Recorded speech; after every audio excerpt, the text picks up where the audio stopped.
पंडित मु एठी ऑपरेट करबे ना सेठी ऑपरेट करबे ना एठी करबे ऑपरेट एक्चुअली सेदिन कोन क्लिपबुकटा शिफ्ट रखिथिले ना माने इसी इति अपलोड करा होइतला टाइम चेंज करा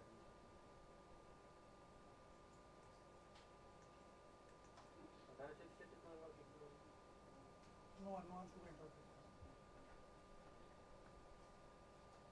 अच्छा कुछ है तो फॉर्मेट में हां फॉर्मेट करके दीजिए प्लीज इसको फॉर्मेट कर दीजिए प्लीज इसमें कुछ नहीं है शायद है तो ठीक है कोई बात ये वाइट शॉट नंबर क्लोज कर वाइट शॉट वो सर बहुत पाखे अछि मो सीधा करो उठो मुंड उठो हां अरे बेस मैंने वाइट शॉट हां बस आउट के ये करो हां बस सही है तो वाइट शॉट सेंटर बसाओ एपटू बसाओ सुखिला बसा ओनल मु एट बसो मु जाई बसो सन सेंटर ही बस हां बस से गुड सुपर सेंटर हां नहीं सेंटर ही बस कैमरा पछुआ ये वाइट पर सामने कैमरा ऊपर ऊपर कैमरा ऊपर देखो देखो क्लास स्टेज पे देखो बहुत अच्छा स्टेज पे देखो ना आगे कैमरा लगी फर्स्ट स्टेज में अब बोलू नहीं कैमरा टी इनके बुले से बोले से फुल राउंड है बुझिली अरे अबे देखो अबे बोले बता आरोटा भी सुन चली हां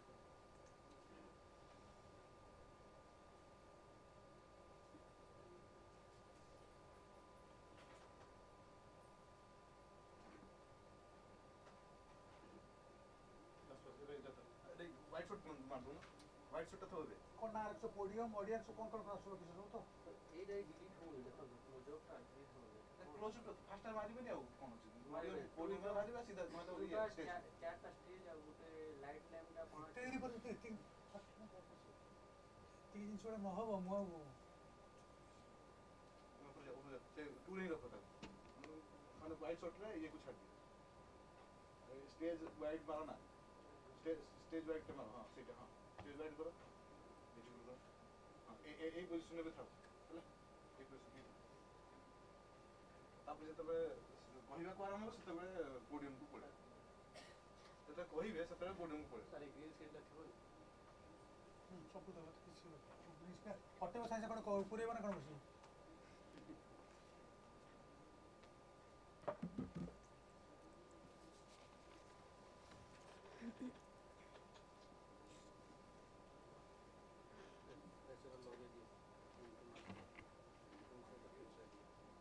एक मोर फॉरवर्डिंग है रखो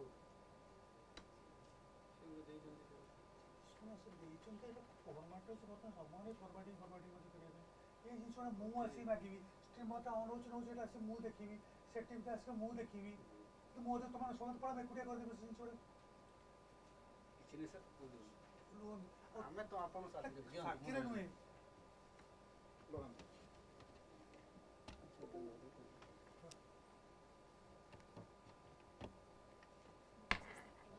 दरकार नहीं कि एटा दो ये YouTube पे खोलो मैं एटा लॉगिन रखता कल वीडियो हो तो देखिए YouTube रा पासवर्ड टा मार लॉगिन कर पासवर्ड टा कौन थिला कोन के किस कोई मतलब चप्पल को सीधा बाहर कर अरे को सुनो मु मोर को देखो देखो आपण भी से एक्चुअली आप क्यों याद नहीं रखे एमटी को zone upon hello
A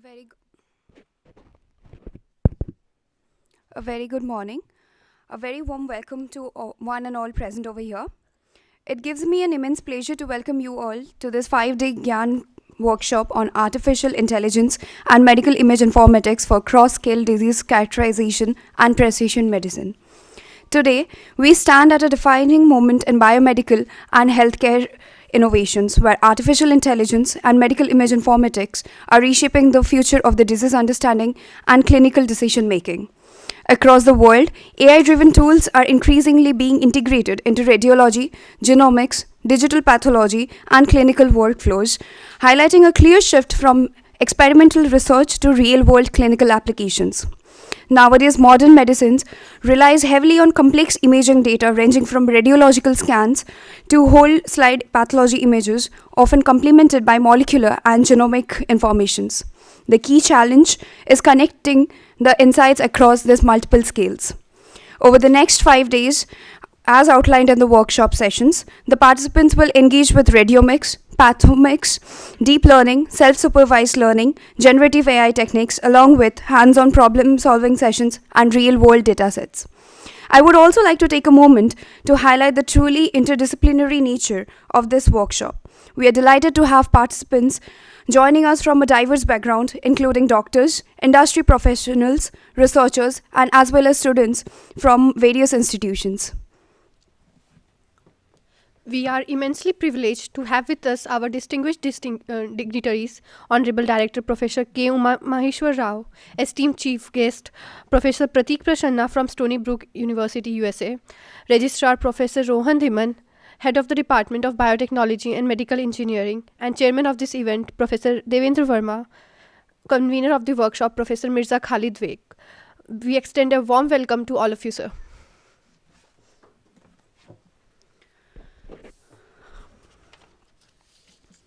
Now, to seek the blessings for a successful conduct of this workshop, we shall now proceed with the traditional lamp lighting ceremony, symbolizing knowledge, wisdom, and new beginnings.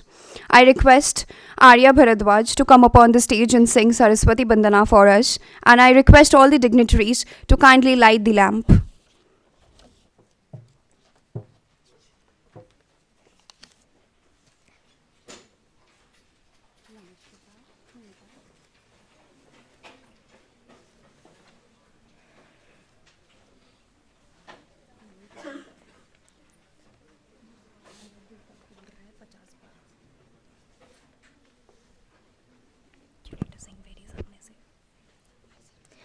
या कुन्देन्दु तुषारहार धवला या शुभ्रवस्त्रावृता या वीणा वरदण्ड मण्डितकरा या श्वेतपद्मासना या ब्रह्माच्युतशङ्कर प्रभृतिभिः देवै सदा वन्दिता सा मां पातु Saraswati Bhagwati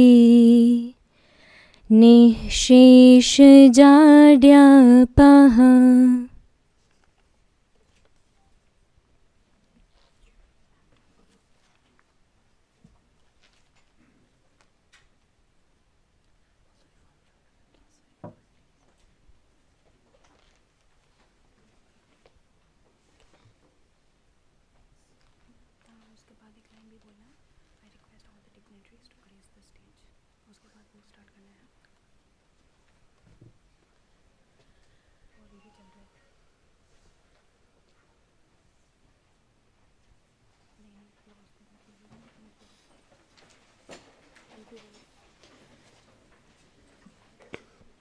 Thank you, everyone.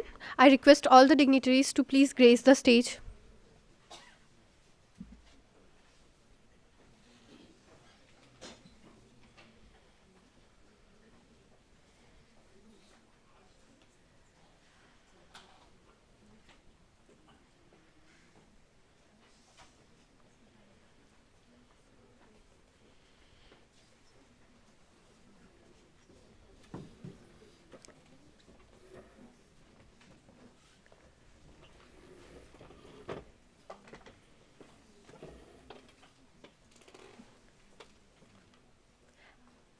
As a token of our respect and gratitude, may I please request Director Sir to present a bouquet to our chief guest, Professor Prateek Prasanna.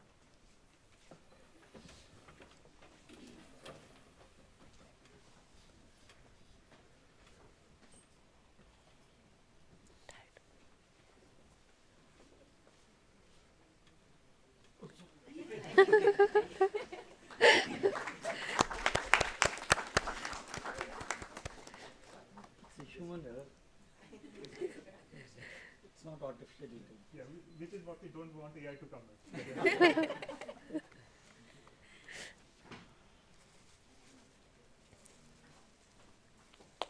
is a fallacy. To erase human. Whenever I heard that to erase artificial intelligence. Next, I invite Professor Devendra Verma to present bouquets to Director Sir.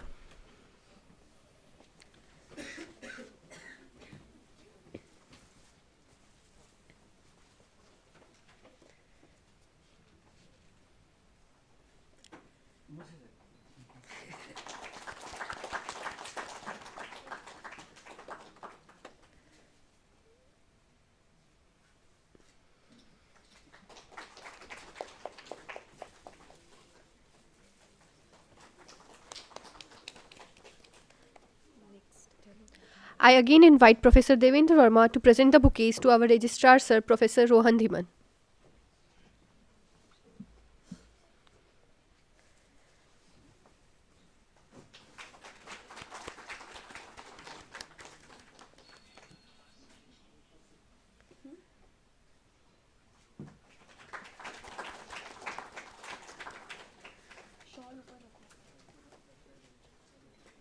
Finally, may I invite Professor Mirza Khalid Baig to present the bouquets to our esteemed Chairman, Professor Devendra Verma. No, it's all accepted.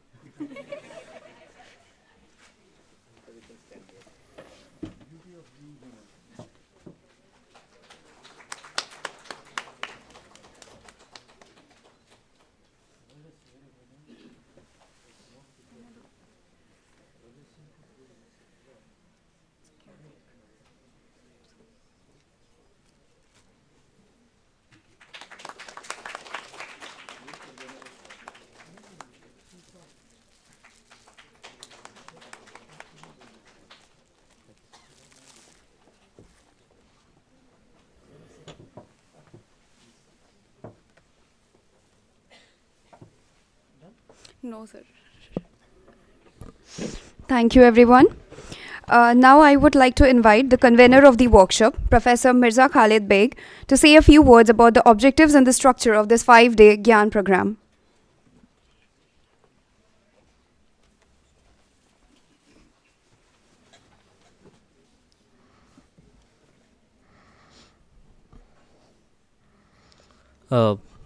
Respected dignitaries on the dais, and respected Director Sir, Professor Rao, respected Registrar Sir, Professor Rohan Dhiman, and my HOD,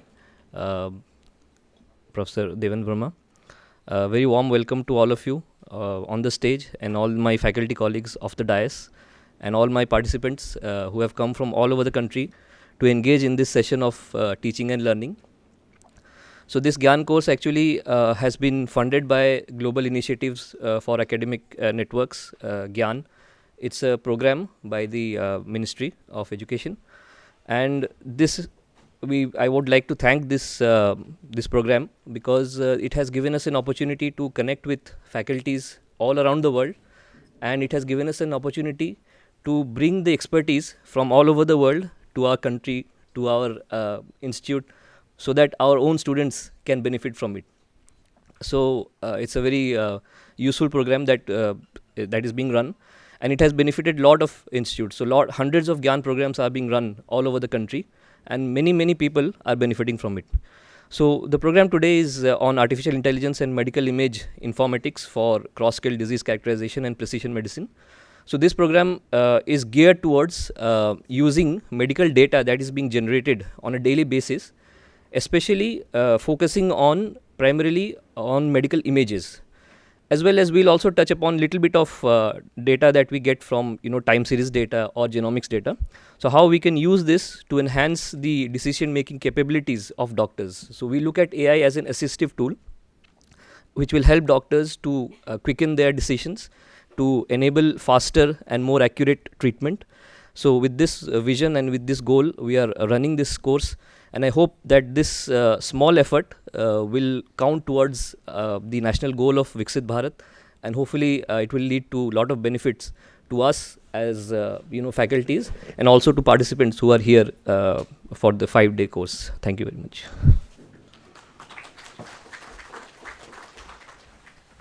Thank you, sir. Now I would like to invite the chairman of this event and the head of the Department of Biotechnology and Medical Engineering, Professor Devendra Verma, to kindly address this gathering and introduce the department.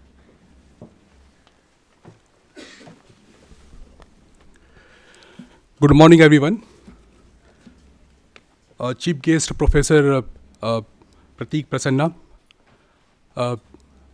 respected director Professor K. Maheshwar Rao, respected registrar Professor Rohin Dhiman, convener Professor Mirza Khalid Baig, and participants, students, and all my faculty members. Welcome to this 5-day GIAN program on artificial intelligence and medical image informatics for cross-scale disease characterization and precision medicine. So, in our department also, many faculty members are working on this area. Like Professor Shivaraman is working on different, ECG lead for better detection of arrhythmia. Professor Kunal Pal is working on, multimodal hyperspectral imaging for self-life detection of food. Professor Mirza Khalid Baig is working on a closed loop, detection of glucose.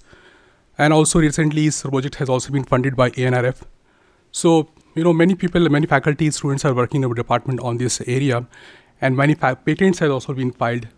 And there is an active effort also to commercialize this, whatever, lab-grown technology is being done in our department. So this is important that all this technology being, develop and, develop into useful products. So my take on, this commercialization aspect is, one should think backward. Like we, work in lab and then, develop different technology, but we do it for the, certain people, right? So end user. So we should think about for whom we are developing this technology. It should not happen that, we develop an apple and then end user say, okay, I want an orange, and then, so this is important that we should talk to the end user or the stakeholders which are going to use that product. Otherwise, going back and then redesigning the product will cost a lot and might break the startup. So that's important aspect for any product development. Other important aspect is the regulatory part of the development. That all these biomedical devices goes through stringent regulatory approvals.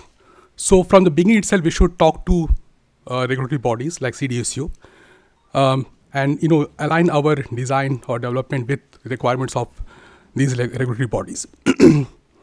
And there is a lot of help also available in India. Like there is a system called MedTech Mitra.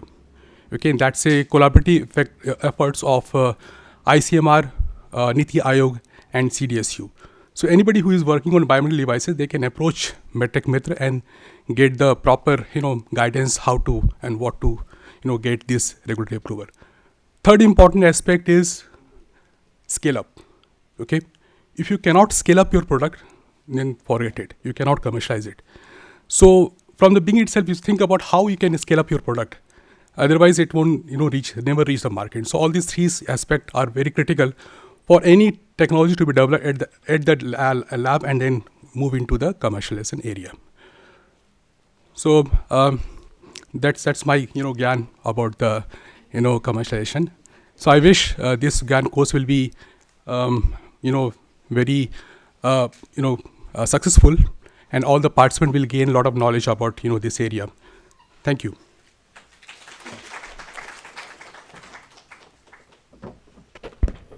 Thank you, sir. Next, I would invite Registrar Sir, Professor Rohan Dhiman, to kindly address the gathering.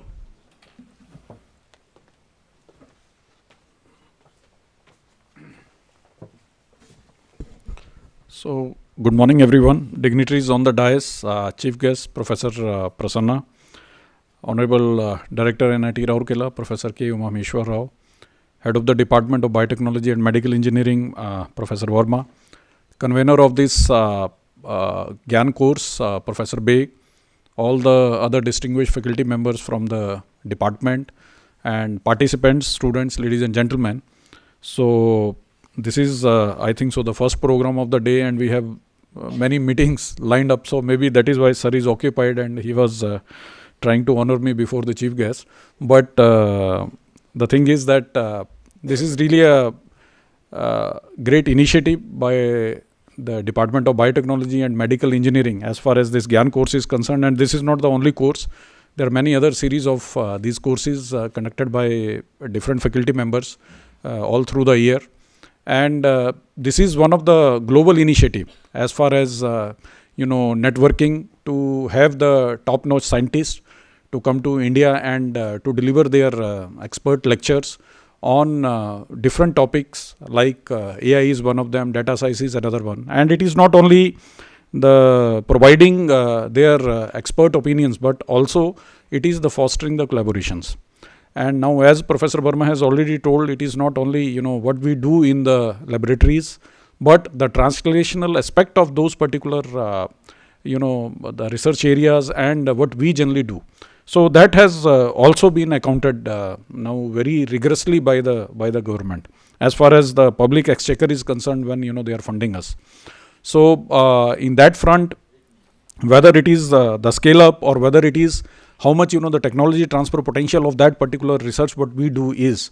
So this is really very important for every one of us, and we are very happy that all the faculty members of biotechnology and medical engineering, because they are working on that at applied aspects of our approach as far as that is being adopted to continue our research.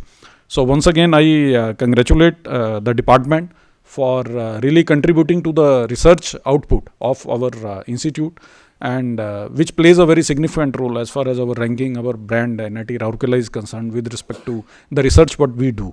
Because many different departments, they are working in different areas, and since 20 different academic departments are there, so there is a lot of interdisciplinary and cross-disciplinary research that also going on. And now as head of the department has already told that many of the faculty members, they have also got research proposals funded through ANRF. And one of the major thematic areas of this ANRF is that how much collaborative work we do. It is not only what we do individually, but at the collaborative stage. And now when Professor Prasanna is here and many other lead scientists, they also come to our institute.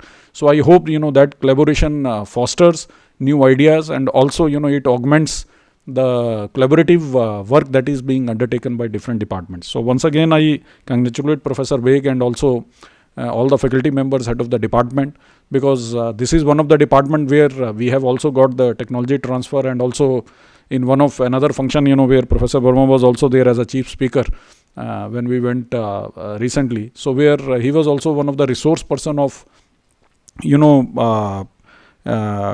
detailing the plans, like how to scale up the, our research outputs, like whatever we do.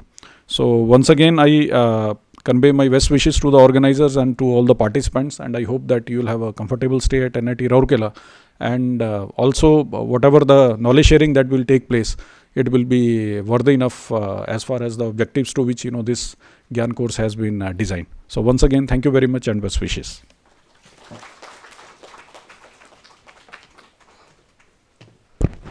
Thank you, sir.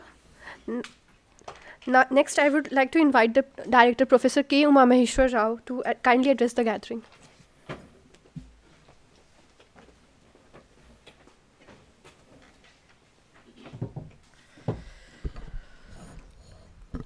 Distinguished dignitaries on dais, the chief guest of the morning, Professor Prateek Prasanna, and Professor Rohan Dhiman, Registrar, Devendra Verma, Head of the Department, and then Professor Mirza, Khalid, Baig, the course coordinator, and the other faculty colleagues, and my dearest students. I'm really happy to be present here for this 5-day GIAN program, Artificial Intelligence, Medical Image, Informatics, and Cross-Scale Disease Characterization and Precision Medicine. So now, one thing which I have realized is that there is still a gap between human intelligence and artificial intelligence, which has been displayed in front of you, that I mistook Rohan Diman as the chief guest. Maybe he is also nonetheless, but the chief guest of the morning is Professor Prasanna. So the beauty of being human is that we can make some mistakes. I really do not know if artificial intelligence can make any mistake or not. And if they start making mistakes, how expensive they will be. The reason is that our dependence on artificial intelligence in every walk of life is growing leaps and bounds. And if there is any systematic error in the code which gives a wrong result by the machine, I think that should also be taken care while trying to introduce artificial intelligence in very many aspects of our applications. It is more important here in medical sciences. The reason is that I am born in a time where hardly X-rays were there. Okay, and today you have CT scan and advanced levels of MRI. And I have one experience, a long experience of going into MRI and coming out very often. More than 12 times I have visited MRI inside and out, because I have a very severe back problem, L4, L5. All the researchers here, I just would like to tell us that from the first image which is taken in IIT Kharagpur way back in 2013 to the last image taken in Apollo Hospital 2024 October, November. Okay, there is no change, means skeletally there is no change in my inside, but then I am still having the problem. Why I am saying is that artificial intelligence may give you some information, but then finally the diagnosis, correct diagnosis, is done or is possible by a human being, that is a doctor. There are so many false positives, but then that false positives may not necessarily lead to the conclusion the machine is trying to arrive at. They are there. Genetically you may be carrying one extra bone by birth. Congenitally you may be, there is an extra bone. I am carrying one extra rib. One doctor has read that particular extra rib. He is trying to look through the MRI plate rather than taking the cognizance of its influence on that one. It happened in one of the hospitals here in Rourkela only. When I am born with one extra rib, it hasn't given me any problem so far. But that should not be the cause for my back pain. It's a wrong conclusion, because the why I am saying is that if our dependence is increasing and if we lose our our judgment, I think artificial intelligence will not really help us, rather it will damage our diagnostic skills. And I am really happy that it is a 5-day program, and application of artificial intelligence is absolutely useful, definitely useful. Maybe to the extent that if somebody wants to really draw a tender quotation, specifications, it's fine. If somebody really wants to have a friendly chat with, that's today only I read in Times of India editorial passage that artificial intelligence is becoming more involved with the human relationship also. One 76-year-old man, you can read that one, 76-year-old man was having a friendly relationship with one lady on through chatting. And finally, it so happened that this man was invited to meet her, or rather, he took the initiative of meeting her. It happened in US. Okay, he took the train in the anxiety, like today I have made a mistake.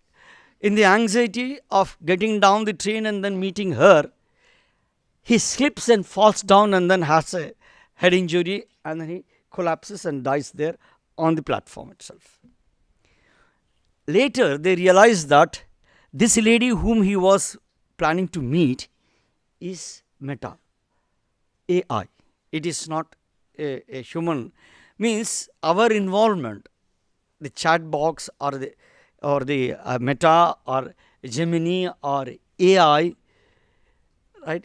It has really rather intruded into the personal lives also, right? So now I wish that the new technologies always usher a new hope, and it has been really helping us improve our standard of living and communication.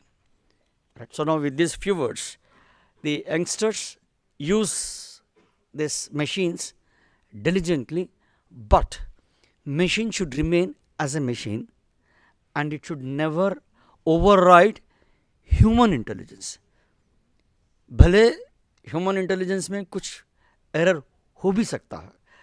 I will not really give you any further proof of that one, but still we should not lose our ability of thinking beyond something. That beyond something and emotional aspects, I don't know, in the future machines, genomes, right? They are even the new mode of the artificial intelligence. They even may become empathetic or even become emotional. Quotient will also be higher. But still, I said that human beings should be using the machines, but not the machines using the human beings. Thank you very much.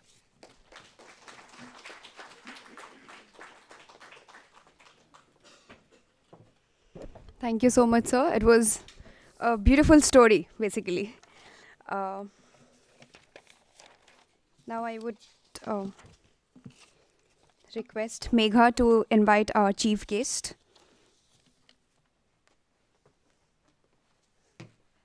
It is now my privilege to formally introduce our chief guest, Professor Prateek Prasanna. Professor Prasanna is an associate professor in the Department of Biomedical Informatics at Stony Brook University and the director of the Imaging Informatics for Precision Medicine Lab. He earned his PhD in Biomedical Engineering from Case Western Reserve University, following his master's degree from Rutgers University. His research focuses on clinically translatable machine learning frameworks that integrate medical imaging, digital pathology, and genomics to drive actionable insights of patient care. His work has been widely published in leading venues such as MICAI, CVPR, ECCV, Neuro-IPS, and Nature, and has received several innovation awards.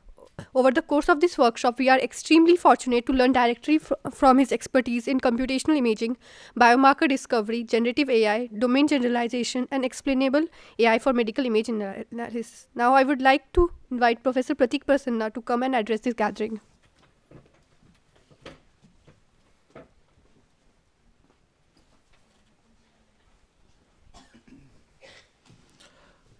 Thank you so much for the introduction, and respected dignitaries on the stage, Dr. Rao, Dr. Verma, Dr. Baig, and Dr. Dhiman. Thank you so much for inviting me here, and it gives me great pleasure to be here 20 years after, when I first stepped my foot on NIT Rourkela campus. That was before I started my journey as an engineer. I was here for my counseling. So when I had to pick a branch back then, I eventually ended up at NIT Calicut. But back then, when I was here for my counseling, the first thing that was on my mind was, what branch do I choose?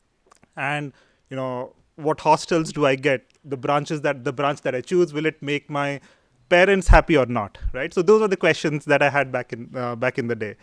Fast forward, something that I can tell you that I've learned from all these experiences over the last 20 years is that life is unpredictable. it leads you into, these journeys, unexpected journeys, and eventually, back then I didn't really think about medical imaging. Back then I didn't think about AI, right? But today I'm here leading a lab at Stony Brook University, working on AI research. And first I'll tell you a little bit about, what we do in our lab. So by the way, thank you for that extremely interesting story about your personal experience with MRIs. And so MRIs was actually invented at Stony Brook University. Dr. Paul Lutterbur, he was a Nobel laureate. He invented MRI. So what my lab does, and we'll hear a lot about this in the next 5 days or so. So we work on integrating multimodal information for disease characterization.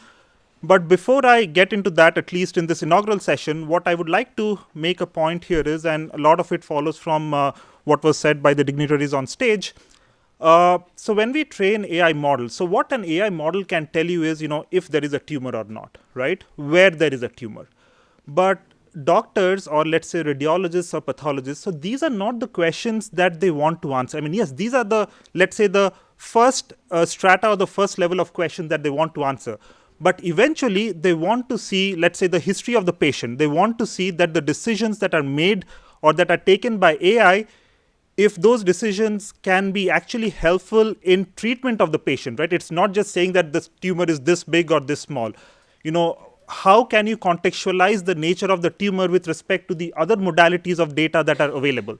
So these are the questions that we want to answer. And, again, thank you for bringing up the point that, it's not just about using a machine for making a decision. It's about how do we, as humans, as experts, as radiologists, as pathologists, as clinicians, how can we integrate ourselves in the decision-making process?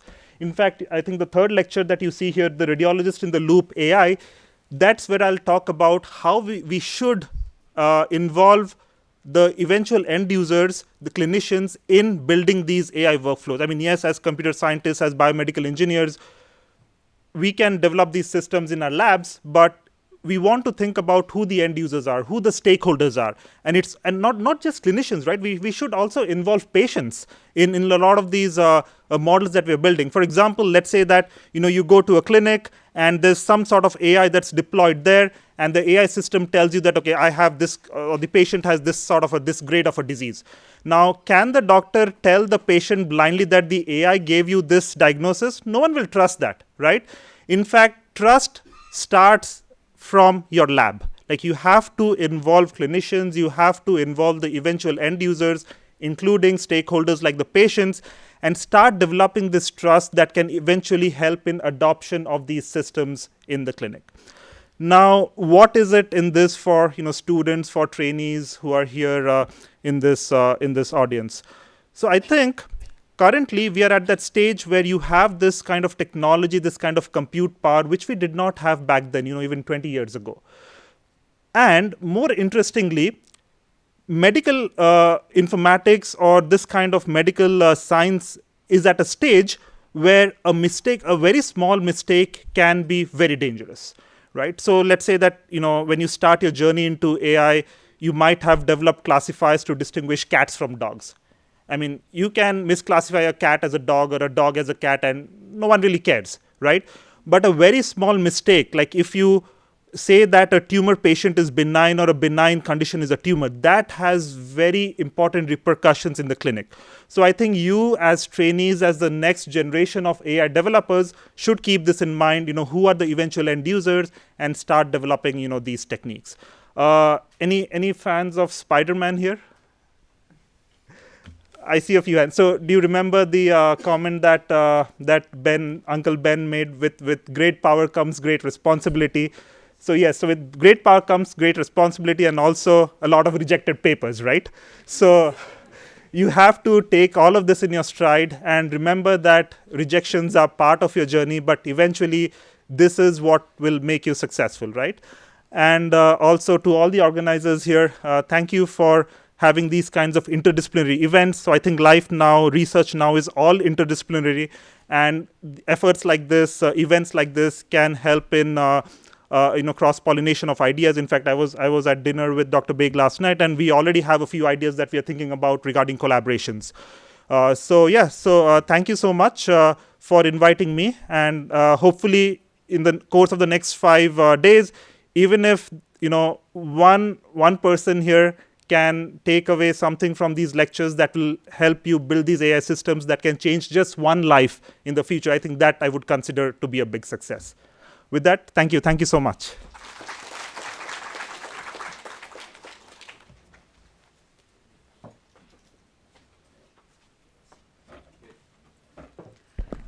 Thank you so much, sir. I hope we will be able to learn a lot from you from the next 5 days.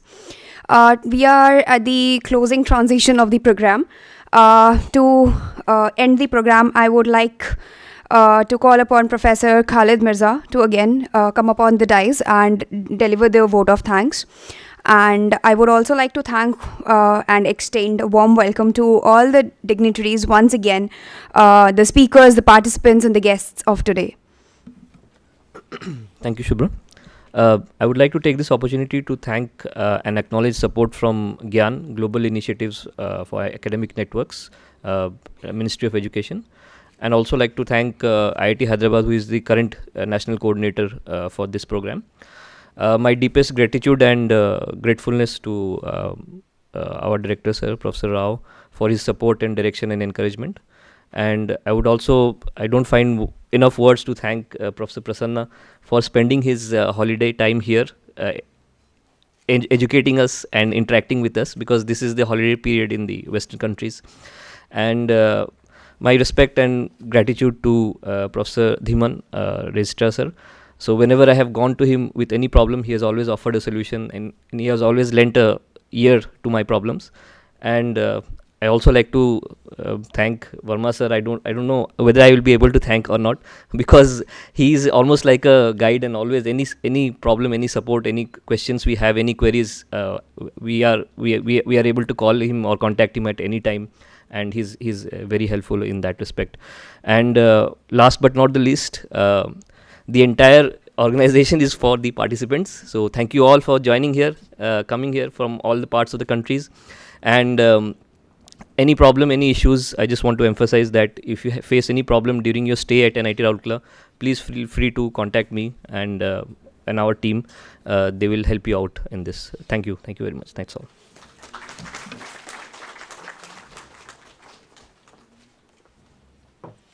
Thank you, everyone.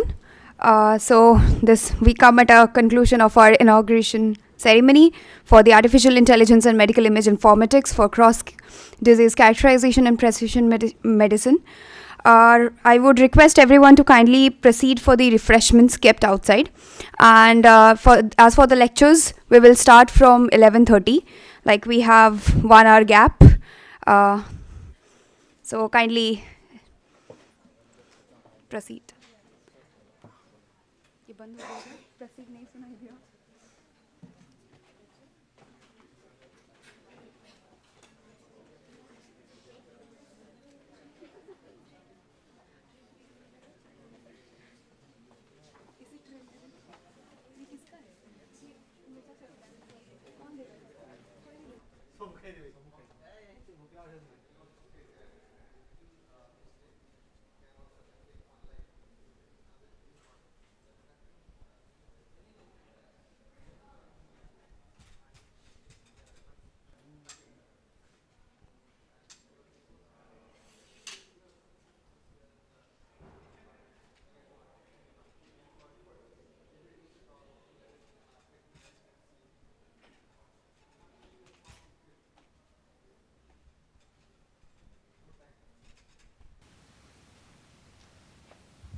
A very warm welcome to all of you in our beautiful campus at NIT Rourkela.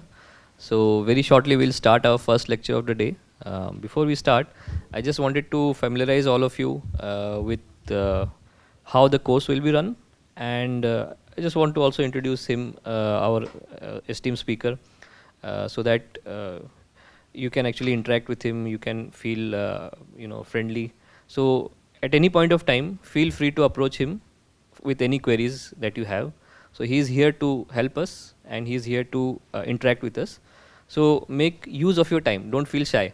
Okay, you can approach him. You can talk to him after class, between classes, whenever you like. Okay, so no issues at all. Don't please don't feel shy, or don't have any worries that okay, we will not like or will mind. It's not like that. So the more you interact, the more we are happy. Okay, first. Second, this GIAN course is actually being recorded, and it is also being broadcasted live. So for this reason, the lectures will be actually, first we will have the lecture, okay, for at least 1 hour 20 minutes, 1 hour 20 minutes. So 1 hour, what I want you to remember is, as he goes through the slides, you have, if you have any question, you please note down the slide number and the question. Okay, once his talk finishes, then you can ask him the question. Okay, so just to remind that please don't interrupt in the middle. But I can ask them questions in between, right? Yes, you can ask them questions. So before you answer, we have mic here because we want everything to be recorded. So he will talk in the mic, and we'll pass on this mic to all of you. You just raise your hand and we'll pass it on, and you can answer his questions. You can ask. And nothing to be scared of. Just small question. Yes, yeah, it's not going to be an exam like as such. Yeah. So so just to like help you with the flow. And one more thing, in order for this is GIAN regulation. In order to get the GIAN certificate, you have to attend all the lectures. So when we are passing around the sheet, make sure you are signing it. Please, please, please do not miss any lecture. Okay, so we want all of you here for the 5 days, and I hope it will be a very interactive and engaging session. So final request, please interact with the speaker as much as possible. Please don't feel shy. Thank you.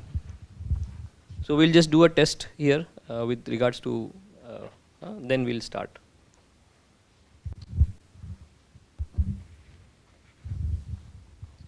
Hear me right? Mic. I don't know if this is on.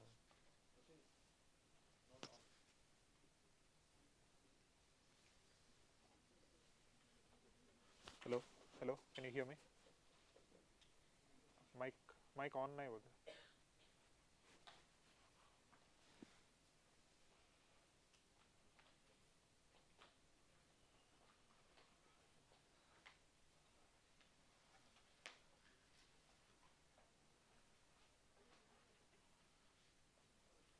Hello, hello, hello.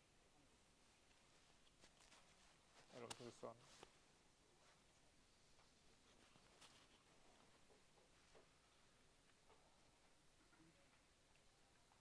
I don't think this is on.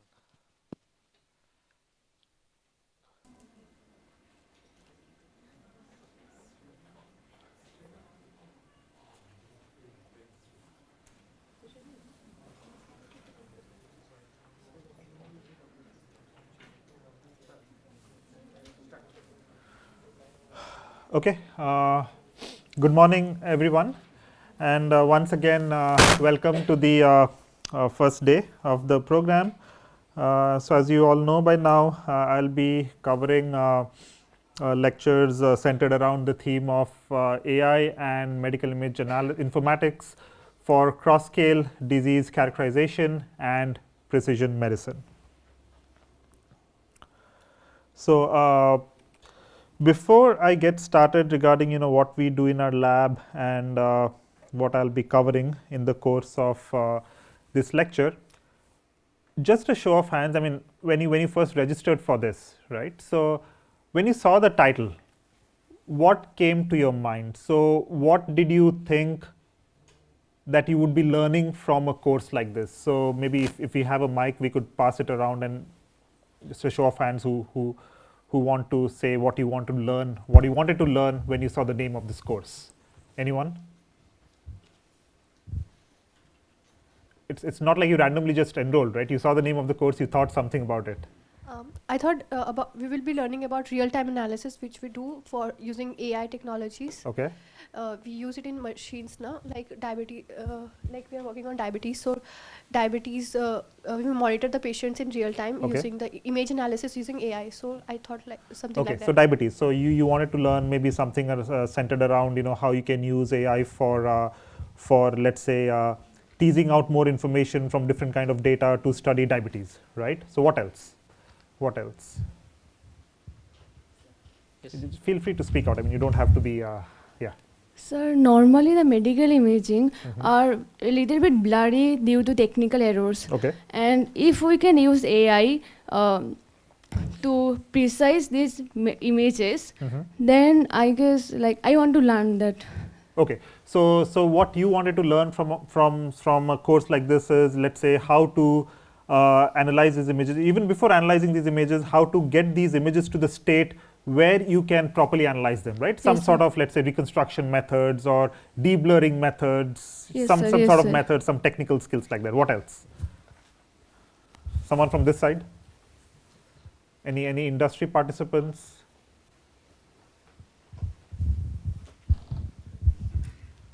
Image analysis, and then I was thinking maybe we won't have a lot of data, so how do we make up for it? Okay.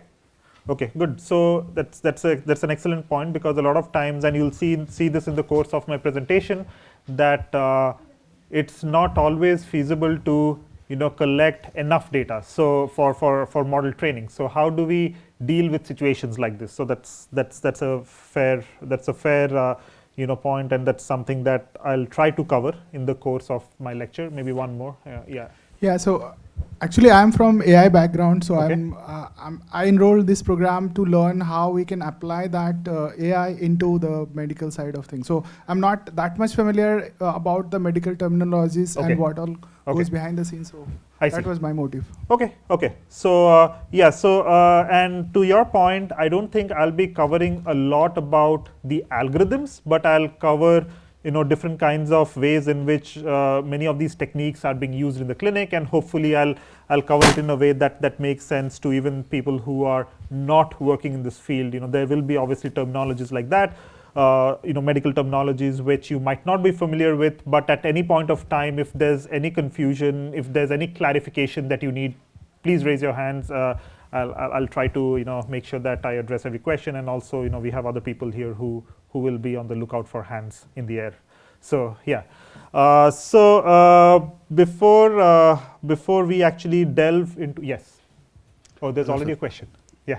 So this is Manohar. Uh-huh. So I want to know what are the current best practices or standards for harmonizing the different data sets Okay. across hospitals. Okay. So that's something you wanted to learn out of this Yes, course, right? yeah. Okay. Yeah. Thank you. I'll definitely try to cover these.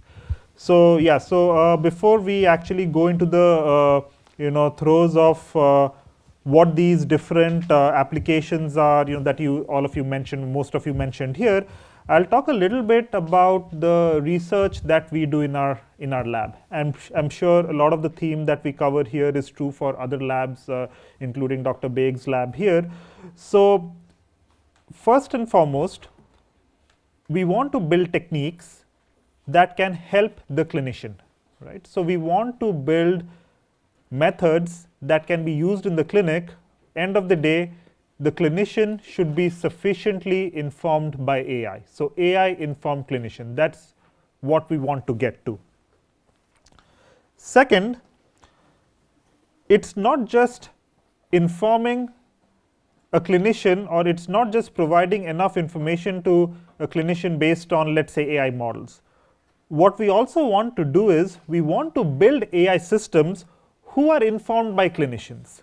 So it goes both ways. It's a two-side street, right? So it's not just you sit in a silo, you sit in your lab, you build your AI models, and I covered some of this, at least the motivation behind this in the inaugural lecture, and a lot of other dignitaries also had interesting things to say about it. So we don't just want to sit in the silos of a lab and build AI tools. We want to make sure that the AI tools that we build are sufficiently informed by clinicians, and we'll see how we do that. So first of all, nowadays nothing is unimodal, everything is multimodal, right? It's a term that has, unfortunately a lot of times it's thrown around very casually, but especially in this domain in medicine, multimodal is very important. That's because a lot of these diseases that we see, in fact, most of the diseases that we encounter, that clinicians see, the kind of data that you can obtain for these diseases, it's multimodal in nature. It's not just you getting blood work done. It's not just, getting an imaging done.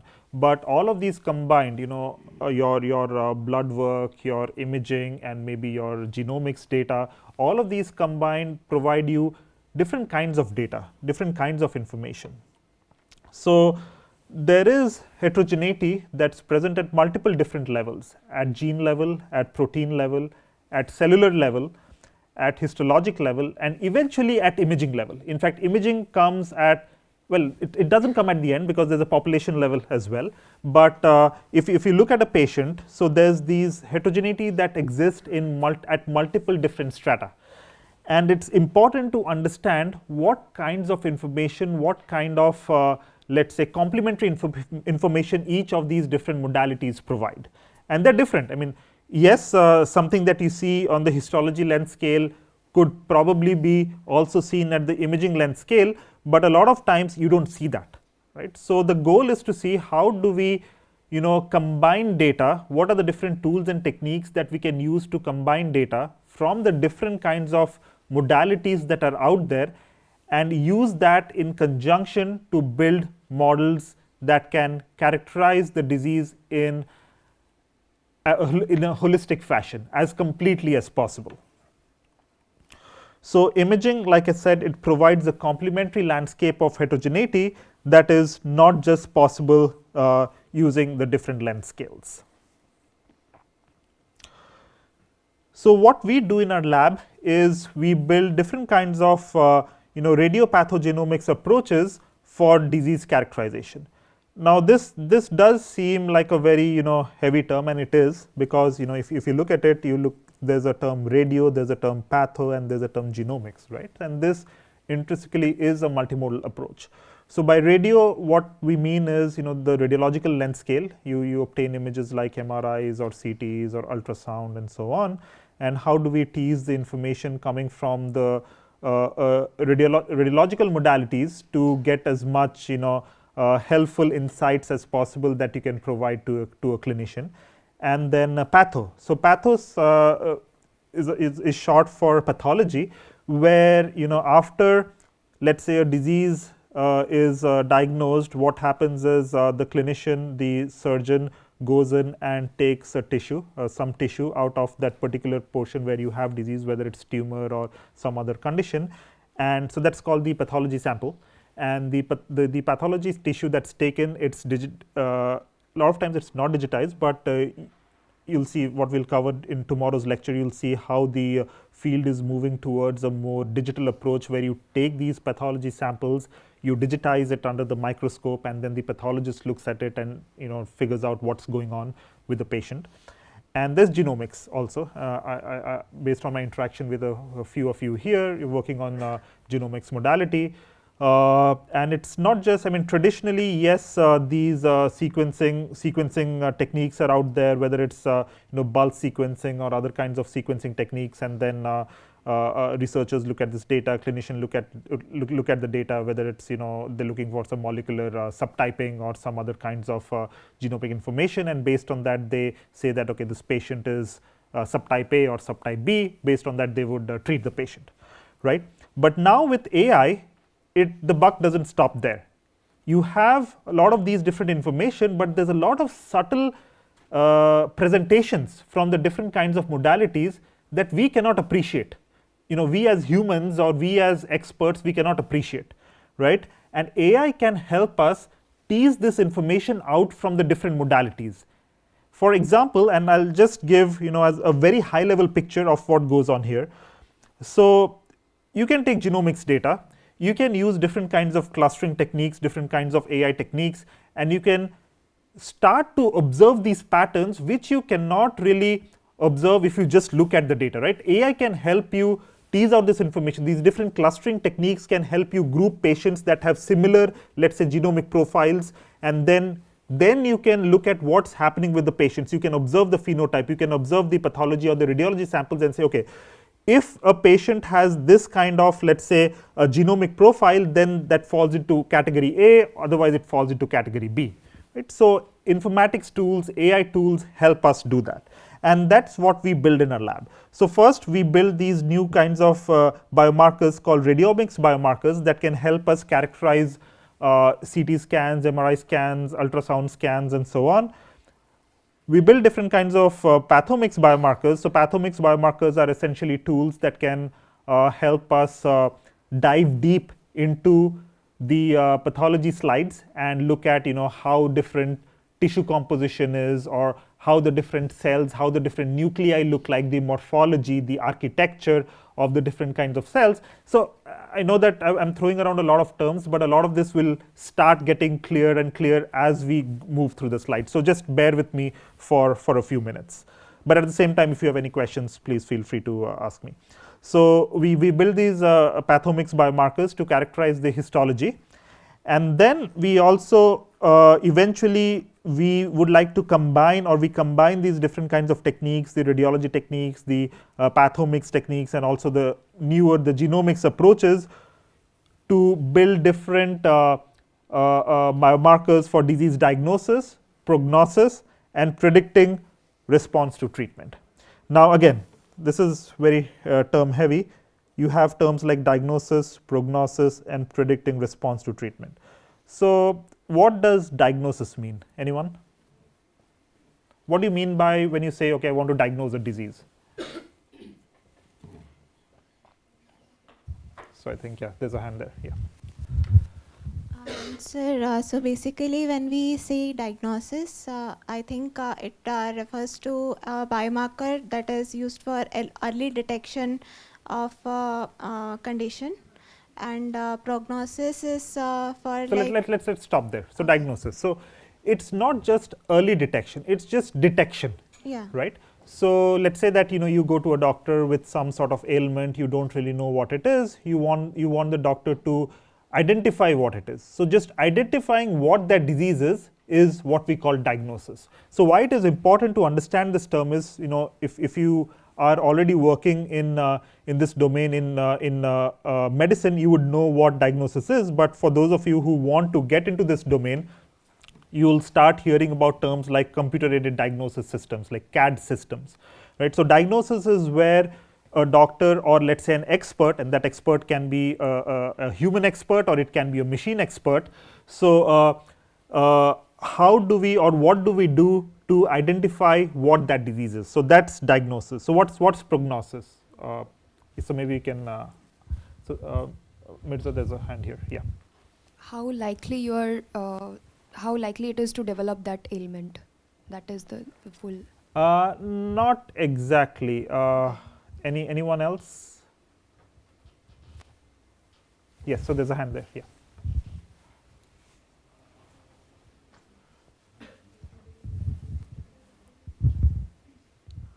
It's the prediction of something likely or something similar. It's a prediction. It's not a. I mean, everything is a prediction, but it's not the similarity here. So yeah, maybe we can have a few more tries. How the disease progresses. Yes. So how the disease progresses, right? So once a patient is, let's say, diagnosed with a particular disease, the next course of action for the doctor would be to treat that disease. Right? So there can be different kinds of treatment, but eventually what would the doctor want to do? The doctor would want to treat the disease in order to either make it better, but what defines what makes it better? How long, like is there a certain time that it would take for the person to recover from that disease, right? So what is, let's say, the survival of the patient? How long will the patient survive after the disease is detected and treated? So there's a time aspect to it. So that's the prognosis part. And then finally, predicting response to treatment. So I mean, this is quite clear. So if a particular treatment is given, will the patient respond or not? So that's what we eventually want to get into. So a lot of times what happens is, for those of you who are working in medical technologies, especially in drug discovery, there are so many new drugs that are coming out every single day. Now, let's say that there's a doctor, they would obviously keep up with the medical literature. They would know what are the new kinds of drugs that are being that are flooding the market every single day. But they have to go by, it's almost impractical to expect them to keep up with every single treatment that is coming out every day, right? So what we do is we build these biomarkers that can help them predict response to the different kinds of treatment. And then when you publish your papers, there will be data regarding treatment X works a certain way for a given population, treatment Y works a certain way for a given population, for that population. So there is enough data for the doctor to decide whether to go for treatment X or treatment Y. So we can build AI tools to predict response to treatment. So our eventual goal is to discover biomarkers using machine learning techniques and multi-scale data fusion. By multi-scale, what I mean is the multiple different modalities that we saw in the last slide. So we build different kinds of diagnostic tools, and I'll be covering about different texture-based markers.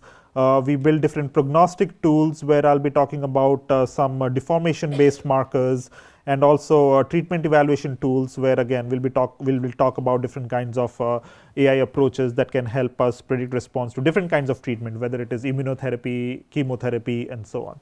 So eventually we would want to build clinical decision support tools that the doctors again, I know that some of you here who want to get into research. In fact, there's someone from medicine here from AIMS who eventually would like to work with AI systems. So the goal here is not to build techniques that can replace clinicians. The goal is to build techniques that can help clinicians make their work better and easier and faster, right? So we want to build decision support systems that combine human decisions with machine decisions, and the goal is to make disease diagnosis better, disease prognosis better, and better treatment response assessment. So usually for most of the diseases that are out there, the kinds of treatment that are again out there are a one size fits all treatment. So what that means is you have, let's say, 5 patients who come in, they have, let's say, a given type of cancer. Typically what happens is when the doctor looks at them, they'll be like, okay, they have this cancer, let's give them treatment X. So we give every person the same treatment X. Now question for you here is, why is this one size fits all approach, why is this not the best approach? Why is this a suboptimal approach? Anyone?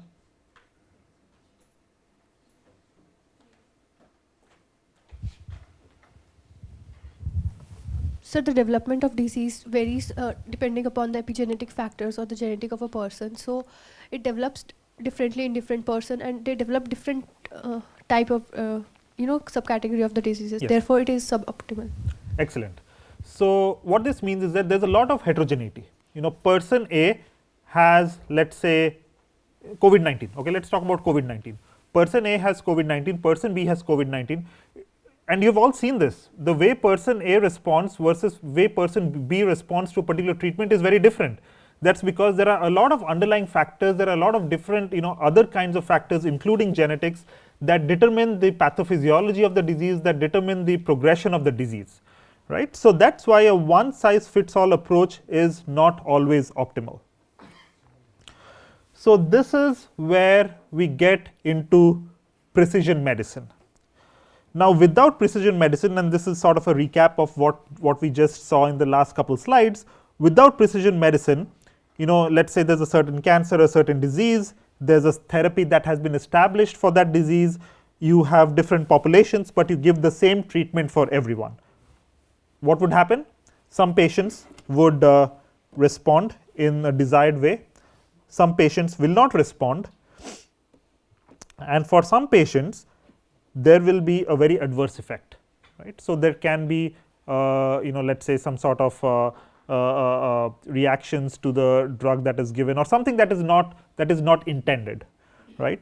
Now what we want to move towards is the realm of personalized medicine or precision medicine, where we want to have enough evidence through research that we do, so that when you have these same population of patients, you collect multimodal data, and based on your analysis, whether it is AI or not, I am not saying that AI will solve everything, whether it is AI or not, we come up with different treatment strategies, and you have different treatments that are given to different patients based on whatever we discover with the data that we are collecting, so that eventually you will have the desired effect from the different treatments. You will have the desired effect for all, or let us say for most of the subjects that are there, right.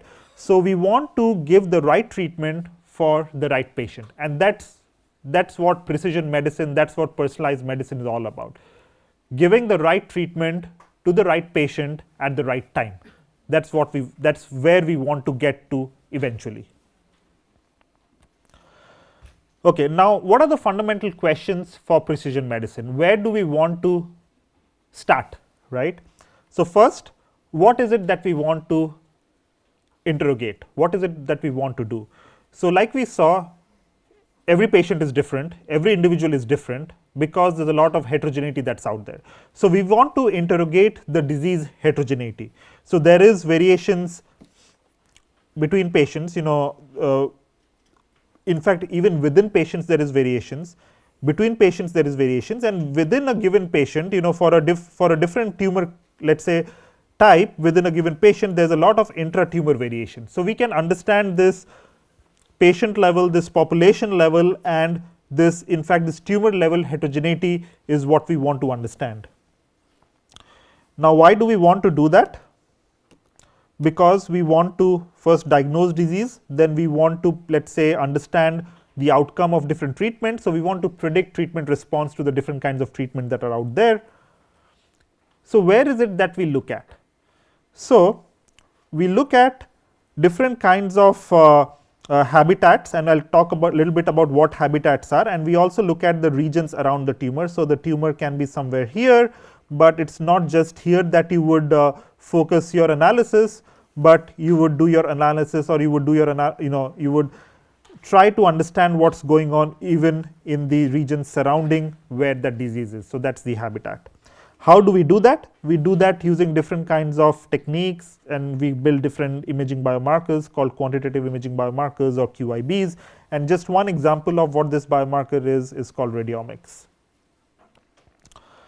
Okay, so like I said, our group has been focused on developing different quantitative imaging biomarkers for precision medicine, and these include different kinds of texture features, where we look at what is the texture, or what is the appearance of a tumor, and what is the appearance of, let us say, the healthy region surrounding the tumor.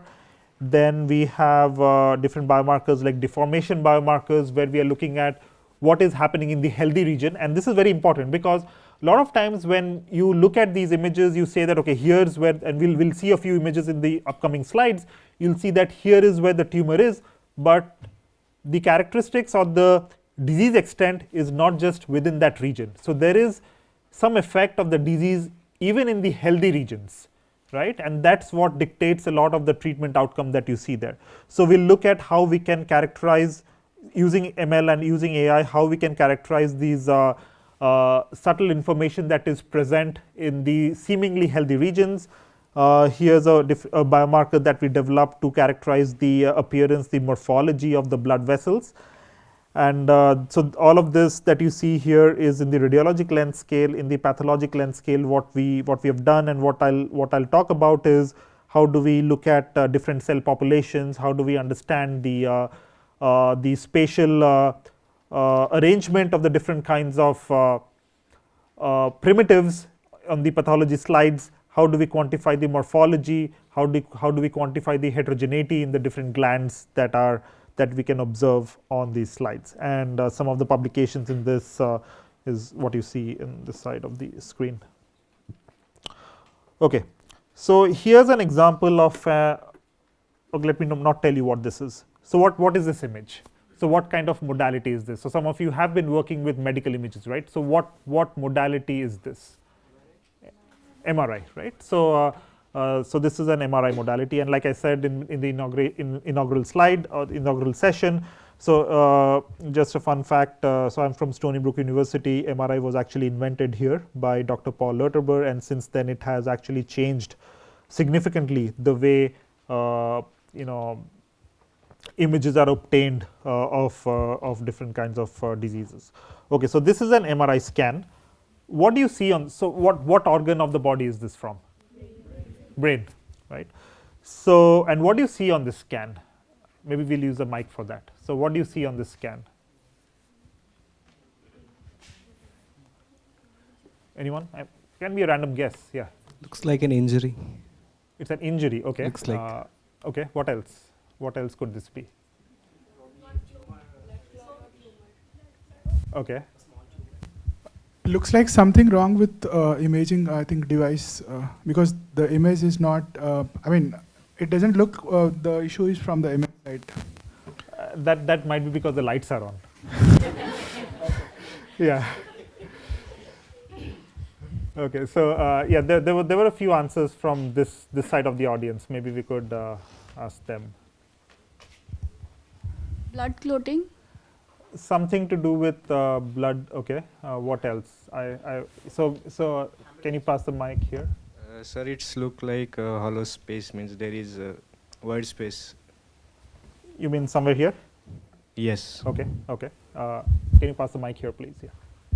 Probably a small blood clot like hemorrhage. Okay. Again, some blood clot. And I also heard a few shout out that there might be a tumor, a small tumor or something, right? Okay. So obviously we are not clinicians here. We don't have clinicians here, right? Yeah. Okay. Because yeah. So if a clinician was here, they would immediately see and understand what this is, right? So I'm just asking you to guess, because there can be different kinds of conditions, including hemorrhage, let's say tumors, some sort of injury, maybe some sort of sports-related injury or something. So, so these are the kinds of information that a clinician would also give you once they study the image properly. Now, there are subtle information present in this image that's very difficult to understand. Now, any guesses on what these kinds of information are? So, for example, you saw this image and you said that there's some sort of hole, some sort of cavity here, right? And there's a term for this. So this is necrosis, where you have a tumor surrounding the necrosis. So essentially, you have loss of, let's say, blood to the center region, so the tissue dies. So that's the necrotic region, which you see as some sort of a hole. So what are the kinds of information that you don't see in an image, in this particular image? Any guesses? Okay, so that's coming to another modality. Yeah, so you don't see that. But just in this image, is there some information that you have but you cannot see? How much is the necrosis? Yeah, so let's use the mic. Yeah. Like how much the necrosis has spread, or how is depth is the tumor? So some measurements regarding that necrotic tissue that you see in the center, right? So let's say how big is it, how much has it spread. So similarly, not just necrosis, the surrounding tumor regions, how much proliferation is there of the tumor region. So anything else? Okay, so let's go to the next slide and we'll see what kind of information that we can observe. So coming back, actually, before going to the next slide, so the person here who said that there's some sort of a hole or the necrotic tissue, how did you understand that? I mean, obviously your brain processed, okay, pun intended. So your brain processed this image and you saw this this different presentation, and you somehow identified that there's a hole here. How did you do that? Sir, all these medical images are grayscale images. So okay, that's why there is 0 to means. There's some intensity information. Intensity, pixel intensity are there. So this looks nearer to black. Good. So basically, you saw that the presentation of the pixel information in the center was a little bit different from what it is outside, and it's more darkish compared to the bright surrounding regions, right? And that's how you said it, and that's exactly what clinicians do, right? So they look at the differences in the pixel information in the region of interest. Now, I'll talk about what radiomics is. So you have the original scan, then you have intensity information, but you can also have shape-based information and something called a texture-based information. So even with intensities, it's not, yes, you saw that it's dark or it is bright, but that's not where the intensity information stops, right? You might have variations of light and dark in that region. So how do we study that? We can study that using different features like radiomic markers. Shape. So you spoke about how do we, the extent of necrosis. So that is something that we can characterize using shape-based descriptors.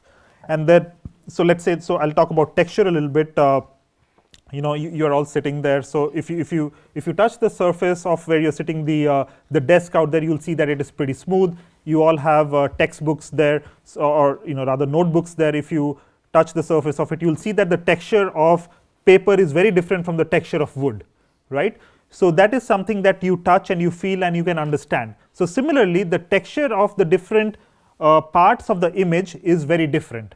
Now that is not something that we can immediately quantify or visualize by looking at the image, but that is something that we can actually quantify using mathematical descriptors. So you can, for those of you who have some signal processing background, you must have heard about low pass filters or high pass filters.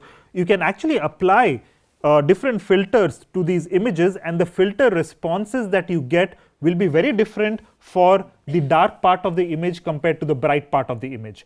And that would in fact further accentuate the differences between the different regions of the image, which then you can use with a machine learning algorithm to classify whether that's a necrotic region or some other region, right? So you can take the original scan, you can extract different kinds of intensity based, shape based and texture based features, and you can use different kinds of machine learning models like supervised clustering, supervised learning or unsupervised clustering, and then you use that to give better decisions that can help a clinician. Now the goal is to see if we can develop quantitative imaging markers that mine the subvisual information from imaging to characterize disease heterogeneity and aid in precision medicine. Now again, very term heavy. I already explained what quantitative imaging biomarkers or markers are. Subvisual. Why do we call this subvisual? Because we cannot observe it with our naked eyes. We need to have some sort of mathematical descriptors, some filters that we can apply to these images and get this information out, which is not visual, but you can have numbers, right? You can quantify this information. To characterize disease heterogeneity, we spoke about what disease heterogeneity is, and then we know what precision medicine is now. So like I said in the beginning, I won't really go into a lot of details about what these algorithms are. I'll obviously discuss a little bit about that, but more important is I'll help you understand, or hopefully these slides will help you understand how we can use these different techniques for different clinical problems. So let's first talk about, since we saw a couple brain tumor images, let's talk about that paradigm first, and I'll start with the clinical use case. Usually in brain tumors, what first happens is a brain tumor patient, after they get diagnosed with a brain tumor, there might be a surgery, and that's usually always followed by radiation therapy. Why is radiation therapy given to patients? Anyone? Yes. Can we have the mic here, please? To basically kill the cancerous cells. Yes.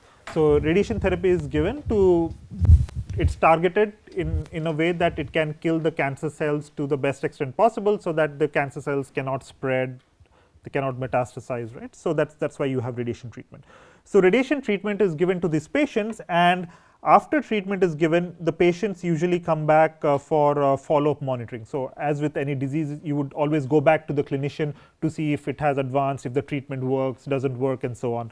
So the patients go back to the clinicians to see if the treatment has worked as intended.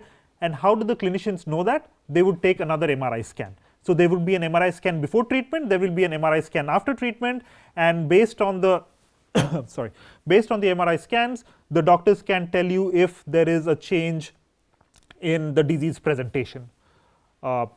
So however, when the patients come back multiple times for, let's say, follow-up MRIs, a lot of times there might be suspicious findings on the follow-up MRI. Now these suspicious findings can either be pseudo progression. So, pseudo progression is essentially it's not really progression of the disease, it's something that looks like a disease, but the disease hasn't really come back. It can be radiation necrosis. So, radiation necrosis is where, you know, because of radiation it kills the tissue, it looks dark, but sometimes you know, it might look like it's a tumor that has come back, but a lot of times what happens is the tumor has actually come back. So, because of how nasty this disease is, how nasty brain tumors are, a lot of times even after treatment, after a few days of treatment, there will be these stray cells, isolated cells that can, you know, you cannot really kill all the cells with treatment. So, there might be some cells that can, you know, lead to the tumor coming back, which is what we call recurrent tumor. Now, interestingly, lot of times pseudo progression, radiation necrosis and recurrent tumors, they look very similar, right, which is when, you know, doctors can get confused. If it is radiation necrosis or pseudo progression, the treatment is less aggressive. A lot of times, you know, the doctors tell the patient, okay, why don't you come back after a few days, after a couple months, we'll see if the tumor has gone away or not, because it might be just a side effect of radiation. But if it is a recurrent tumor, then there has to be a resection. You know, the doctor has to take the tumor out if it is a recurrent tumor, or there has to be a change of treatment. Maybe they have to give another treatment. The first treatment might not have worked or might have worked suboptimally, so they would give another treatment that can lead to more effective, let's say, management of that particular tumor that has come back. Now, it's very difficult to understand, or just by looking at the images, it's very difficult to say whether the person has pseudo progression or radiation necrosis or recurrent tumor. So, what ends up happening is the surgeon goes back, they have to take a sample of the tissue out and they have to send it to the pathologist. The pathologist would tell them whether it's one of the three different conditions. Now imagine, so just you know, pause for a second and imagine how difficult or how traumatic this can be for the patient. The images are taken, the doctors, by looking at the images, cannot tell you whether it is disease A or disease B. What the doctors then do is they have to place, you know, go to the patients have to go to the operation room. They have to have, it's brain tumor, so you have to have a portion of your skull taken out. A drill goes in, like it takes out the portion of the skull. Then the surgeon goes in, takes a tissue out, and then you have to investigate it under the microscope. So, you can imagine that how traumatic this can not just be for the patient, but also for the caregiver. We don't, this is a little bit out of scope, we won't really covering much about you know, how much this can affect caregivers, but you think about it, right, like you are the primary caregiver or the secondary caregiver for a patient, and if a patient goes through something, eventually you go through something similar, right. So, what if we can avoid this?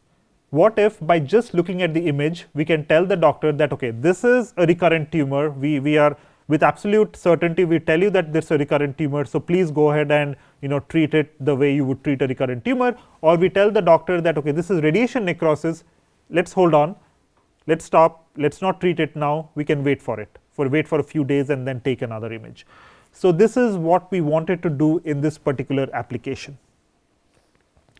So, what we developed here is called collage, which is essentially you have these images, you look at how the pixel intensities are distributed. I hope you can see these arrows back there. I know there is a little bit of a lighting issue, but I hope you can see these arrows. So, what these arrows actually quantify is they tell you how the dark regions transition to the light regions, or how the light regions transition to the dark regions. So, for example, let me take you know, maybe this particular region here. You can see that there is a dark region, there is a light region here, there is a dark region here. So, you see that the directionality of the change in intensity is this particular arrow that you see here. So, we can do that on a pixel level, and we can quantify how the pixels change from dark to bright or bright to dark in the entire image. Once we do that, what we can do is we can compute the entropy of the gradient orientations. So, what is entropy? Entropy, just as the name suggests, entropy means disorder, right. So, it quantifies the level of disorder or the degree of disorder of what you see on the image. when we quantify the entropy, so by the way, these are two different conditions. One of them is radiation necrosis, one of them is recurrent tumor. I won't tell you what each of this is, but once you compute the entropy, you see how they are different, right.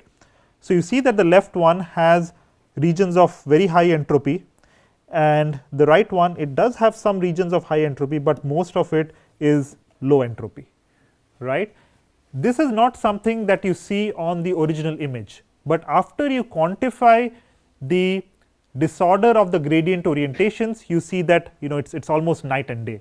You can almost tell, similar to what you said that it was dark, bright or dark. You can look at this and say that okay, the right one is clearly different from the left one, and actually that is what it is. The left one is what you see on your screen. This is a recurrent tumor, and this is radiation necrosis. So, if you have a tool like this at the disposal of radiologists, they can just look at the image and tell with some certainty that the left image is a recurrent tumor case. This requires immediate attention, change in treatment, whatever. The right image is a radiation necrosis, so we can hold on for some time. So, how do we validate a method like this? So, the goal here again was to see if we could distinguish brain tumor recurrence from benign radiation effects. So, what you see on this screen is a continuum of the disease. So, starting from the left, so this is pure radiation necrosis, no tumor at all, 100% necrosis. Right image has 100% tumor, there is no radiation necrosis because radiation has not been given to this patient, and these two are different grades. So, this is greater than 80% necrosis, this is greater than 80% tumor, right. So, you have different grades of necrosis and different grades of tumor.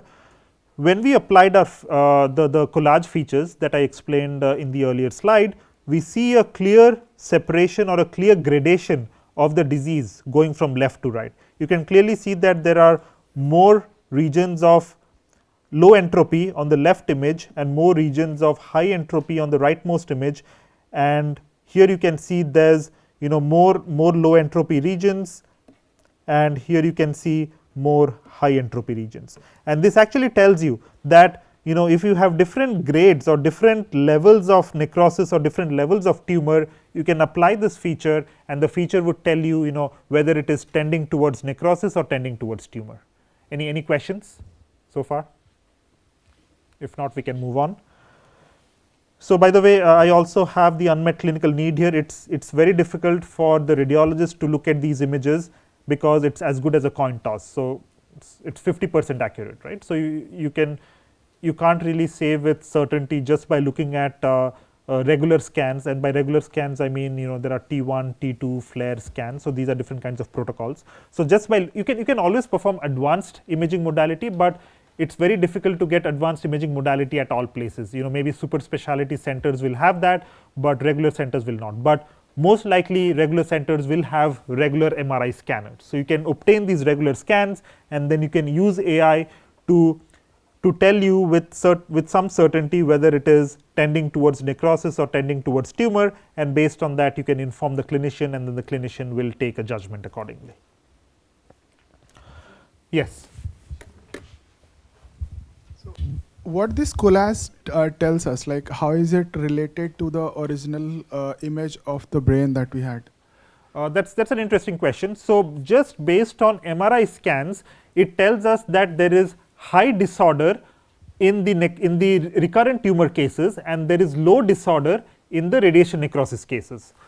But coming to your point, what does it really mean? So, if you look at the underlying biology or the underlying pathology of the disease, when it comes to recurrent tumors, there are different kinds of processes like mitosis, right. There's a lot of cell division happening, there's a lot of randomness in the tissue, in the cells. But in necrosis, there is less randomness. So, these are dead tissue, right. So, what this is possibly capturing is the degree of randomness of the tissue, right. For the recurrent tumor case, since there is more randomness, more sort of haphazard, more breakdown in architecture, that is what this collage feature is capturing. But for The necrosis case, there is more coherent organization, there is less breakdown of architecture. That is potentially what the collage feature is capturing. Does that make sense? Yeah, I mean, one follow-up question. So, Yes. like, what are those white to dark and dark to white arrows? Like, what are they signify? Oh, so that's basically okay. So let me go back here. So you see this image here, right? So you see dark regions and bright regions. So what I showed in the previous slide was basically a crop of that image. So I take a region of interest and I look at, and this region of interest is cropped around the region where the tumor is.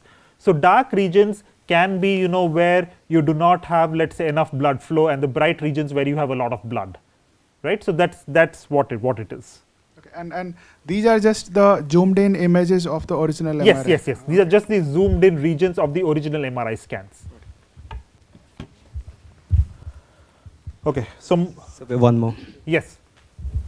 Sir, actually I have a question, like how this process is different from attention mechanism, because we know like in attention mechanism also they are doing the same thing, like they will give more more weightage to the more discriminative part, and like this is also doing the same thing. Yeah, so we'll come to that. We'll come to that in our later slides, but all of this was before attention, right?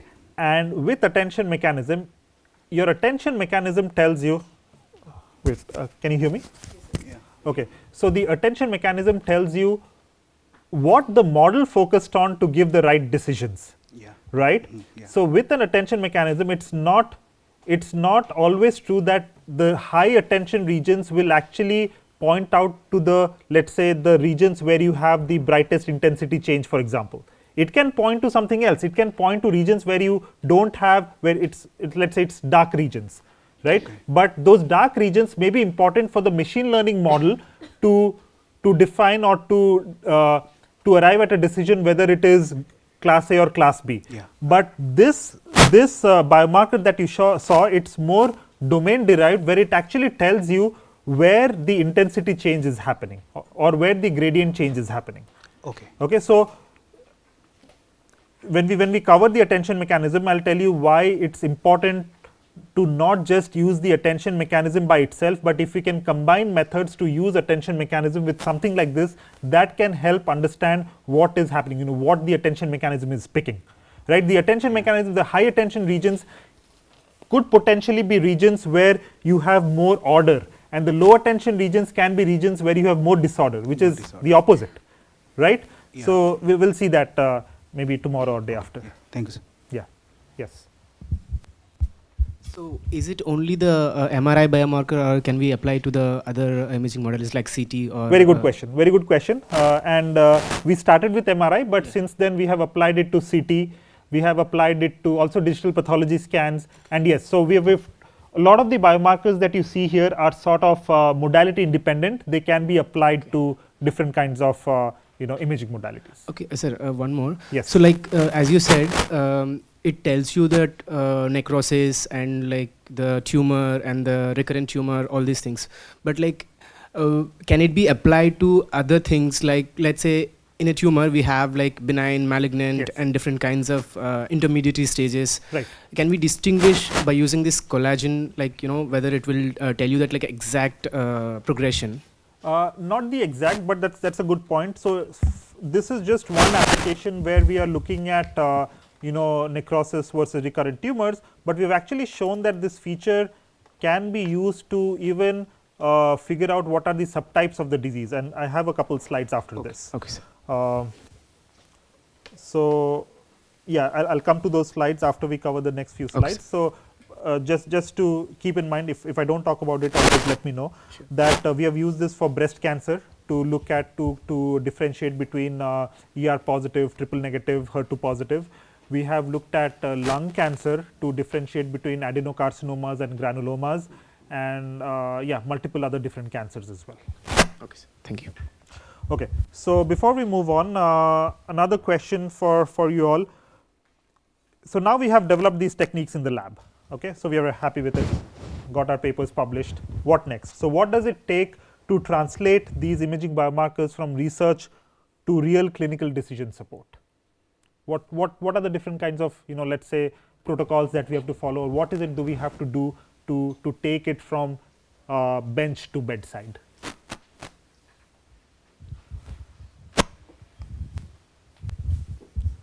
Sir, clinical trials Clinical with trials. clinicians. Okay, good. Sorry? Ethical clearance. Clearance, so approval Yeah, process. yeah, ethical clearance. Ethical clearance, okay. Okay, what else? Develop a software or website which clinicians can use to, easily use for real clinical studies or use in day-to-day life. So clinical studies, Yeah. user interface. Yeah. Okay, excellent. Okay, so these are, okay, I see another raise of hands there. Yeah.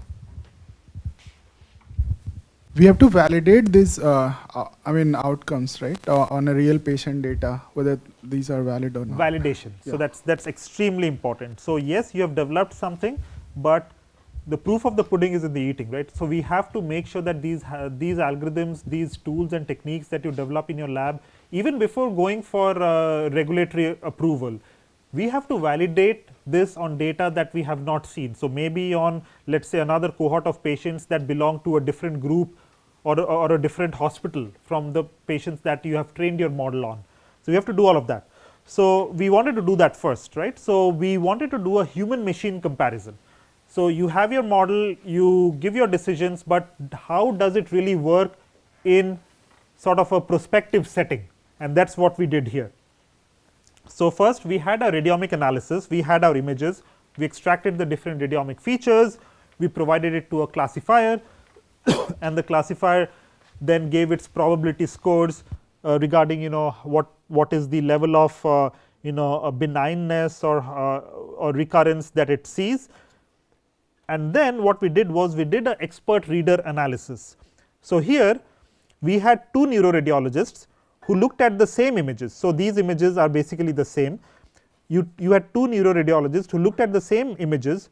We did not provide them any radiomic reads or anything like that.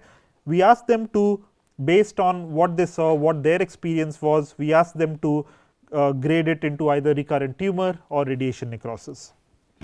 Now very interestingly, and this is what the results will point out here, the first reader could point out only with 42% accuracy whether it was a tumor or not. The second reader was only 50% accurate, but the machine that we trained was 75% accurate. But the machine, it was 75% accurate, but it's not like it's 100% accurate, right? It still misses tumors. And here's a summary. So the radiomic classifier was accurate in identifying recurrent tumors as compared to both the readers.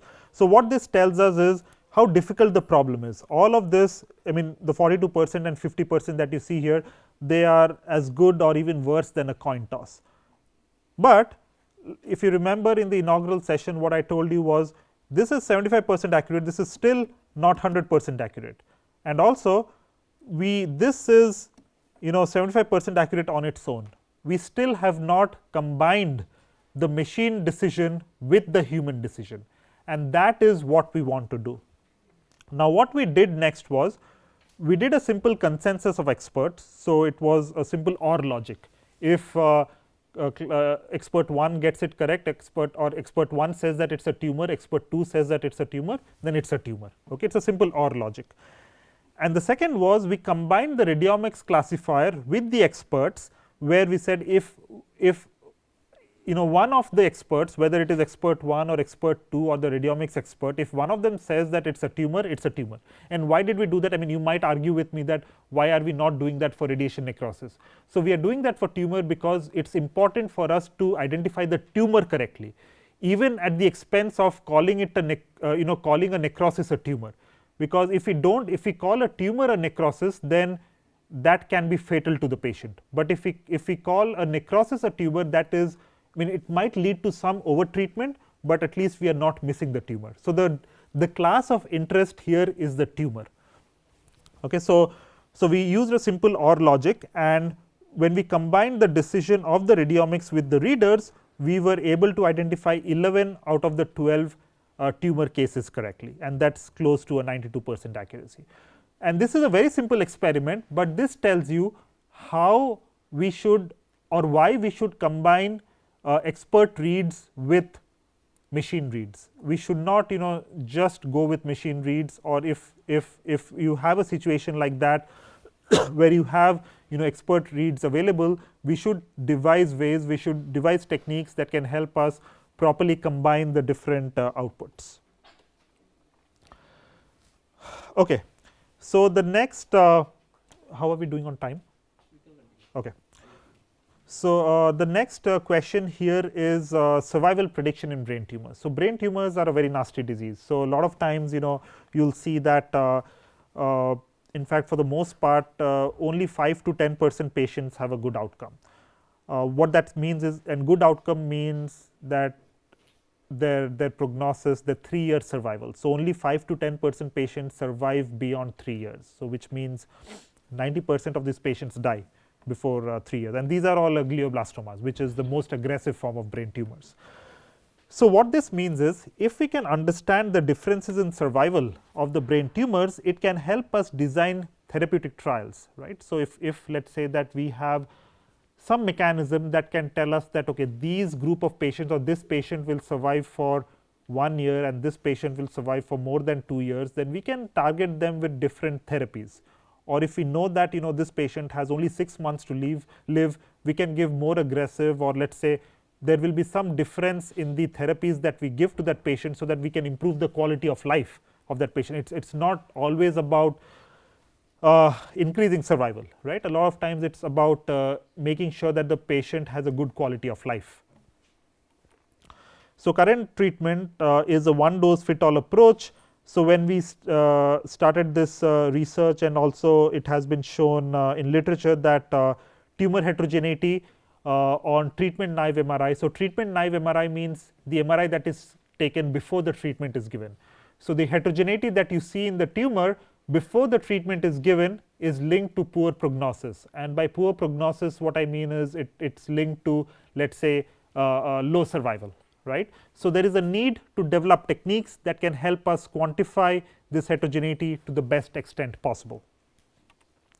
So, when we started this research, there were a couple groups that were already working on this, but all these groups were doing, or these different papers that had been published till then, what they were doing was they were looking at the morphology or the shape of the tumor, or they were looking at the different radiomic features from the contrast enhancement zone or the bright zone that you saw on the tumor on the MRI scan a couple slides ago.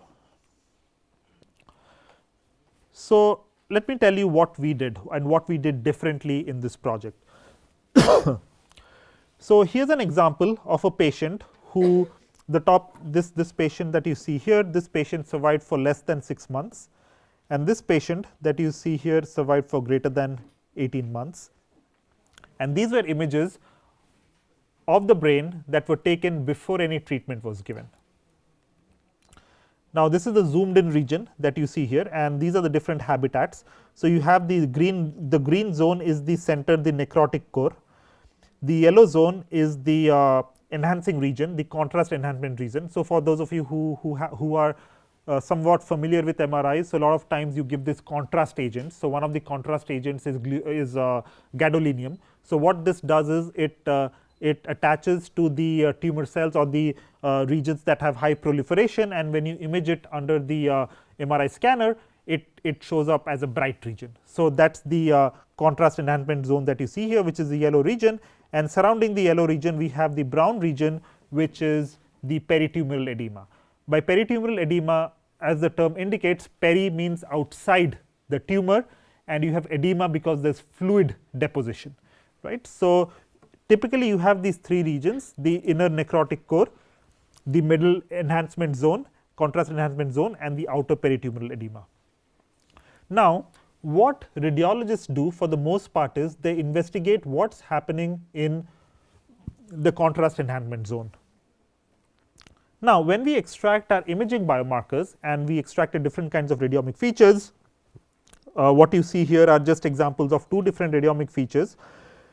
You see that the contrast enhancement zone here, the level of expression of the radiomic features, and in this particular case whatever radiomic features that I am showing here is very similar for the short term survivor and the long term survivor. But when you look at what is happening in the necrotic core here and the necrotic core here, right. You see that okay, this is a little bit difficult. So, this one versus this one. Okay, so you focus on what is happening in the center, the necrotic core. You see that the radiomic feature expression is very different for the short term survivor and the long term survivor, right. It is sort of more pinkish, more brighter for the short term survivor and less bright for the long term survivor. So, what this tells you is that there are signals not just in the enhancing tumor, but also in the inner necrotic core. Also, if you look at the outer zone, so look at this region and look at this region, you see the level of the expression level of the radiomic features are different for the different patients here in the inner necrotic zone and the outer peritumoral zone. So, what this tells us is that using these features, using these mathematical descriptors, we can begin to tease out differences in different regions, not just focused on the tumor region. Okay, so that's the takeaway from here. Anyone here has worked with Kaplan-Meier plots? Okay, so what does a Kaplan-Meier plot tell you? Mike, please. It helps us to understand the survival analysis, like based on the stepwise. How do I explain? I don't know. Yeah. If you can explain, I can drink some water. Yeah. So you drink water. No, go ahead. So yeah, step 5. So what do these steps indicate? How do I? Sorry, I can't explain That's okay. properly. So anyone else? Events. Right? Events. So these steps indicate events, which might be the patient death or something like that. So essentially, what happens is what this tells you is so you see that. So let me try to draw a simple one here. So patient survives till here, then there's an event here, which means so all the patients are, let's say, alive, and here let's say you have one patient who there's an event, which means something happens. Let's say there's a death event here, and then you have patients who are alive, and then you have another event here. So if you plot these curves, it can tell you, these curves can tell you, they can help you characterize the survival of the different groups of patients here. So what this tells us is, if you just use age as a factor, so concordance index is like accuracy. It tells us what is the concordance, and if a higher concordance index means that it's a good feature or the good bank of features, and a low concordance means that it's not a good feature.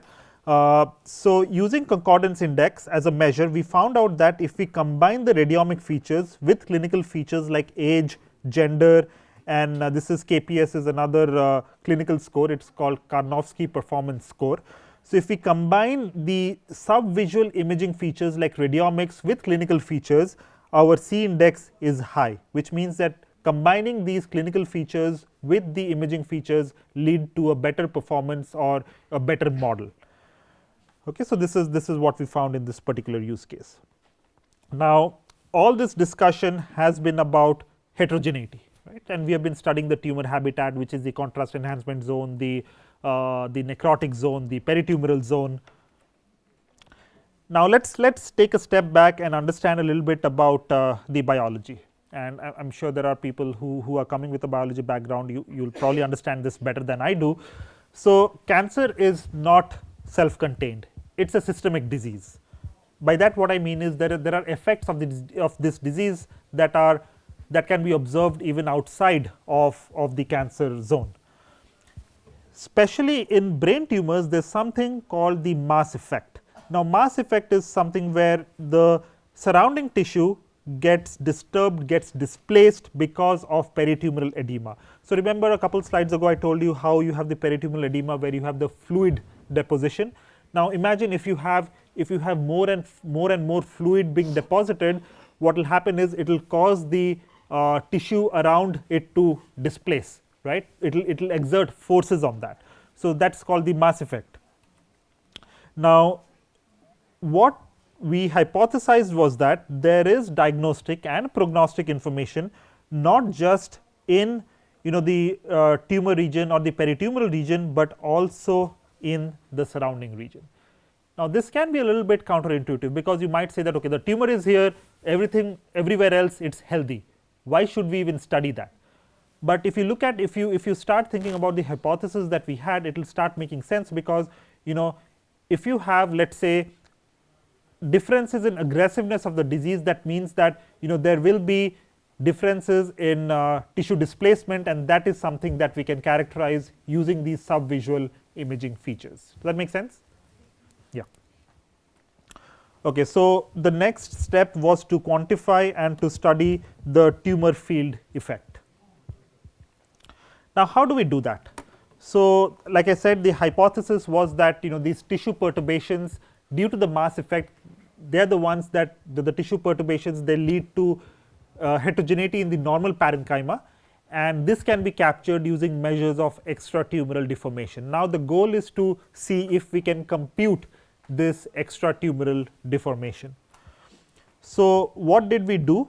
How did we compute this? So, we got the images of the patients who had the glioblastoma, and we registered. So, in medical image analysis, there is a process called registration, where you can take an image and register it to another image.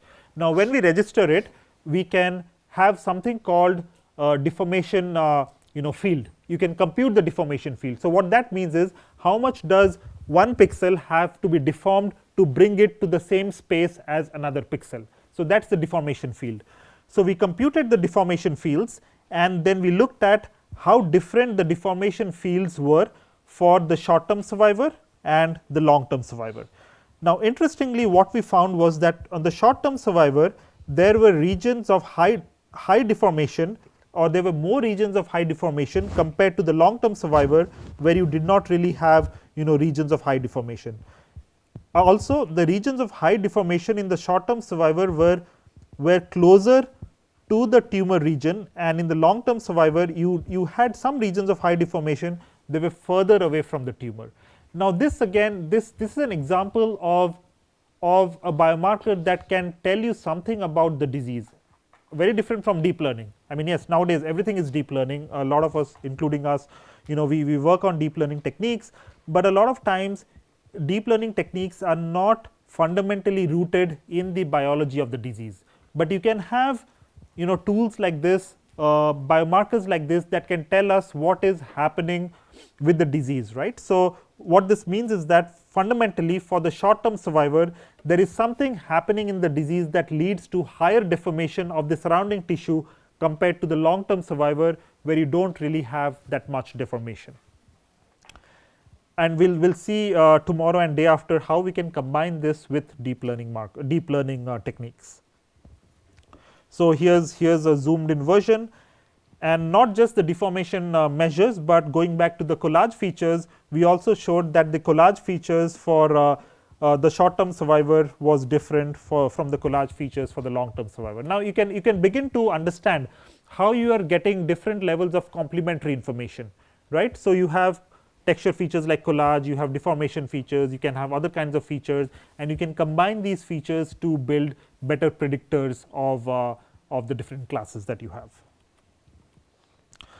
Okay, so, what we did was we computed the features, we looked at the statistics of the features in the different zones. So, what we did here was we divided the tumor into 2 millimeter or 3 millimeter increments, and we looked at how much the the extent of the deformation was in each of these annular zones, and we found that for the first few zones it was significantly different for the short term survivor compared to the long term survivor, but as you start going towards the periphery, you do not really have that many differences, and it is quite logical. What this means is that because of the mass effect, you have a lot of deformation in the regions immediately in the close proximity of the tumor for the short term survivor, but because the long term survivor probably has a different pathophysiology, the level of difference is not that much in the peripheries, but closer to the tumor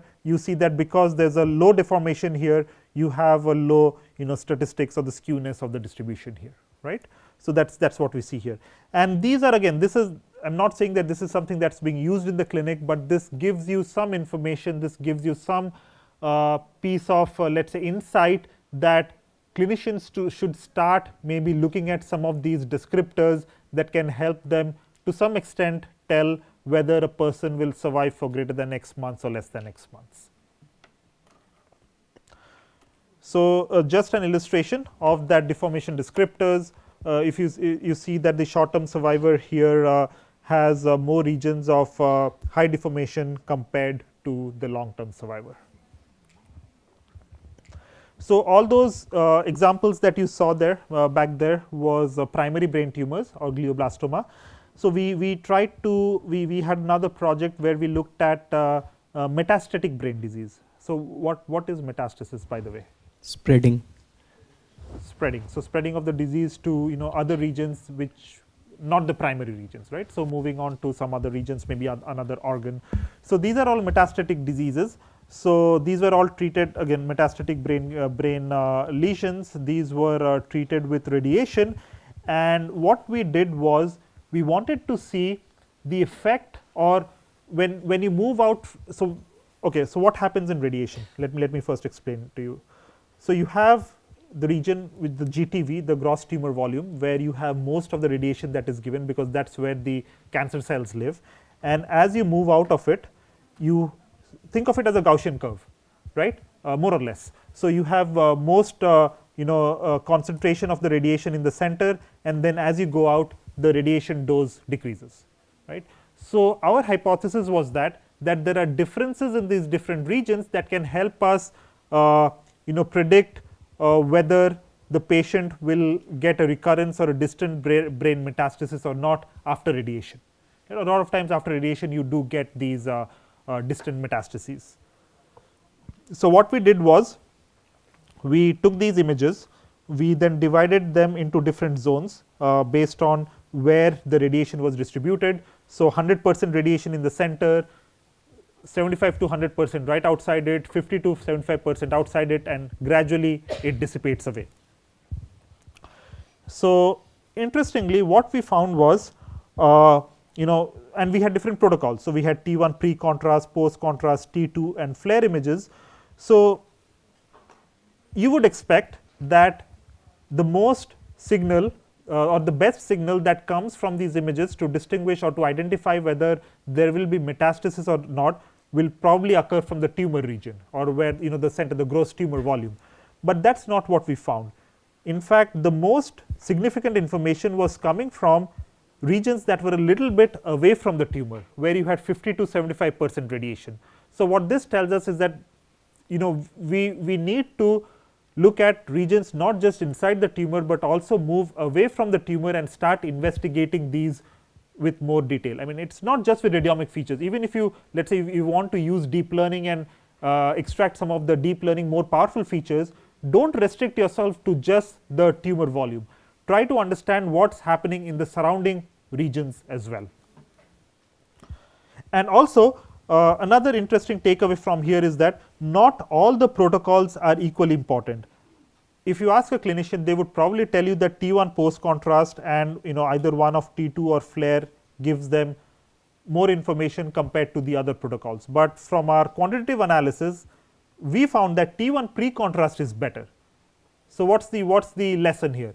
That the kinds of information that the different protocols give you are different, they are complementary. We should not ignore any protocol. So, we need to look at them with different lenses, we need to identify what is better for a given clinical problem, which protocol is better, and use that for our downstream analysis.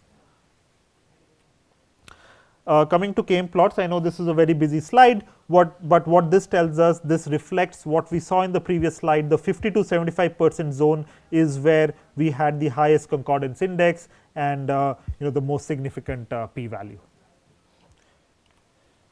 So, this is something that is called a forest plot, which tells us how good the features are. If the hazard ratio is greater than 1, that is a good feature, and also it should not basically cross this line there here.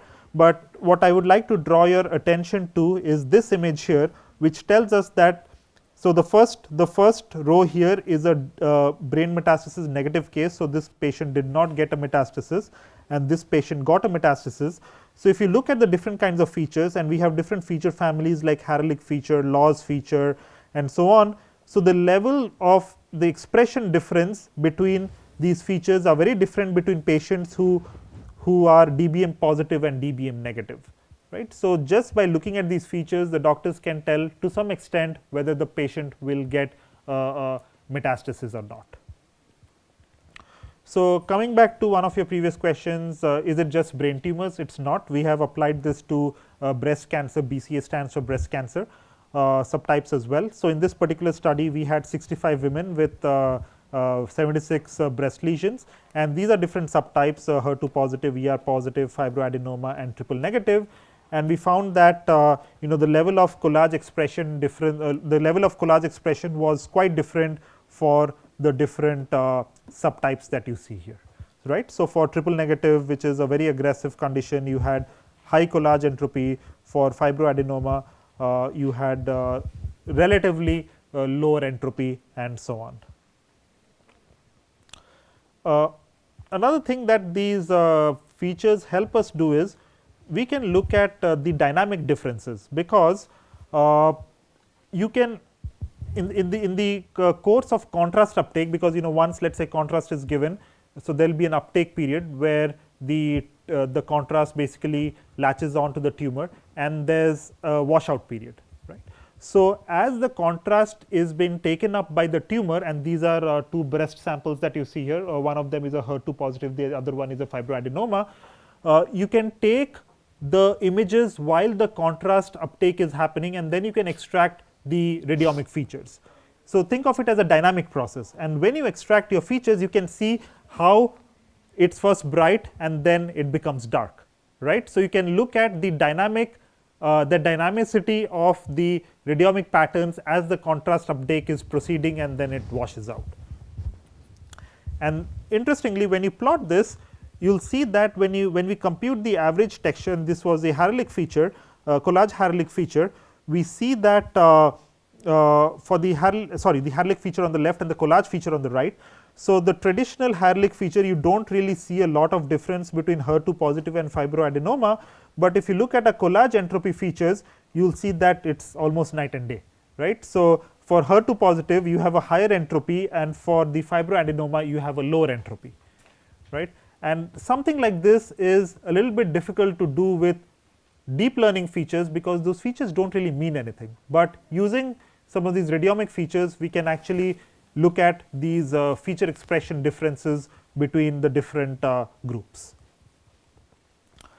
Okay, now what else have we done with this? So we have also looked at CT images, and here is an example of a use case where we are looking at predicting head and neck cancer recurrence after radiation therapy. So what we did here was we had our CT scans, we used deep learning methods to identify the different organs at risk, and then we use graph techniques. So we use graph convolution neural networks, graph convolution blocks, and so there are two levels of graphs that we build here: local graphs and global graphs. So local graphs are essentially graphs within each organ of interest, and these organs of interest can be pharynx, larynx, the other kinds of organs here. Why do we call them the organs at risk? Because when you give radiation, there is some spillage of radiation that happens to the other organs, right. So they are at risk. So these are the organs at risk, and we build these local graphs, and then we build another graph called the super graph, and this was published in MICAI I think last year. So we build a super graph, which is a global graph, and then we use graph neural networks to predict whether the tumor will recur or not. Now we want to bring in some level of interpretability here, and we'll talk about interpretability in greater detail tomorrow. But what this method can tell us is, using attention mechanism, we can say which organ had greater attention or greater likelihood of the tumor recurring, right. So it can point us to that organ. So we found that organs like esophagus or retropharynx or larynx, they were at higher risk of recurring as compared to the other regions. Now this is very difficult to do with just radiomic features, but we can do this with deep learning. So what this tells us is that radiomic features and deep learning should be used in conjunction with each other. So we had a similar theme that occurred here, where when we combine the image based features or the graph features with clinical features, we had a higher, and these are different data sets that you see, we had a higher performance, both AUC scores and F1 metrics, as compared to other papers which used just image based features. So let me step back a little bit. We looked at a lot of these different problems where we want to extract these features, right. So before even extracting features, what do we want to do? We want to segment out the region of interest, like we want to understand, or we want to detect where the tumor is. And there are a lot of algorithms that are out there. Many of you who are familiar with segmentation models would have heard about UNet, right, or NNUNet.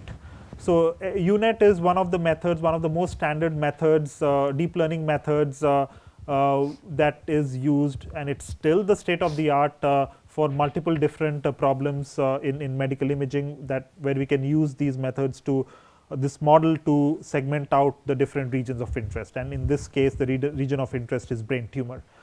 Now you will see that a lot of these methods, including UNet, for particular applications, they need multiple different protocols, right. So they would have been trained on, let's say in this particular case you have modalities of protocols like T1, T2, FLAIR. So they would be trained on multiple different protocols to do a segmentation.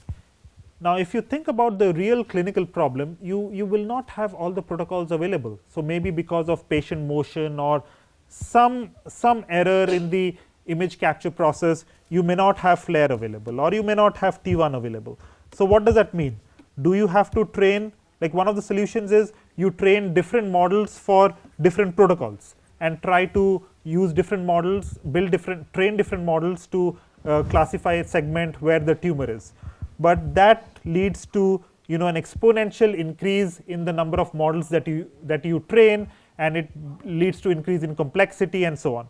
So we took a little bit of a smarter approach, where we said, okay, we'll take whatever you give us. We won't train separate models, but we took this we used this meta learning paradigm, where irrespective of whatever image or whatever protocol you gave us, we would still be able to train a model. And you can read this paper that we published in ICCV 2023, and maybe this is something we should provide them.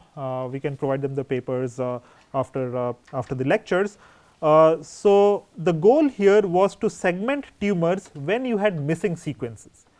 We don't want to train different models. We will train just one model, but in the inference phase, when you have different sequences that are missing, we want to still be able to use that same model to segment out the tumors. This is another project that's ongoing right now, where we want to predict response in breast cancers. So this is neoadjuvant chemotherapy, and I'll tell you a little bit about this process. So neoadjuvant chemotherapy is basically chemotherapy that is given before the surgery or whatever the main therapy that's given. So we give this neoadjuvant chemotherapy to see if the person is responding well or not.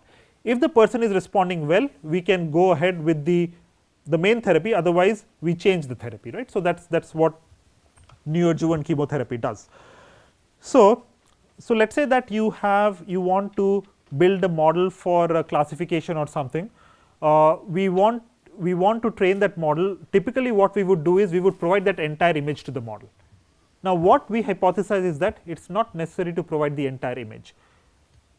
There are certain places of the image that are more important than the other places, and a lot of these places, regions you can identify using an attention mechanism, but we took a slightly different approach.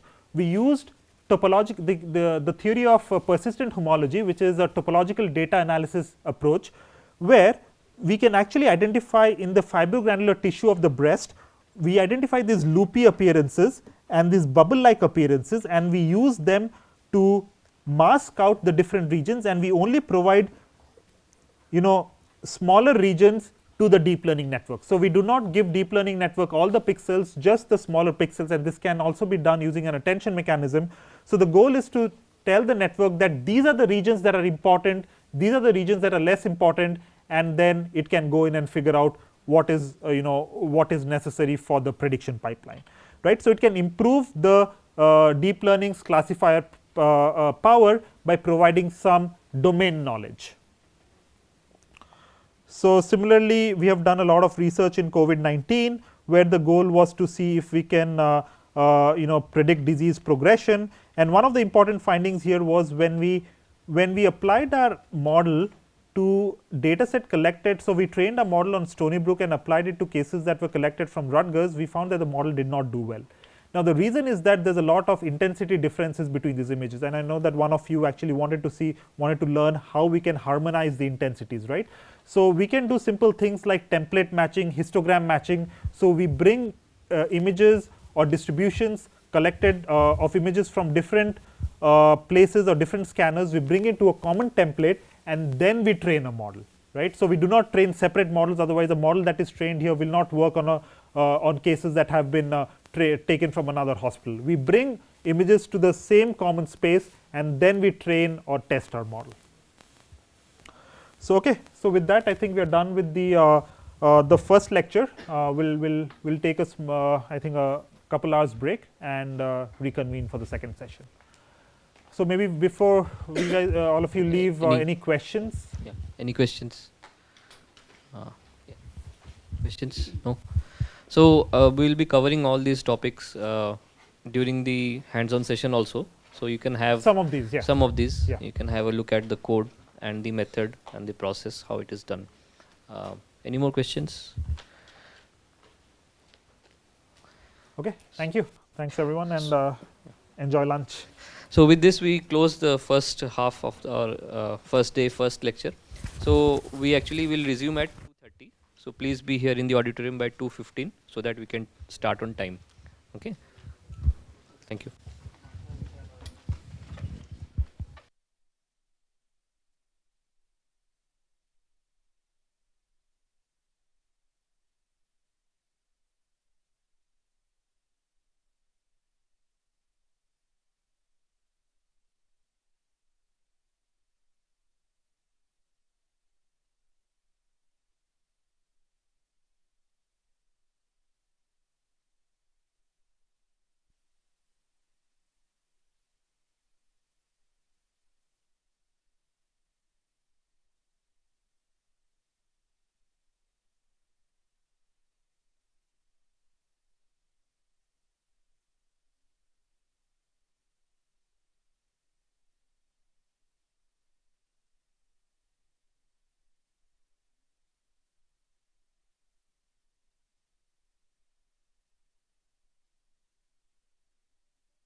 Okay. Good afternoon, everyone. Let's get started. So, hoping everyone was able to digest everything.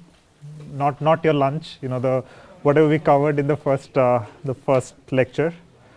Are there any questions regarding what was covered? I mean, we'll have a QA session and a clarification session towards the end. But if there's something that you would like to discuss before we get started, let me know. If not, we can jump right into our material. Okay, so we'll try to follow. Oh, there is one question. Okay, sorry. Sir, I have seen that this college is for 2D. The matrix is for 2D. Okay. But how do we proceed with the 3D? The tumor is not restricted to a single slice, but it's but how do you construct the collective volume of that tumor? So just for simplicity purposes, what I showed earlier today in the slides, I showed in 2D. But if you read the paper, we have a 3D implementation as well. Actually, I have seen, sir, but I couldn't able to understand what exactly. Is so okay. So let me try to clarify that. So if it's a 2D image, so let's say that when you are computing your features, doesn't matter if it is collage feature or some other radiomic feature. End of the day, what you are doing is you have a filter. So you take a filter and you have to convolve. So for those of you who are used to deep learning, it is quite straightforward for you. But for those of you who for you guys who haven't worked on this so far, so typically the underlying operation for this is convolution.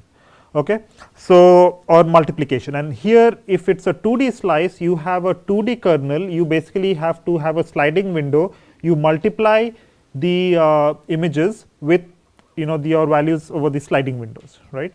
Now, if it's a 3D image, what changes is instead of a 2D kernel, you will have a 3D kernel.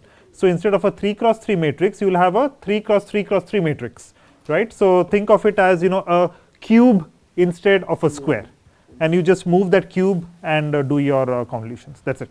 But does that changes the complexity of the mathematical operations lies inside it? I mean, yes, it will. But eventually, since these are 3D images, that's what we have to do, right? I mean, like you rightly said, the information is not restricted to 2D slices. So if you compute these in 2D, you will lose the information in the slices above and below. So if you want to do a proper calculation of the heterogeneity, you have to do it in 3D. It does increase the complexity. It will increase the time that's required. But I think a true, let's say, characterization of the changes in the image intensities can only be obtained if you do it in 3D. Okay, thank you. Yeah, good question. Anyone else?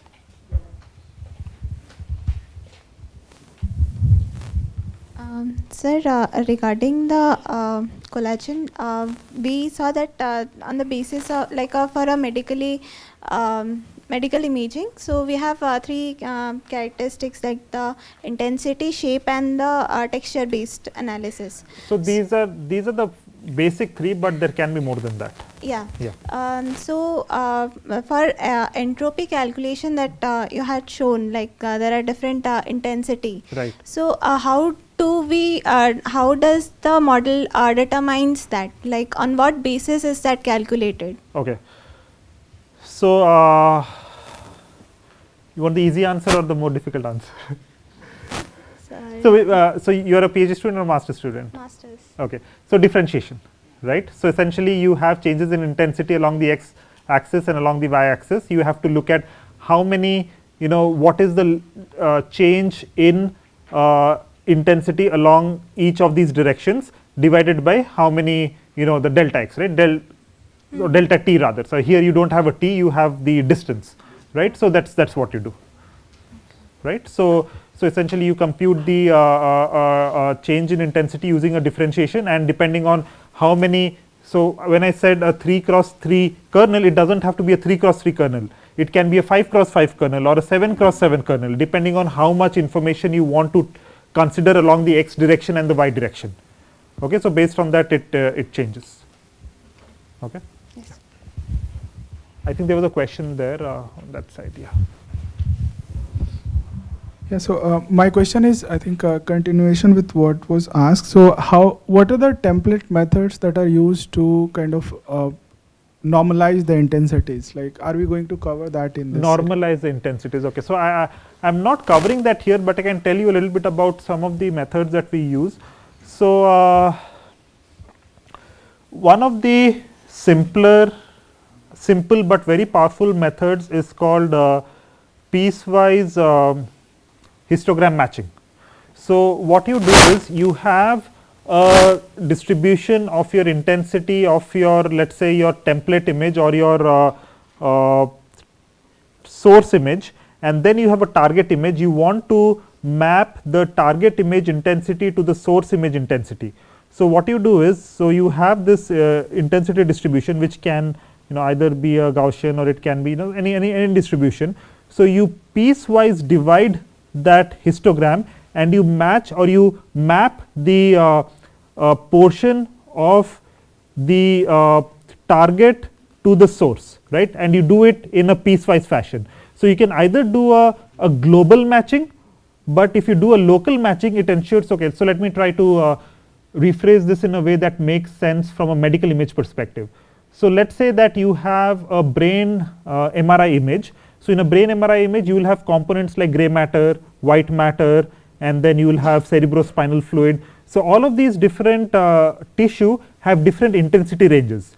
Now if you try to map one brain intensity histogram to another brain intensity histogram, it will be a global matching without really accounting for each of these tissue compartments. But if we further divide it into these piecewise compartments, then it will make sure that the distribution of the white matter matches the distribution of the white matter, gray matter matches the distribution of gray matter. So that's something that can be done. So that's one of the simpler ways, and it's very powerful, very effective. So another way, another technique that we apply is called matching or trying to register everything to an atlas. So for example, for brain images, what you would do is, so you would construct an atlas from healthy images, patients who do not have a disease.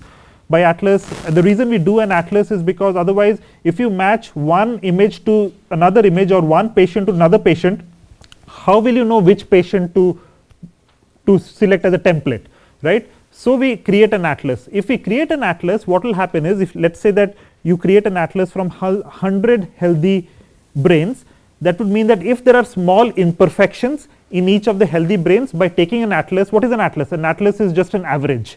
So if you take an average, you will average out any sort of errors that are there in the individual images. So you create one image which is an average of 100 images, that is your template image. Now when another image comes in, you can map it onto that healthy image, and that can be done using a lot of methods such as piecewise deformation, diffeomorphic registration methods or other kinds of registration methods. And when you do that, it will also normalize other sorts of inconsistencies that might be there.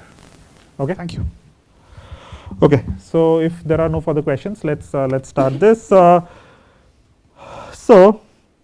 who's this gentleman in this figure, in this image? Anyone? Yoshua Benjo, and he is well known for. Okay, so he what did he win last year? He won the Nobel. Nobel, okay. Yes, he won the Nobel. I mean, obviously there are yes. So there are there can be debates about whether they should have won the Nobel or not, whether it actually qualifies as something that is worth a Nobel Prize, but that's different. Let's not get into that. But end of the day, he and a couple of other people, they're really well known for the field of deep learning. So what this article tells you is that researchers like him and others, they want their algorithms to understand the why, right? It's not just giving you an answer as to whether it's a tumor or whether it's benign or whether it's disease A or disease B. Why does a model decide, or how does a model decide that it's a tumor or it's benign, right? So we want to understand, we should be able to decipher the why right? So because deep learning is fundamentally blind to cause and effect. Unlike a real doctor, a deep learning model cannot really explain why a particular image may suggest disease. I wouldn't say that it cannot explain. I mean, that's the research part here. What we do in our labs and many other people try to do is to understand why this is happening, but fundamentally a deep learning algorithm cannot explain it. So this means that deep learning must be used cautiously in critical situations. So here's a famous quote: "I have an extremely large collection of clean labeled data." Who said this? Come on, it's easy. No one. Okay, so we never have an extremely large collection of clean label data. If we had that, I don't think half of us would be doing the research that we are doing, right? So I think one of the when I started my lecture earlier today, one of you here mentioned that they want to learn about how to build these models when you do not have enough data. And it's not just about enough data, enough clean data. You can have a lot of data, but if the data is not clean, if you just throw that data blindly to a model, throw a kitchen sink at it, you will not get good results. It's garbage in is garbage out, right? So we don't really have an extremely large collection of clean label data for, and this is mostly true for medicine. Maybe in the real world, if you're familiar with the ImageNet data set, where you have hundreds of thousands of images of real world entities like cats, dogs, different kinds of sceneries and whatnot, you can have a very large collection. You probably don't need a lot of clean data, but at the same time you should understand that the repercussions here are much higher, right? So eventually what we want out of models that are in the medical domain is very different from what we want out of models in the non-medical domain. So by the way, just a quick question: why do you think having a large, clean, perfectly labeled data set is an unrealistic assumption in clinical imaging? So why do you think this is not possible? Why do you think it's difficult? Yeah. Because sir, label data are very costly. For annotation also we need some domain expert to annotate those data, and in real life or in medical case it is very kind of a very gold mine for us. Right. We cannot get this kind of thing. Okay, thanks. So I'll try to simplify that. So let's say that you want to train a machine learning model to,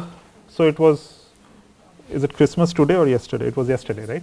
So I remember when I started my when I trained my first machine learning model, that model was to detect if a Santa has a reindeer or not, something like that, if Santa is sitting on their sleigh on his sleigh or not. So there were a lot of images, and I had to go and divide these images into different folders: Santa on sleigh, Santa without a sleigh, right? So I had to do that, and I could do that because I know what a sleigh looks like, what Santa looks like. I didn't really need a domain expert, right?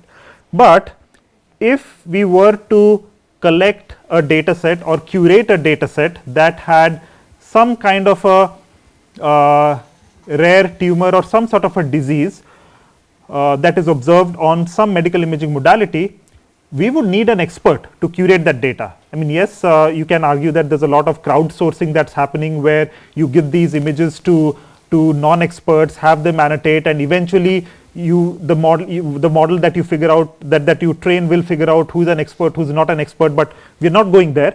To train a machine learning model, the fundamental assumption is that you have good data and good label data. So getting good label data means that getting good labels, and getting good labels means you need to have some expert who annotates these labels for you, right? So if your goal is to build a machine learning model to detect tumors or to segment tumors, or let's say your goal is to build a machine learning model, and I'll talk a little bit about ophthalmology. So you have fundus images, and in fundus images you have different kinds of primitives like blood vessels, for example, or microaneurysms and so on. who are non-domain experts, we can't figure out what pixel is an aneurysm, what pixel is not. Maybe you can do that after you are exposed to many of these images over a long time, but we can't really expect us non-experts to do that. We will need an ophthalmologist to look at these images, right? And getting their time, getting that kind of effort from them is very difficult, right? So everything has a price to it. So it's very expensive. So that's why it's an unrealistic assumption in clinical imaging. What else? Why else do you think this is an unrealistic assumption? Probably the differentiation between, or maybe intravariability or intervariability of like doctors. Maybe some people might have a different assumption of towards Right. themselves. Okay, that's a very good point. So what he's trying to say is that, so there might be, so it's a very subjective thing. A lot of times the way doctors give the decisions might be subjective, and let's say that there's some sort of a condition where doctors are not 100% certain, right? So one doctor may tell you that this is a particular kind of disease, another doctor might tell you this is another disease, right? So there's a lot of variability in there, and that further reduces the confidence that we have in building these data sets, as opposed to if you were building a cats versus dogs data set, a cat is a cat, right? Unless you are asking ChatGPT to create a cat that looks like a dog, right? So and yes, you can do that, and we have shown that something like this is important. I'm just trying to go out of syllabus here. So if you do that, what we have shown is we have asked, or we have trained models that generate cats that look like dogs, and then using methods like self-supervised learning, we teach a model to find out how much % of that is cat and how much % of that is dog. And if you can do that, then your model is learning the characteristics of a cat and a dog, right? So then it becomes a very good model, right? But yeah, so out of syllabus. Yeah. So yeah, having a large, clean, perfectly labeled data set is unrealistic. Another reason is, a lot of times if you want to train a model, let's say that there's a very rare cancer where maybe you have not even hundreds of cases, maybe 10 cases in the entirety of the country, or maybe 100 cases throughout the world, right? So how will you even get a big data set to train a machine learning model? It's difficult, right? So just the nature of the problem makes it super difficult, super complicated to assemble a clean, perfectly labeled data set. That's why for those of you who are familiar with NeurIPS, the NeurIPS conference, which is one of the most famous machine learning conferences, they have a datasets track. So because datasets are so difficult to curate, they have focused one of their publication avenues as a dataset track, so that people who are working on new datasets, I know someone here, you're working on aerospace, right?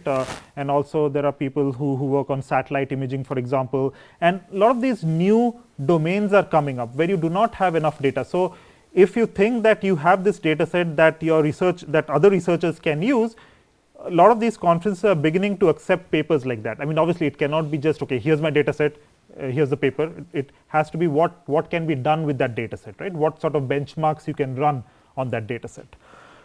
So data sets, very important. So the goal that we have been pursuing in our lab is that we want to go from purely data-driven models. By purely data-driven models, what I mean is, you have your deep learning model, you have a certain architecture, you throw your data at it, you try to get your results. Even high school students can do that. We don't want to do that. So what we want to do is, we want to go from purely data-driven models to models that are data-informed and domain-inspired. By domain-inspired, what I mean is, actually bring in clinical domain knowledge. Since we are talking about medicine here, how do we bring in clinical domain knowledge to machine learning models, or to training these machine learning models? So here are some of the imperfect data scenarios where clinician AI collaboration is extremely important. Missing modalities. So we looked in the previous lecture, we looked at how we need T1 scans, T2 scans. A lot of these models, like UNet models, for example, they need different modalities or different protocols to be able to generate proper segmentations of tissue. In that context, we looked at tumors. But what if you have certain modalities or certain protocols missing? And that this is true for all domains. It doesn't have to be just medical domain, but it becomes more crucial in the medical domain because we have it's inherently multimodal, right? So medical domain is inherently multimodal. Costly annotations, we covered this. Scarcity of data sets. So we are again touched on this. You might not have enough data sets, so that becomes an imperfect data scenario. Unpaired data. So let me talk about this a little bit more. So by unpaired data, what I mean is, so let's say that you are looking at developing some personalized decision support system which needs RNA data and some imaging data, right? So in order to train a model, you would want to have paired data. For the same patient, you need to have RNA data. For the same patient, you will need to have imaging data. But what if pairing this data becomes infeasible? Or what if there's, for some images, for certain patients you have paired data, certain patients you do not have paired data. So there can always be instances where pairing is not possible. And then complex reasoning, and some of these complex reasoning stems from the fact that these images are very complicated, they are very heterogeneous, there can be differences in there's subjectivity in the clinical reasoning. Like let's say you have Dr. A who arrives at a particular decision, and Dr. B arrives at the same decision, as in the model output, not the model output, the clinician diagnosis is the same, but the way they arrive at the decision is different, right? So that becomes a very challenging problem. So these are the few of the different kinds of imperfect data scenarios where we need proper collaboration between clinicians and AI.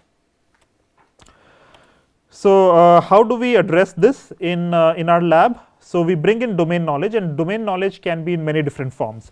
It can be as clinical intuition, where you can build features like domain inspired radiomics that we saw in the earlier lecture, domain inspired pathomics that we'll see tomorrow. Expert interpretation, where we can build generative tools, and human in the loop model. So this is very important. So we can consistently and continuously take input from clinicians, keep them in the loop, and try to fine tune models based on their confidence and their certainty. And we can do uncertainty analysis, some data driven insights where you look at the model output, you quantify the uncertainty, and then you see which of these samples are, let's say, highly uncertain, less uncertain, and change the outputs, provide it back to the system. So it's a form of an active learning. So that's something we can do. And also viewing patterns. So I'll talk about this later today, where you can build systems where you try to understand how the radiologist is looking at certain images, how the clinicians are looking at that data, and try to build modules within your ML framework to emulate their decision making process. And that's something that we can do via gaze analysis. I'll cover this as well towards the I think end of this lecture. Okay, so now I'll start going through the different use cases. So the first use case that I'll be covering is predicting COVID-19 lung infiltrate progression on chest X-ray scans using some machine learning model that we developed. And in this particular case, we used spatiotemporal LSTM. Did not have transformers back then. Otherwise, we would have approached it differently, obviously. So okay, what's the goal here? What's the clinical problem? So this was actually right during the beginning of COVID-19, where if you remember, if any of you have gone through a lot of the literature that was being published, people started publishing papers like crazy. I mean, every day you would see hundreds of papers coming out on how to identify COVID-19, what's going on, what's not going on, and stuff. But what was important and what we realized was missing is that there were not much work going on where people try to understand, researchers try to understand how this model is, how the disease is progressing, because that's where we would add value to the decision making workflow, right? Just saying if it's COVID, it's not COVID. I mean, yes, I think clinicians can, or back then radiologists could just look at the X-rays and say it's COVID or not, right? So just detecting COVID wasn't the challenge here. So none of the works back then had investigated or studied the spatial distribution within the images and the temporal information of how the disease progresses. So we realized that there was an unmet clinical need there, there was an unmet gap there that we wanted to address using our machine learning models. So the goal was to provide imaging evidence of disease improvement or disease deterioration on sequential imaging data. So what you see on the screen, going from left to right, we have a image of a patient's chest X-ray that was acquired on the day they were actually admitted for COVID-19. You don't really see a lot of infiltrates here, but if you look at another day, this might not be day 2, it might be day 3 or day 4. You see that there's a lot of COVID infiltrates in this region. It further gets filled up, and then towards the end, which was after n days, you see that the COVID infiltrates have resolved. So the lung becomes clearer. So you see how it starts from being a little dense to a lot denser, and then it becomes clearer, right? So you see that there is some pattern in which this disease is progressing. So the goal was to study how the disease progresses. How did we do that? So first of all, data set, like I said, getting data sets are extremely difficult. So let me actually tell you a little bit of slightly segue and tell you something else that we observed during this period. A lot of the research that happened back then and a lot of the papers that were published, I would take all of that with a little bit of with a grain of salt, because a lot of papers, what they did was they were like, okay, we had a data set of tens of thousands of images, we trained a machine learning model to detect COVID-19, to distinguish COVID pneumonia from regular pneumonia, and so on. But if you look at how the data set was collected, and there's an important lesson in this for anyone who wants to get into medical imaging, if you are already not in medical imaging, you need to understand the source of your data, right? So in this, but why I'm giving this example of this COVID-19 of these papers is that a lot of times the images that were taken to train the machine learning models were scraped from the web. So basically, there were clinicians who were publishing papers and the PDFs were out there. People would take the PDFs and scrape the images out of that and use that for machine learning model training. That's not how we should be, doing these or training these models, because if you look at it, so let's say that you have a native X-ray, native scan, which is collected using some G scanner or Siemens or Philips scanner. The format in which these images are saved is called a DICOM format. Okay, so these are not PNG images, or these are not JPEG images. A lot of times, if you look at JPEG images, so JPEG images, there's some sort of a lossy compression going on. So you lose some intensity information, some pixel information in those images. Now imagine a paper has been published, it's there on archive or it's there on the web. If you further scrape that image, there's so much loss in information. You lose maybe 90% of that information, and you try to train a machine learning model with that with that quality of an image. Obviously, like I said, garbage in is garbage out, right? So most likely those models don't even mean anything, right? So that's why we have to be very careful in which in the way we collect and curate our images. So for this particular problem, we collected sequential X-ray scans from 93 COVID patients. We didn't have a huge data set. We had only 93 patients, and we had 600-ish scans from them. Now 600 because multiple scans per patient. We were studying the progression of the disease. Also, it's important to realize that, and this is where that pairing of data comes into play. If you remember, it looks like there's approximately 6 scans per patient, right, based on the ratio that you see here, but that was not true. Some patient had 3 scans, some patient had 20 scans, right. So there was a variability in the number of scans, in the number of temporal scans per patient. Okay, so what I hope you can see this. So what we did was the first step of annotation, and this gives you an idea about why it is difficult, why it is very time consuming and expensive to get these annotations.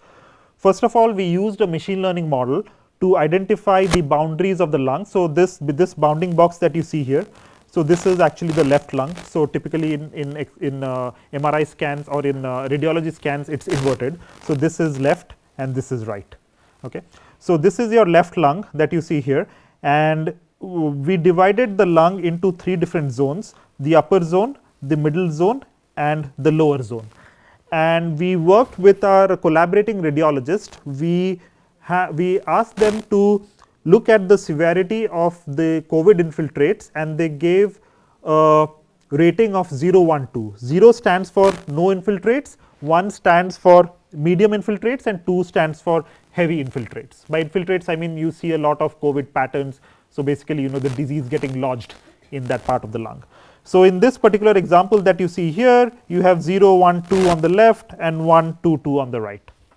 And we asked them to do this for each of the 620 odd scans that we had. And you can imagine how much time taking this is, right? How much time consuming this is. Now what did we do here? So what sort of a model did we develop?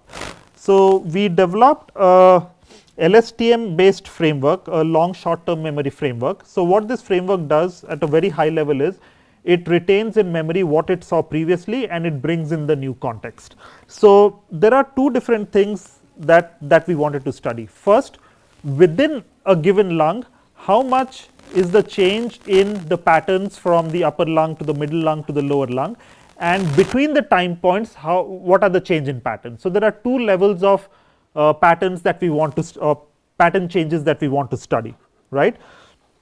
So first we had a spatial temporal block, a spatial LSTM network, where we looked at how the patterns were changing within each of the zone or each of the zone of the lung, and then we looked at how the patterns were changing across the different images. So this was the idea that we had there, and the goal was to take the initial image or take the first few time points of images and predict what will happen to the patient on day n. So that was the problem statement here. And we always need to have baselines, right. I mean it's good to develop new methods, it's good to develop sophisticated methods, but you should always compare them with the simplest of methods or the more traditional methods that are out there. So one of the things that people have been doing, that everyone does, is some sort of a transfer learning, right. So by transfer learning, what I mean is you have a model, you have a deep learning model. Back then, even VGG16 was a good model. Nowadays you have much better and much more powerful models. These models are used as feature extractors. So you extract features using the different models, and then you provide those features to, let's say, a simple classifier, and you train the model. Or you can start with pre-trained weights, and you take your limited data set and you keep training it or fine tuning it a little bit further and see how well the results are. So that was our baseline, and then we had our approach, and what we found was that clearly using our approach, an LSTM method would be able to provide better results than the baselines. Variant 1 and variant 2 were where we either changed or we removed the temporal block or the spatial block, and it's clear that if we remove them, it's not a great model. But that's just part of the story. What I want to talk about here is how do we bring domain information, right. So it's not just about getting the segmentations from the clinicians and training your model. How do we leverage that clinical insight? How do we leverage that clinical intuition during model training? So in the course of annotating these samples, in the course of curating this data, so one of my students, Aishik, who's here, he has disappeared after he graduated, by the way. So what he did was he sat with radiologists while he was collecting these labels, and when he during his conversation with the radiologist, what the radiologist told him was that there is a certain pattern in which this disease progresses. So usually the COVID infiltrates, they start in the lower lung and they slowly make their way to the upper part of the lung, okay. And this got us into thinking that, okay, why do we not try to leverage this clinical information and build a module that can try to emulate this sort of a clinical finding, right. So what does this mean, and how can we model this mathematically? So what this means is that the disease patterns in the adjacent regions, so let us say that you have the lower left lung and you have the middle left lung, that these would be, the disease patterns here would be more similar compared to the disease patterns here, right. So, zones that are close to each other will have more similarity as opposed to zones which are further away from each other, simply because of the way the disease progresses. And this, see, when I tell you this, it sounds very simple, right, but just to get this information from clinicians, just to appreciate the fact that this can be a very powerful prior to your machine learning models, that wasn't simple. It was almost sort of an eureka moment that, okay, oh, this is something interesting that we can leverage in our models. And there's an important lesson here, right. So, what this means is that, yes, you can ask, your collaborators might be somewhere else, you are sitting here, you can say, okay, can you just annotate this data for us and give it to us, I want to train my model, I'll give you the results.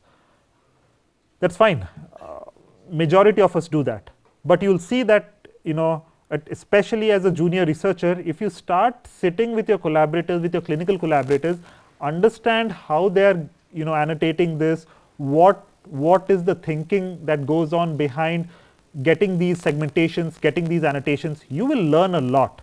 So, myself, like I said, I am an electrical engineer by training, and when I moved into biomedical engineering, even in my first project, I sat with neuroradiologists day in and day out. I sat with cardiothoracic radiologists just to understand the kind of the way they were annotating the data, and that gave me a lot of clinical knowledge.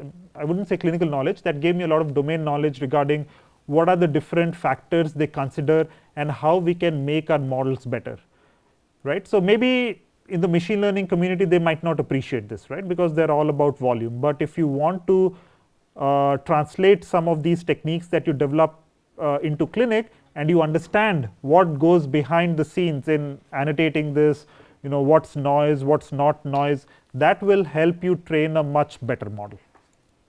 Okay. So, what's the framework that we built? So, we had a similar framework that you saw in the previous work, but we built this very simple module. This is a correlation module. So, what this module does is it enforces a constraint that there is a high similarity between adjacent regions and there is a low similarity between further away regions. That is the only constraint that we incorporated into the model. So, just by doing that, our results improved significantly. So, these were our previous results, these were our new results. So, we see that if we include this domain information, we can predict the severity with a much better precision and recall. Okay. So, any questions so far? How are we doing on time? Okay. So, we started at? I'll inform you. Okay. Okay. Yeah. So, any questions? So, how did we incorporate that info given by radiologists? So, this is the information, right. So, this correlation module that you see, so that module enforces that the representations that you get from the middle lung and let us say the lower lung have a higher similarity. Let us say you are doing a cosine similarity or something. So, that have a higher similarity than the representations from the upper lung and the lower lung. So, that is the information that you got. So, that's the constraint that we enforce, nothing else. So, but at which portion of the algorithm we enforce that? So, it's right here. So, after you get the after you get the encodings, so it's with respect to the encoded representations. That's what we do. Okay, so it's part of that encoded yes, representation. Yes, okay. It's part of that. Okay, so if there's one more question, okay.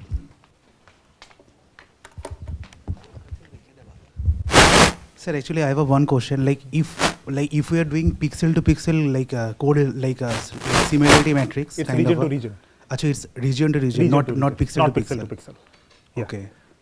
So it's then it's fine. Like if it is pixel to pixel, no, we cannot do obviously pixel to pixel, yeah, right? Okay, Yeah. okay. Like it's like region 1 to region yes. 2, something like yes. that. So region 1 to region 2, region 1 to 3, 2 to 3. Okay. Like that. Yeah. Okay. Done. Sir, how do we separate the zones? Like, what is the protocol? Oh yeah, so the protocol was you first, once we get the segmentation of the lung, it's 1/3, 1/3, 1/3. Okay. Yeah. So it was an approximate division. Like we just took a 1/3 of the total length of the lung. So can it be other than that? So yeah, so there's something else that you can do. You can divide it into lobes, because lung lobes are well defined, right? So you can have a lobe segmentation model and you can look at lobes. But since we saw that this progression was from zone to zone, we did it that way. Thank you. Yes.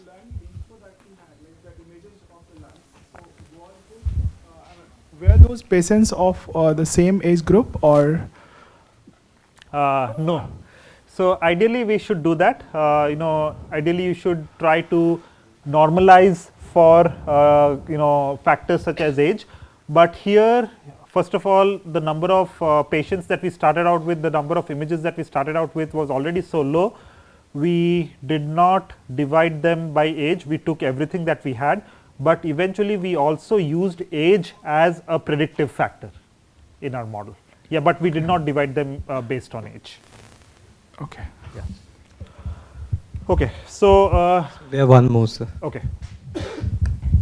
Sir, that the goal was to predict the improvement based on the sequential image information. There were many cases where the lung infection, they recurred after a certain period of the time. So were we able to predict those also, or were those information incorporated? You're right. It's not that the for all the cases the infiltrates get better. There were cases for which it got worse. So we were able to predict for patients who it got worse. We were those were part of our testing set as well. Yes, so we did that. That's a good question. Okay, so next let me come to the aspect of learning in limited data scenarios, specifically devising models where you don't have enough data. So this again comes from observation. It's not something, it's not a kitchen sink that we applied here. We looked at images over time. What you see on the left is image of chest X-ray scan taken at day 2, and then on the right you see the chest X-ray scan taken on day 23. What you see here is on day 2 you find that by the way there's something else here. You notice this? That's not part of the lung. So this is a device, some sort of device which the patient has, maybe a pacemaker or something, or maybe some other artifact. It's important that before you use these kinds of images for training, you make sure that you have segmentation models that can remove things like this, because otherwise your segmentation model will or your classification model will start learning from these images. And obviously people who have some sort of leads or some sort of wires, there's something going on with those patients, right? They're already bad to start with. So your model will probably pick on those differences rather than differences from the lung. Okay, so this is a very important pre-processing step that you want to do to remove images like this, or not to remove regions like this from your analysis. Okay, so coming to what I wanted to say here, here's an image of when the infiltrates were not that much, and then on day 2, and in the second image that you see, you see these regions, you have these lung infiltrates here. So there's something that we observed here. So you see that if you take a region here, you don't really see much infiltrates, or infiltrates are much lesser in density. But if you see here, you see this whitish cotton wool like thing. So you see that there's a lot of infiltrates here. So over time you see that the texture of the lung, so we learned a lot about texture in the first lecture. So the texture of the lung tissue changes. Clearly the texture is different. If you apply the collage features, or if you apply some Harlick features, some filters, you'll see that the responses that you get will be very different from the dark region compared to the brightish region. I mean, it's not really brightish region. You see that there's some sort of a salt pepper like thing here, right? So you see that the texture is very different. However, if you look at the structure of the lung, you see that the structure of the lung remains same, right? The outline of the lung, the structure of the lung remains same in this disease. Again, just this disease. There are diseases where the structure of the lung changes, but in this particular disease we saw that for the most part the structure of the lung remains same. So, so what we wanted to do was, so this observation was that the in lung texture correlates with infiltrate levels while the lung structure remains unchanged. So what we, so this actually gives us an important opportunity, a very interesting opportunity to use or to develop, to generate synthetic images that can have the same structure but different textures, and that is what we did here. Okay, and I will not really go into details of what we did here, but I will explain to you how we got it. So, image 1 is from patient 1, is from one patient where you have some sort of diseases. You see that you know there are diseases here, there are diseases here, like there is some infiltrates here. Image 2 on the right is a healthy lung. You do not really see any diseases here, like no pneumonia, nothing. You see it is an example of clear lung. So, what we did was we took the structure of the first lung and the texture of the second lung, and we generated this hybrid image. So, this hybrid image that you see here, you can clearly see. So, let us say that you know this is the structure, you clearly see that this is the same structure, right. So, we retain the structure, but the texture of this is same as the texture of this, right. So, what you see is that this is an artificial image that we have created that has the structure of one and the texture of two. Now, you can ask me, why did not you do the other way around? We did that as well. So, we took the texture of the first lung and the structure of the second lung, right. So, you see that you know there is some texture information here, we tried to mimic that texture information here, and we retained the structure here. You can clearly see that the structure here is the same, right. So, we can basically mix and match and create these hybrid images. Now, why do we create these hybrid images? Because we want to increase our data set, right. So, we want to artificially augment our data set, because a lot of times you do not have enough you know samples to train your model. If you can artificially synthesize these images and you can use these synthetic images for training your model, the hope is that the model will get better. So, the first step was, or the first task was pulmonary disease classification. So, it is not just you know disease, it is not just augmentation of the different data sets, but at some point when you do this you will learn an encoder, right. You learn an encoding, if you want to learn an encoding representation you have to train an encoder. So, just by using that encoder as a feature extractor, we found that our model was performed quite similar to you know state of the art models back then, which included Inception V3, but what is more interesting is that we had much fewer number of parameters, which means you know it was a much faster model to train. Coming to outcome prediction, we had another task where we wanted to predict if a patient will need mechanical ventilation or a patient will not need mechanical ventilation. And so, we have the balanced error rate and the AUC. We found that just our encoder LSAE is our encoder, lung swapping auto encoder. Our balanced error rate was much lower, and we had a pretty high AUC compared to the Inception V3 framework. But the more interesting thing here is augmentation. So, we can use these hybrid images that we created to augment our training set. So, like I said, if you remember the cats and dogs example, right. So, it's more like taking a cat, making it look like a dog or the other way around, and you can use it to train your model so that you provide some sort of additional variability to your model. So, that's exactly what we did here. Coming to attention mechanisms, we had a question or an observation in the first lecture. What you can also do is you can back propagate your model weights, your learned model weights, and you can see which part of your images the model focused on more. And we found that for a lot of cases, or for the majority of the cases, so this red arrow that you see here was the region where the disease is present. So, the red arrow was given by a radiologist, and here are the model attentions or the high attention regions that you see here.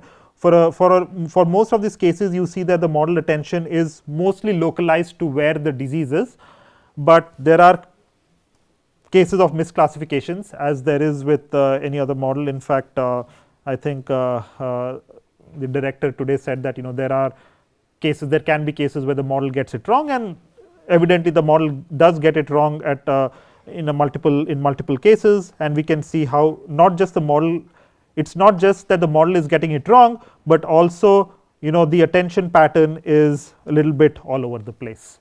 Okay, so we need to do all of this post hoc analysis to understand where the model is learning from.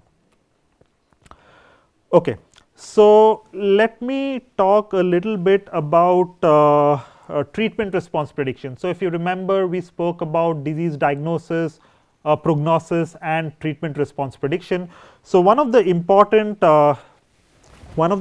aspects, or one of the important unmet clinical needs, is predicting response to different kinds of therapy.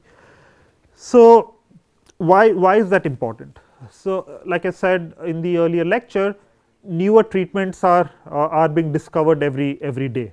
So if you read the news, you will see that every day the FDA or other regulatory bodies, they are approving different kinds of new treatments. Immunotherapy is one of the more recent treatments. So immunotherapy has been found to be very effective in cancers like skin cancer, in lung cancer, and so on, and nowadays there are trials going on in brain cancer, multiple different cancers. But why is it important to understand, or why is it important to predict response to immunotherapy? Because this is a very expensive drug. So I don't really know much about the reimbursement scenarios here in India, but at least in the US, where insurance has the final say, a lot of times these newer modalities, they might not be reimbursable by insurance, which means that a lot of times patients have to pay out of their pockets. And for a lot of these new treatments, which a lot of times are experimental in nature, they can be upwards of $50,000 per dose, right? So it's very difficult for not just for patients. I mean, there's a lot of financial burden here, but also like from a clinical perspective, there's not much that a doctor can do. I mean, there are a few molecular markers like PD-L1 status, for example, and doctors look at this status to decide who to treat and who not to treat, but it's not a foolproof marker.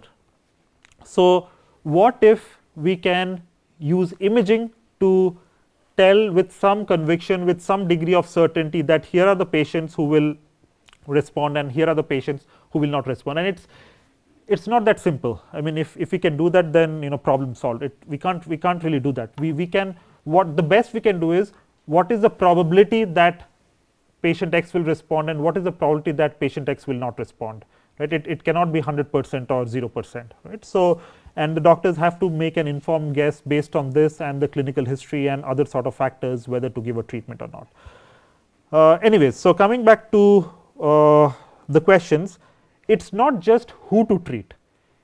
Before treatment, if you can tell whether a patient will respond or not, that's good. But a lot of times there is the level of response that you see in patients, it varies. So for example, for some patients, as you continue treatment, they will keep getting better and better, and these are not a single, this is not a one time drug. You have to give the drug over time, over a few months, like maybe 2-3 doses or something like that. So there are certain patients who will respond, but for a certain group of patients, you will see that only after a few doses, you will see that then they're responding and they stop responding, or they don't respond after a few doses. So you need to know where to stop, right? It's not just saying who has to be treated, but it's also to evaluate should the treatment be continued or not, and that's again another important question that clinicians need to answer. So there is a lack of biomarkers to identify which non-small cell lung cancer patients can receive maximum benefit to from immunotherapy, and also there's a lack of objective methods to assess the immunologic benefit from these immune checkpoint inhibitors early, so that patients who are not responding can have the treatment changed. So first, I'll talk a little bit about some of the radiomic analysis that we did, the texture analysis, if you remember the collage features. So what you see here is an example of a baseline scan for a patient who did not respond to therapy.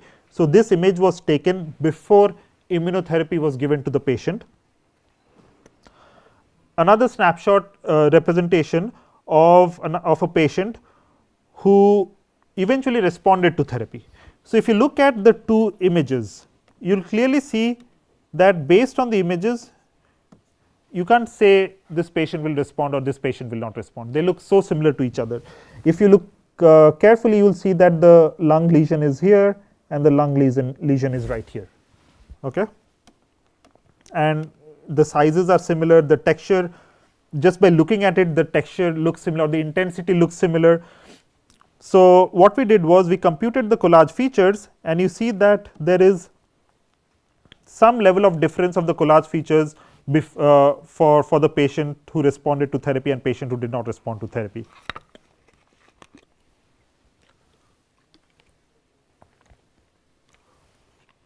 But what was more interesting is that after therapy was given, when the patient came for follow up, if you look at the texture differences, you clearly see that the non-responder had a different change of the radiomic features as compared to the responder. For the responder, you will see that the radiomic features probably didn't change a lot. For the non-responder, they changed a lot, right. So, you clearly see that there is something that is happening to the texture of the lung that is different between the responder and the non-responder.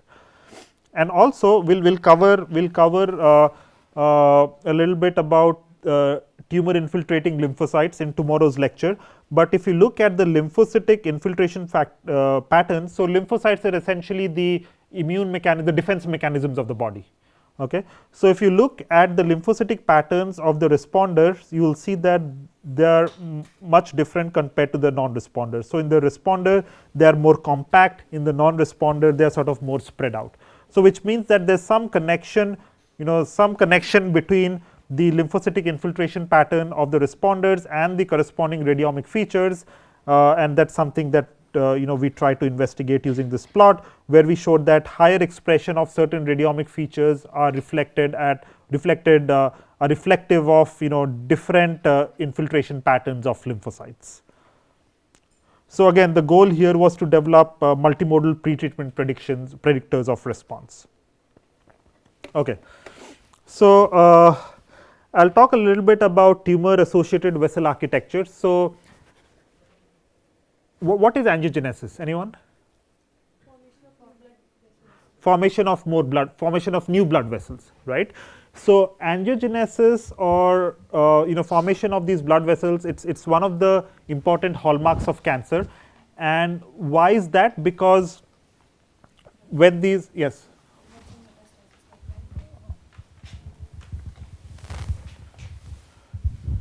My cancer is progressing, so it helps in the cell division and the blood flows also, the cell will also get the food and yes. The network is formed. Right. So, what happens is when you have these newer blood vessels forming, the blood vessels basically become a conduit for the nutrients, for the food to reach the cancer, and the cancer sort of thrives in that environment, right.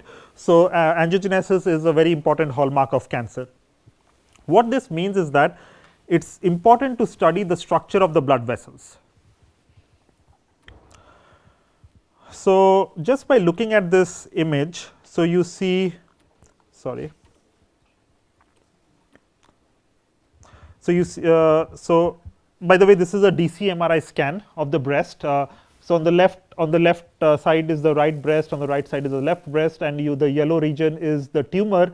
So, the red segmentations are the blood vessels that are sort of feeding the tumor. So, just by looking at this GIF, what are the different properties do you think can be extracted from the blood vessels? Anyone?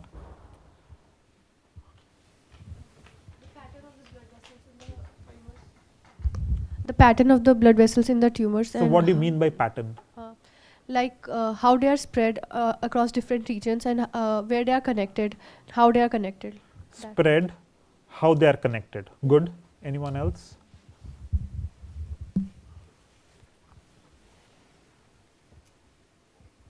So take a look at it again, or maybe I'll look at this. What can you compute? Yes. how large they are. How large? So their something width. regarding the size, right? So regarding the morphology. So how large, how they are connected, how dense they are.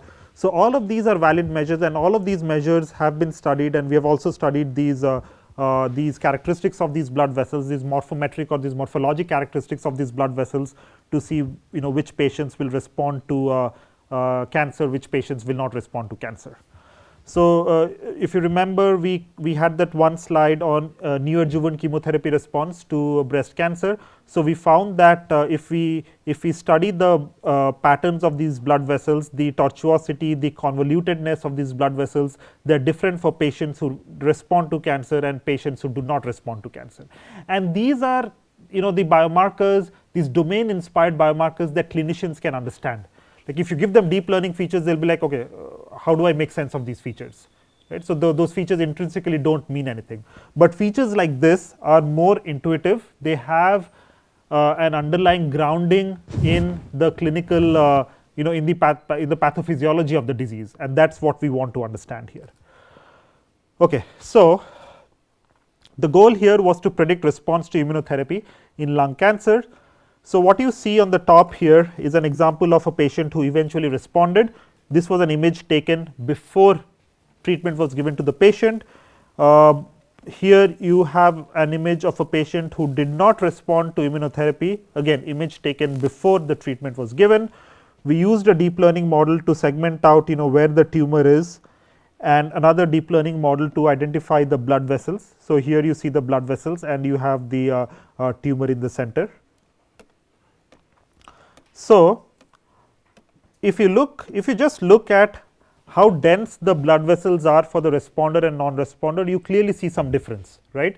You see that the blood vessels are probably denser in one of the cases compared to the other case. But what is more interesting is if you look at the tortuosity. So tortuosity is nothing but the degree of convolutedness, how twisted the vessels are. So our hypothesis was that blood vessels, the nature of the blood vessels, how twisted they are, would differ from patients who respond to immunotherapy and patients who do not respond to immunotherapy. So as it turns out, the responders have a lower tortuosity as compared to the non-responders. So the responders that you see here, you see that the blood vessels are sort of more or less tortuous, less convoluted, less twisted as compared to blood vessels here, where the convolutedness and the twistedness is much more.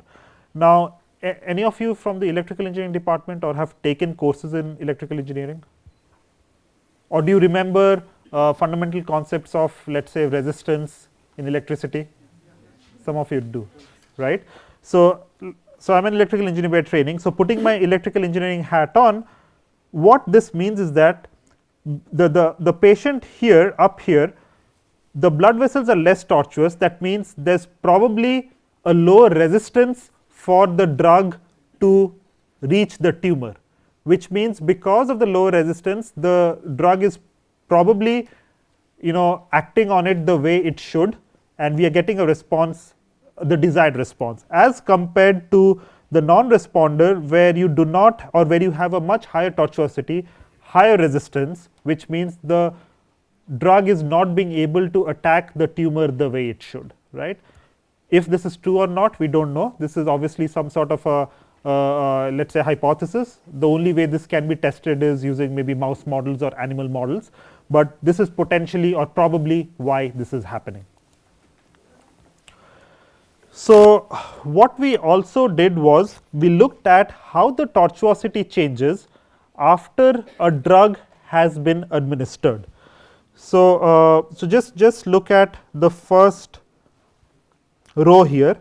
So the blue line is essentially the tortuosity before treatment, and the red line is tortuosity after treatment. This is for responders, this is for non-responders. So just by looking at the top two images, what does it tell you? So just look at the blue line, look at the red line for the responder and the non-responder, and tell me what you conclude. Let's wait for someone else. I think, yeah, I've given you enough chances. Yeah.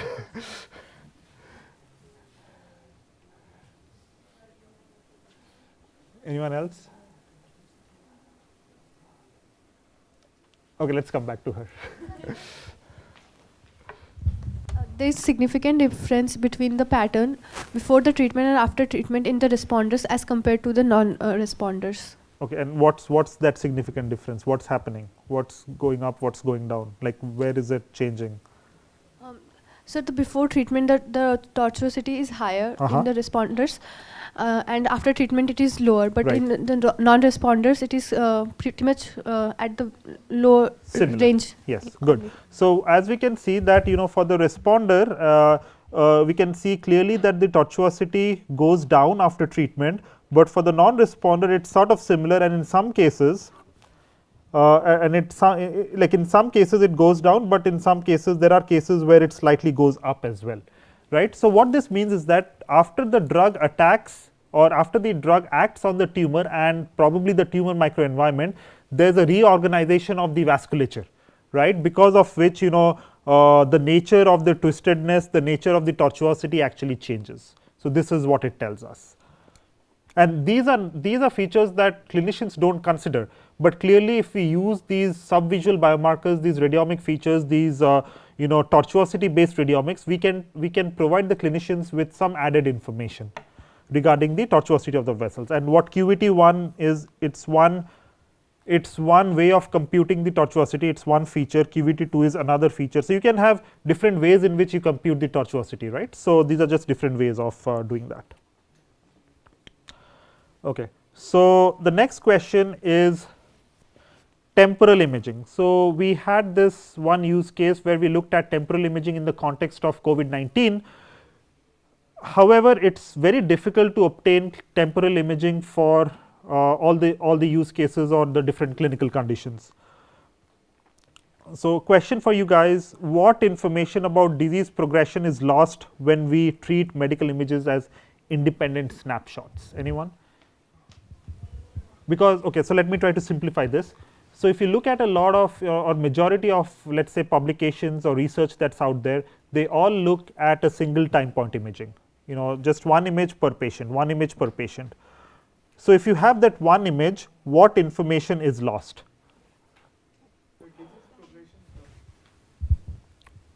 How disease progressed, that is lost.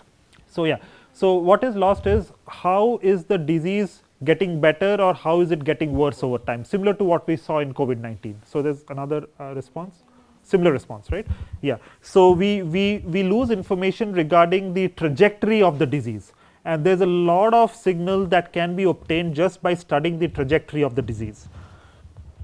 So here I'd like to talk to you about or give the analogy of how a doctor, how a clinician looks at these images. So let's say that you go to a radiologist today, they would look at your scan and they would say, here's the findings today, let's maybe there's certain treatment that goes on, and they'll come back for another scan, they'll look at the second scan. But if you know the way the radiologists work, they tend to remember what they have seen previously. Okay, so they make the decisions not just based on this one image, but also based on previous images that they have seen. And not just that. So I am a patient who comes in today, my doctor looks at my image, maybe my doctor does not have access to my previous images, or maybe I don't even have previous images that have been collected. But there will be other patients whose image looks similar to mine, and those patients will have previous images collected. So the doctors can actually contextualize your image with respect to serial images of other patients, right? And that's the idea that we try to bring into this piece of work. Usually, like I said, most literature is focused on snapshot image machine learning, where you have just image taken on one day, one snapshot image per patient, and we want to do tasks like outcome predictions. There are many data sets, large data sets, not as large as ImageNet, but pretty large data sets. And like I said, most clinical prediction models use only snapshot images. Temporal images are very limited, and temporal images can be like serial lung CT scans, serial MRI scans, typically for Alzheimer's disease. There's this ADNI data set, you can look it up. You have images taken for patients over time to look at how cognitively they decline over time. You can have sequential chest X-ray scans like our COVID example that we saw in our earlier slides. So temporal data sets contain important information regarding the progression of the disease, regarding the disease trajectory, but they are limited in nature. There are very few data sets that have temporal imaging, and also there's the question of consistency. Like I said, some images, some patients will have 10 images, some patients will have 20 images, some patients will have only 2 images. So there's a lot of inconsistency there.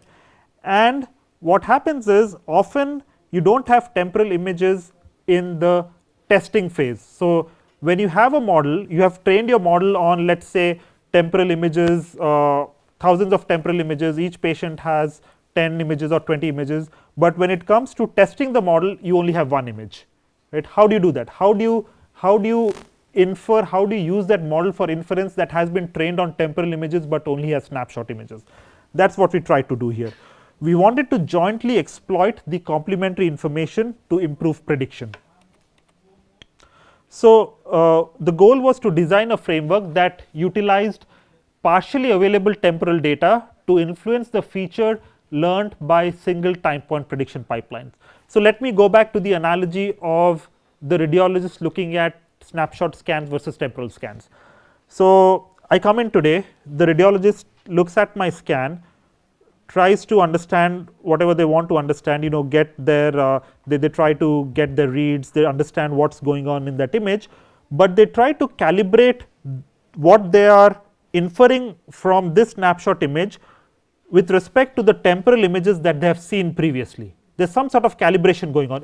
They're not drawing their conclusion based on today's image only.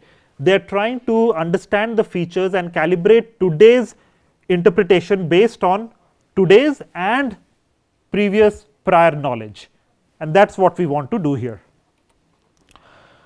So first we utilize a hierarchical attention mechanism in temporal convolutional networks to select the most informative image from the entire sequence in the training, and then how do we align these distributions? We employ an MMD loss between the 2 different domains.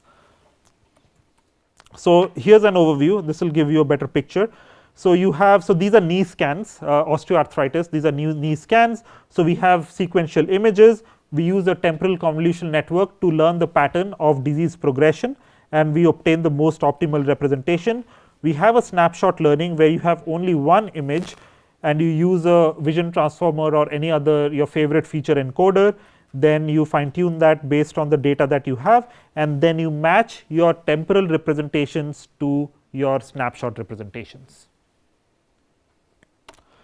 So just based on that, by looking at or by learning from temporal scans, we see that our results become much better compared to models that do not that are not exposed to temporal scans. And this was good for COVID-19 ventilation and mortality prediction. This was also found to be true for osteoarthritis severity prediction, and this was actually done using a osteoarthritis Kaggle dataset. Now quantitatively what we found here was even more interesting. On the left, what you see here is a TSNE plot. It's a reduced dimensionality representation of the features of patients who got mechanical ventilation and patients who did not get mechanical ventilation, and we see that even though there is some separation, you do see a lot of mix up between the red dots and the blue dots. But when we used our temporal learning framework, we found a much clearer separation between the ventilated patients and non-ventilated patients. So what this tells you is that there is additional information being brought in by the temporal scans which can help modulate the snapshot representations. That was also true when we looked at the class activation maps. So without temporal, you have a much more dispersed map. With your temporal information, you have a more localized attention. Okay, so I think that's it for this session. Any questions?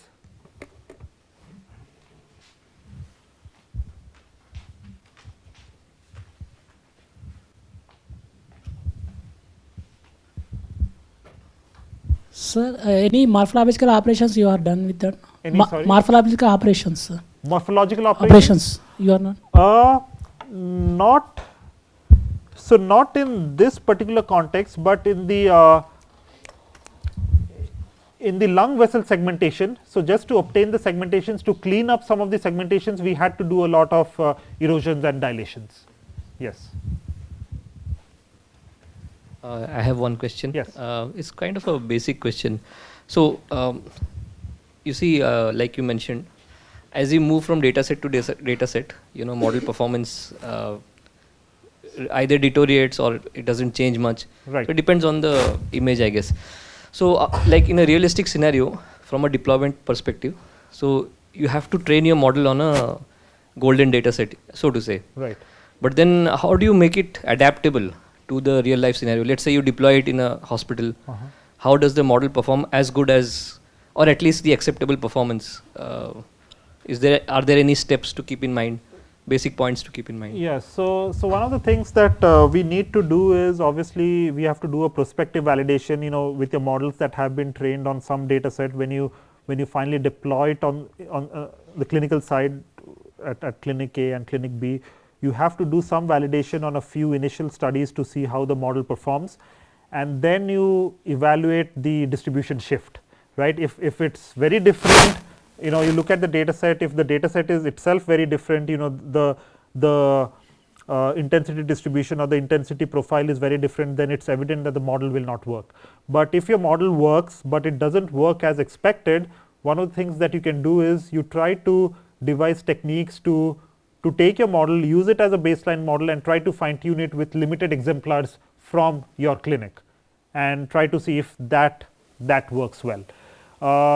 Otherwise, I mean, what are the other techniques? You can obviously take more than a few cases. You can take a bunch of cases, put that into the entire training set and see if it works, but that beats the whole purpose, right? So what one would do is probably some sort of an active learning scenario, where if it's for segmentation, if your segmentation model doesn't perform well, you apply your model, segment it. There will be regions, small regions, where you'll need some sort of a correction. You just provide examples like that and actively retrain your model and try to see if it works well.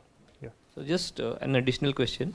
Based on your experience, are there any standard pre-processing methods which can ensure reproducibility of models? Like, since you have worked in let's say COVID dataset and the other datasets, so based on your experience, are there any So that again varies from domain to domain. So I'll talk about MRI first, brain MRIs first. So in brain MRIs, we have to do a lot of intensity matching. We have to standardize intensity. So there are standardization techniques that we have to follow to bring site 2 to the same space as site 1. So that's with brain MRIs. In digital pathology, which I'll be covering tomorrow, there is something called stain normalization. So if you look at some of these digital pathology images that have been stained with hematoxylin and eosin stains, you'll see that some images are very pink in nature, some images are less pink. A lot of times that can happen due to not just variability in scanners, but also the technician who's doing that. So some technician might give a lot of dye, some technician might give less dye to stain that image. So there's something called stain normalization, where we try to normalize the intensities of the different images and bring them to a common space before we apply any machine learning tools. So that's one. Other kind of pre-processing techniques, you can ascertain in the context of digital pathology, you can ascertain the regions where you have noise which are out of focus, because when you scan under the microscope, sometimes you'll have out of focus regions. We can take those, either remove those regions or maybe use generative AI techniques to fill those regions or super resolve those regions, and then do your processing. But yeah, I think it's a horses for courses approach. There's no fixed technique, but methods like stain normalization, intensity matching, these are standard techniques that can be applied to most data sets. Any more questions? Sir, I have a question. Like you have talked about the spatiotemporal LSTM based method. So there are many other machine learning methods like random forest. There are many more machine learning models like random forest and many more. So based on what parameters we are going to apply like here we have applied LSTM, so are there any other parameters that we can apply different kinds of machine learning models? So if the question is, let me see if I understood the question. So you're saying that there are models like random forest, and then what we applied was LSTM. What dictated the choice of our approach, right? So yeah, so random forest is nothing but a classifier, right? So random forest, what is a random forest? So random forest is essentially a collection of different decision trees, right? So you have different decision trees, and there's some sort of an ensembling technique like a majority voting or something that you use to average out or to combine the decisions of the different trees to come up with one result. But there is nothing intrinsic to a random forest that says temporal. Right? The entire approach here was to model the temporality of the disease, and that's why we chose this. Once you get your representations, you can always use random forest as a final classification step. No one is stopping you from doing that. Yeah. Thank you so much, sir. Actually, I was just trying to understand from Baig sir's question, like can't we do the model versioning to kind of to keep the reproducibility for productions? Can't we do model merging? Model versioning. Versioning? Yeah. Like model freezing, maybe to the point we are rolling out to production, and then maybe once right, we see the drift with the existing versions, right? By the time we'll have the maybe retrained version as well, and maybe comparison based on that. I mean, I think versioning is something we do all the time, right? So can you be a little bit more specific?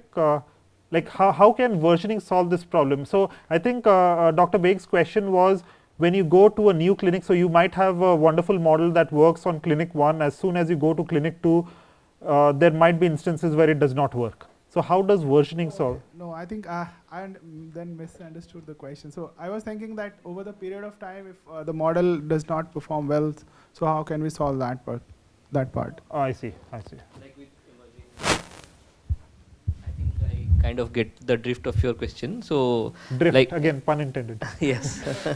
So like, for example, as we evolve, like as more and more challenging images come in picture. Right. Yeah. So how do you make sure that the model keeps up to performance? It doesn't degrade over time, right? As it's similar case, like for example, if we are doing some sort of a recommendation system. Right.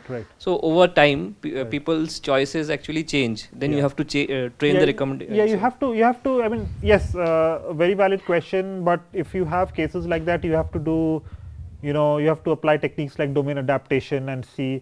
You have to first need to have a handful of cases for these difficult cases, and then you do some test time adaptation, right? There's not much training. There has to be some test time adaptation to make sure that the model becomes better. Yes. So one question I'm having, like I think in AI world, what we see is that the models that was trained on the other part of the world, right, that do not tend to perform on the maybe this country, or so. I mean, is that still applicable for the medical data as well? It's more applicable for medical data than non-medical data, and there's a reason behind that. So I was actually at Tata Memorial Center, the Cancer Center in Bombay 2 weeks ago or 1.5 weeks ago. One of the very interesting observations by the clinicians there, by one of the pathologists there, was that in countries like the US, they take resections of lung cancer, for example.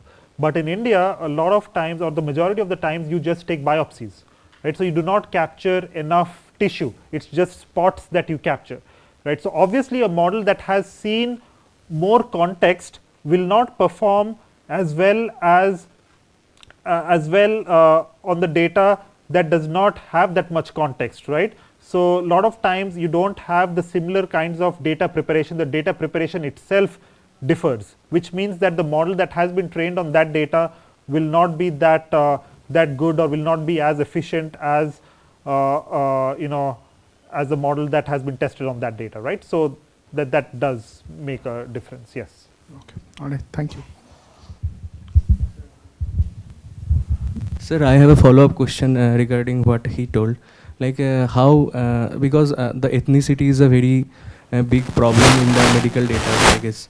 Like the data of European countries and their population that can't be applied in Indian population and all this. So, Yes. so how it is going to solve, like if we are using this in the America, Yes. and then how this model is going to work in India? Oh, very, very good question. So a lot of that also needs domain adaptation. So, but and you're right. We have seen this. There are, I can point you to multiple papers that have shown that models that are, let's say, trained on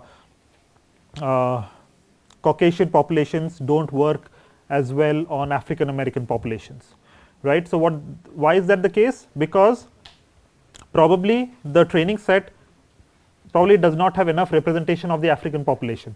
If it did, then the model would possibly do well.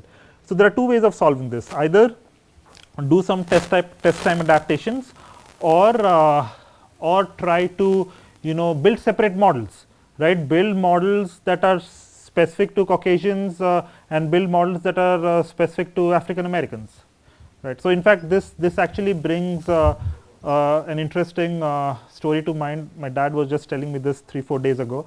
When I was interviewing, like when I was just getting into school, like for nursery standard, I think the principal showed me an image of a dog and asked me what it was, and I told them that it's a wolf.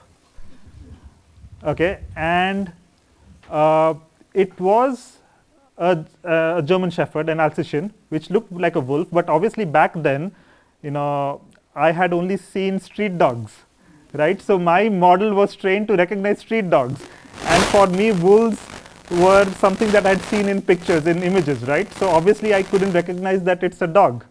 So it's a very similar idea. Unless you give some examples to your model and tell the model that it is of another particular class, then it's impractical to expect that it will do well. So which means you have to either retrain a model or fine tune the model. Any more questions? Yes.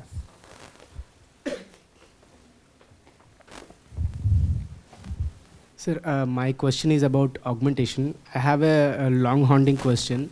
That you said long haunting question? Yeah, okay. It's been in my mind from a long time that I was not able to decide whether to use the augmented data in medical field. Like how reliable you think that like the augmentation train your model, like how reliable are the results? Yes, like I always have this feeling of like can we really use that augmented data in the medical field, or like in some sense like we are feeding the wrong data? Yes, I think that's a very valid question, and this is the kind of thinking that we should have as medical imaging researchers. It's not just about augmenting these images and providing them to a machine learning model. There is a step in between that I did not discuss.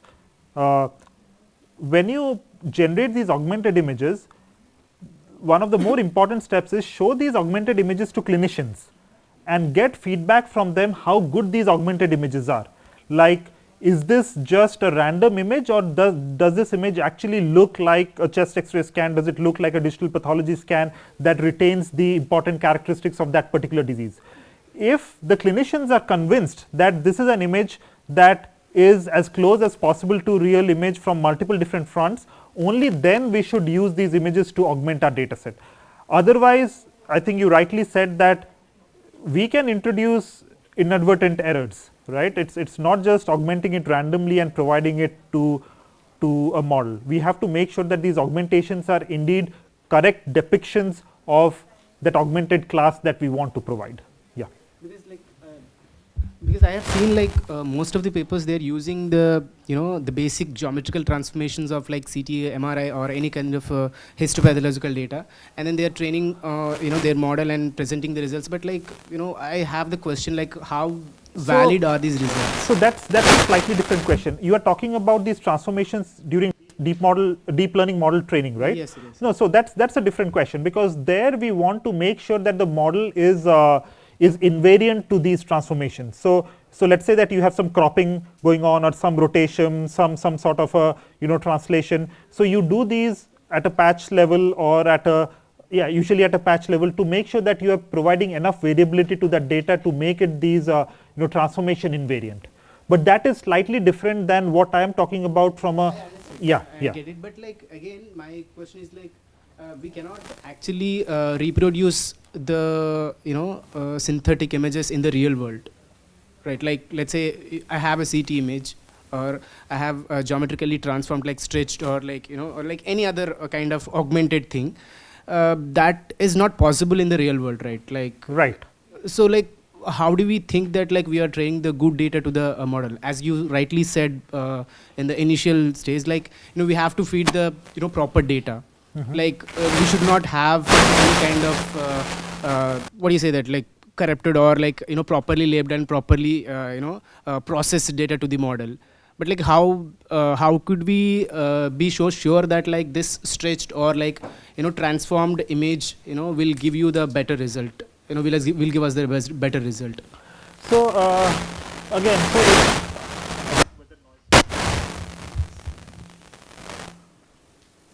so I don't know if I have a good answer to that. What I would say is, when it comes to a model training, when we are doing these augmentations like stretching, rotating or whatever, we want to generate enough variations of that training data, and then when we train an encoder, we want that encoder to be trained in such a way that it is invariant to how that patch is being showed to the model. That is what we want to do. That is a slightly different question from the generative AI techniques that we use to get synthetic examples of a particular disease, right? Yeah, because yeah, but if you do these transformations like rotation, stretching or whatever, I don't think we can, like, even if we do that experiment with radiologists or pathologists, they'll say that this is a rotated image, this is a synthetic image. Yeah, so there's no way that will fly. But yeah, I understand your question. I mean, yeah, it's a valid question. Yeah. So just to add to his answer, I came across a paper. I will share it in the group also, which actually investigated, let's say, so instead of talking about image augmentation, so sometimes we face the problem of limited data sets. So how much augmented images we can use? So they have come up with a ratio. I will share it with you. Maybe that might have give you some better insight. So yeah, just so before we break for tea, just one last request to all of you, to you actually, Prateek. So since the lecture, it's a long lecture, so what I would request you is, please summarize it in 2 or 3 points, so that the gist remains in our minds. Okay, so let me think about what I spoke about. Yeah. So yeah, so I think the second lecture was all about how do we bring in domain knowledge into the clinical, into the machine learning training paradigm or the machine learning workflow.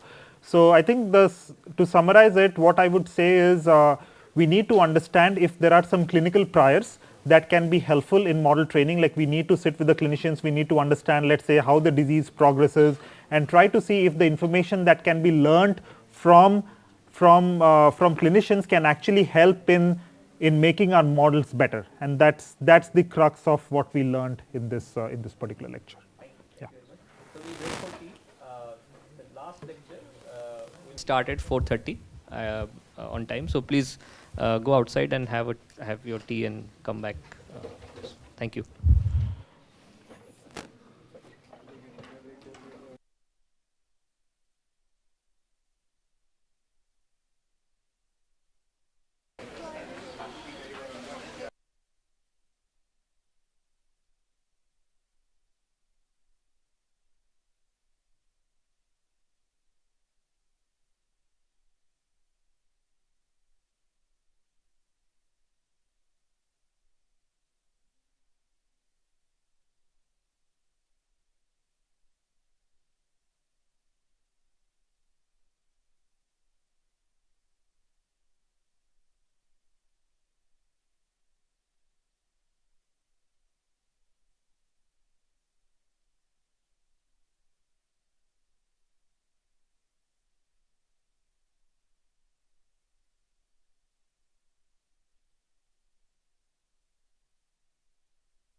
Okay, should we get started? Cool. So, moving on to the last lecture of today. We have still 8 more lectures or 9 more lectures after today. So, yeah. I'll be talking about radiologist in the loop AI. And first, let me tell you a little bit about what we mean by radiologist in the loop. So, like we saw in the previous 2 sessions, if we build these models in silos, by that what I mean is we don't really consider the expert input, the domain input, domain expertise while building these models. The models will lack in some respect, some aspect when it comes to deployment of these models in the clinic.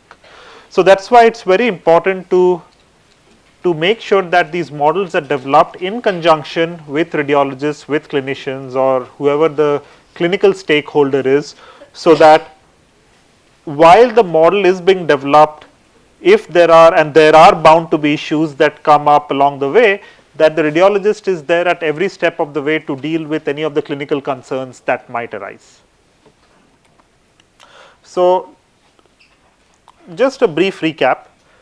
We saw this clinical problem where we wanted to predict response to immunotherapy, right, where the first step was to get the segmentations of the blood vessels and to see what are these segmentations of where these blood vessels are that feed the tumor, and then extract features like tortuosity or some other twistedness measure or some feature to quantify the nature of the blood vessels, the morphology of the blood vessels that feed the tumor.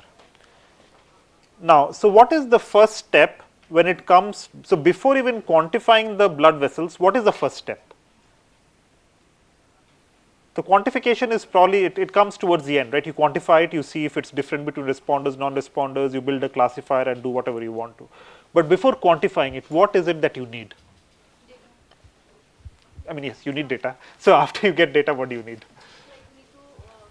So, you need, so by data, let us say you get enough data for the CT scan. So, these are all CT scans. So, you have the CT scan. So, what do you need after that? Determine the baseline parameters and how changes in responders versus non-responders, like the labels and the outcomes related to that. So, that is again the data. So, The healthy individuals and the affected, to have a general overview of how what is the what are the parameters in a healthy individual and how it differs from the affected one. So, when you say parameters, what do you mean? The structure, the length, and the intensity, the density of what? Of the blood vessels. Yes. So, you need the blood vessels. How do you get the blood vessels? Through different imagings, like different scans. Anyone else? So, this is a scan that you have, that you see on the screen. So, these are the scans that you see on the screen. How will you get blood vessels from this? The quality of the image. In short. How do you get the blood vessels from these images? So, all that you see here at the image, you see the 2 lungs and you have some blood vessels dispersed in the lung. How do you obtain them? Yes. We have to segment and then label that as a blood lesions. We have to segment the image first. Yeah. So, you have to segment these images, right? You have to obtain these ground truth segmentations. You have to get these segmentations of these blood vessels. Now, we want to get these segmentations because we want to train a machine learning model to we want to train the downstream model to learn what are the different aspects, what are the different characteristics of the segmentations, but we want to get segmentations first. And who gives us the segmentations? It has to be the clinicians, right? So, the clinicians have to identify which of these segments or which of these regions are blood vessels, which of these regions are not, because if you look at these CT scans, you will see that there are these airway tracts, right? These airway tracts might also look like blood vessels. So, how do we first identify them? We need the help of a clinician. Now, if you look at an image like this, so if you remember the brain tumor image that we had, you saw that tumor and then you saw some necrotic region, enhancing region and the peritumoral region. So that looked like one blob, right? But here, if you look at the blood vessels, if you look on the screen right here, you see the blood vessels, it appears so complex, right? It's a tree-like structure. There are probably, tens of thousands of voxels. I mean, since this is 3D instead of pixels, these are voxels, tens of thousands of voxels which are blood vessels. Now imagine you want to sit with a clinician and you want to have them annotate every single pixel. It's almost impractical. No radiologist will have that kind of time to sit with you and give you annotations for these blood vessels, right? So which means that we have to come up with innovative ways. We have to come up with smart ways to identify which of these or where the blood vessels are. How do we do that? So this was a paper that we published in NeurIPS a couple years ago. On the top left, you see the ground truth blood vessels that were obtained. So this was a challenge data set, and on the right, we had a model. We had an initial model that we used to train a blood vessel. We had these data sets. This was the parse. So you can look up this data set. So this data set has images and the corresponding blood vessels. So we use this data set to train a first model or a baseline model that we can then use to predict where the blood vessels are on a given image. Now, we had this question arise at multiple points. What if your model does not do well in a test setting? Like you have new images and you apply your segmentation, you apply your classification model, and your model for some reason it doesn't do well. That's fine, and that's exactly how we want to get data to fine tune our models. So what we do is,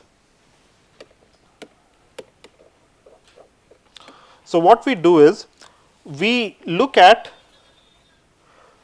so you have certain regions on the left and the prediction regions on the right. If you look closely, and I hope that this is visible, on the screen for you all, you can clearly see there are these subtle differences in these blood vessel patterns. I mean, even though in a bigger picture it looks very similar, but if you look closely, you will see, there are certain branching differences, certain bifurcations which are different between the ground truth and the prediction, right? And those are the ones that I have noted down on the bottom part of the screen. Okay, which of the regions you have these differences? And it's not just that one region. You see some regions on the ground truth. You see that small filament on the left, and you don't have that filament segmented on the right in the predicted image, and that is what I'm showing in the bottom image. That part that was missed out. So you see that there are these tiny regions that we miss in our segmentation model, right? But these are the ones that actually become very important for us. But how do we decide, which of these are important, which of these are not? So there are techniques called uncertainty estimation algorithms where we can estimate how certain or how uncertain a machine learning model is. Now, I am a machine learning model. I can predict an outcome, but I can tell you that, okay, I am 100% confident that my outcome is correct, or I am 10% confident that my outcome is correct. Like I believe with X% conviction that this is the real outcome, or this is the real prediction. So machine learning model, you can actually quantify the uncertainty of a machine learning model. Now, we took a slightly different approach where we computed the uncertainty. And instead of going to the clinician and telling the clinician that, okay, our model does not do well on the test case, can you please annotate all the vessels on the test case and we will retrain a model. Instead of doing that, what we asked a clinician to do was, we only identified the vessels that the model was uncertain and asked the clinician, okay, can you please look at these uncertain segments and correct them if you think they are wrong. Right? So instead of providing hundreds of thousands of pixels to a radiologist, we only gave them what, maybe a couple thousand pixels, right? So that makes the job a lot easier, right? So this is one way in which you can reduce the radiologist's time. and you then take their segments, you ask them, okay, this model, this segment right here, which is highly uncertain, do you think it is correct? Do you think it is wrong? If they think it is wrong, we give them the functionality of changing the segmentation slightly. Or if they think that is correct, then we just keep that in our training data set. Now, with the new segmentations or these refined segmentations that we get from the clinician, we can fine tune our model in an adaptive learning setting. We can keep doing this again and again till we are happy with our model. Okay, so what this means is we don't have to retrain a model with the same scale of data. We can retrain and fine tune our models with much lower data. So this is one of the active learning paradigms that we can use with uncertainty estimation to make radiologists' job much easier. So, and you see how by doing this, we are actually keeping the radiologist in the loop. They know what kind of errors the model actually makes, right? It's not like we train our model, we give the model to the radiologist and say, okay, hey, test this in your clinic or deploy this in your clinic. During the process of model building, they are involved in it. They know what kind, so maybe they, by doing this exercise, they might notice that the model does well on, I'm just throwing it out there, the model does well on vessels in the lower lobe and in the lower lung and does not do well on vessels in the upper lobe, right? So these are the kinds of insights that you can get by involving the radiologist during the model building. Is that clear? Okay. Okay, so now coming to a slightly different project that our lab is working on nowadays, we are trying to study the radiologist's eye gaze pattern while they read these images. Now, this is a modality, a very different modality that is relatively unexplored in medical imaging, and I'll tell you why. So radiologists or pathologists, when they look at these images, how many of you have seen an X-ray film, like an X-ray?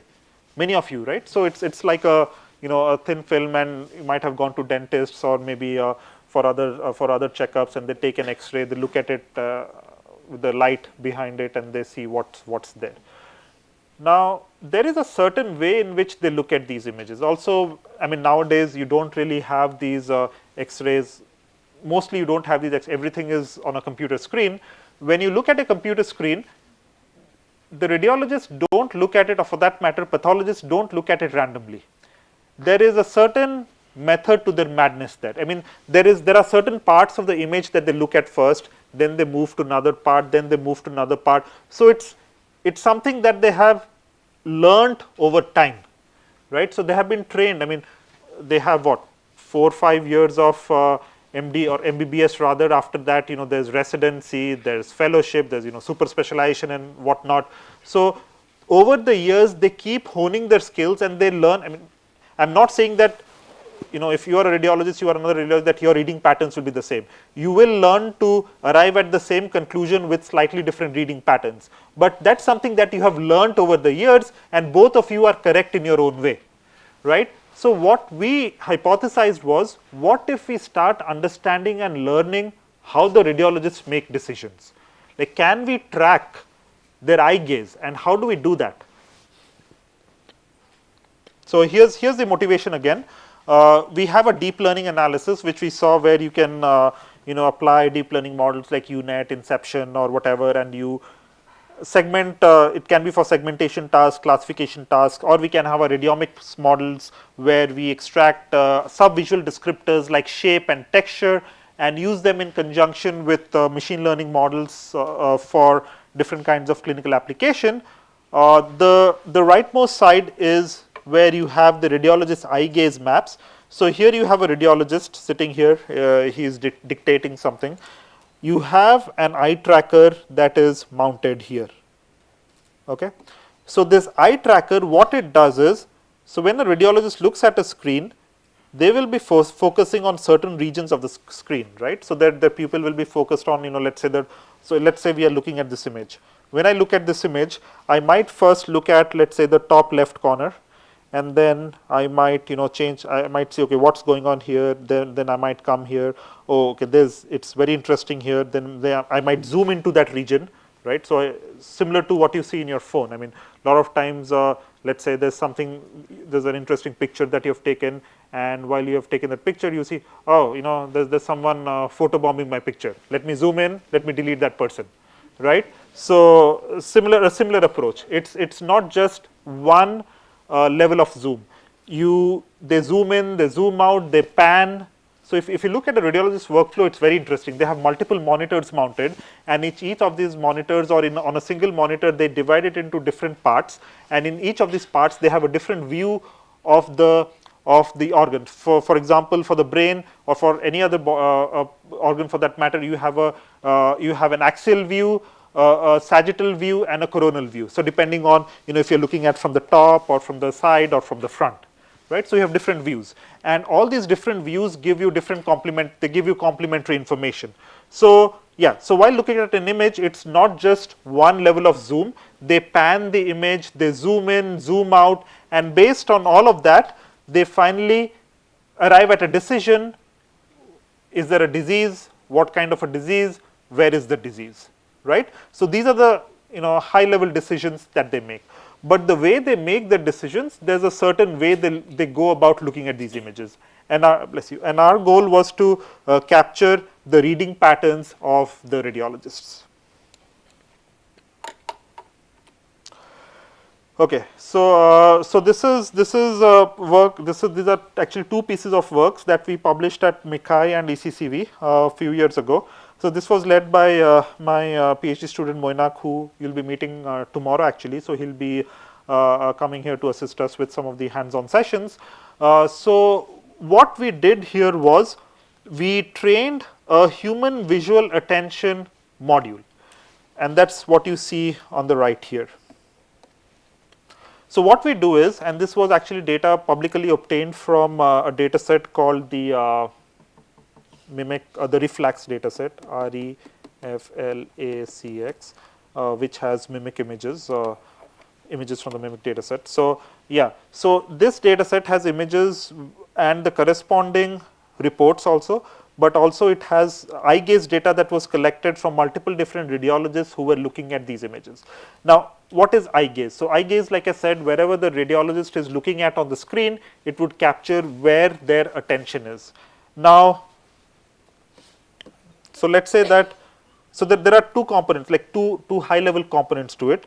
You have something called the fixations, and you have something called the saccades. So fixations are nothing but points on the image, or portions of the image, locations of the image where the radiologist fixates their attention. So they spend some time at one portion, then they go to another portion. They spend n number of seconds on each portion, on each point, and that's the fixation. Now saccades is, so let's say you look at this portion of the image first, and then your attention goes here, and then your attention goes here. So these lines that connect the first region of the image to the second region of the image is a saccade, right? So these fixations and saccades are very important information that you can use to learn how a radiologist is traversing their attention from one region to another, or how a radiologist is, or where a radiologist is focusing on for n number of seconds. So let's say that if you look at the so let me go back here. So you look at this image, you see how random it is, right? So maybe the radiologist starts here, goes to another point, then goes back and forth. If you look at how they look at this image, this looks like a very random pattern. But when we convert it to a heat map, and this is just representative, this heat map will probably look a little different. So you see that most of the radiologist's attention was focused on this region, which means that is the time where they spent, that is the region where they spent most amount of time to make a decision, right? And this kind of information is very important for us, and this is not something we traditionally collect, right? And this is something that can provide valuable information for model training. That's something we wanted to use in this particular project. Okay, so what did we do here? We trained a module called a Human Visual Attention Module, HVAT. So in this module, we obtained the eye gaze points, we obtained the fixations, and we trained a teacher module, and this was a global focal teacher. I'll tell you what global means and what focal means. We trained a teacher module, which was a SWIN transformer. It was a vision transformer, a SWIN vision transformer, to understand where the radiologist focuses their attention on to arrive at a particular decision. And then, so now there's a slight nuance here. In the training, we have eye gaze, but in the testing, we do not have eye gaze, right?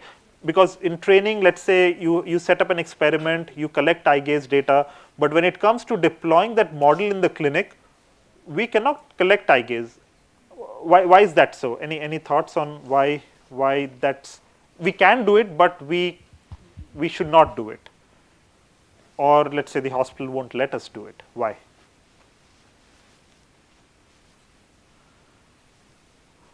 Again, we have to train the data, like train the model, because like if you want to do like follow the same thing, like if we are following the same thing, then obviously like there is some new data points are there, because like whatever data our like model is already trained, but those are maybe different.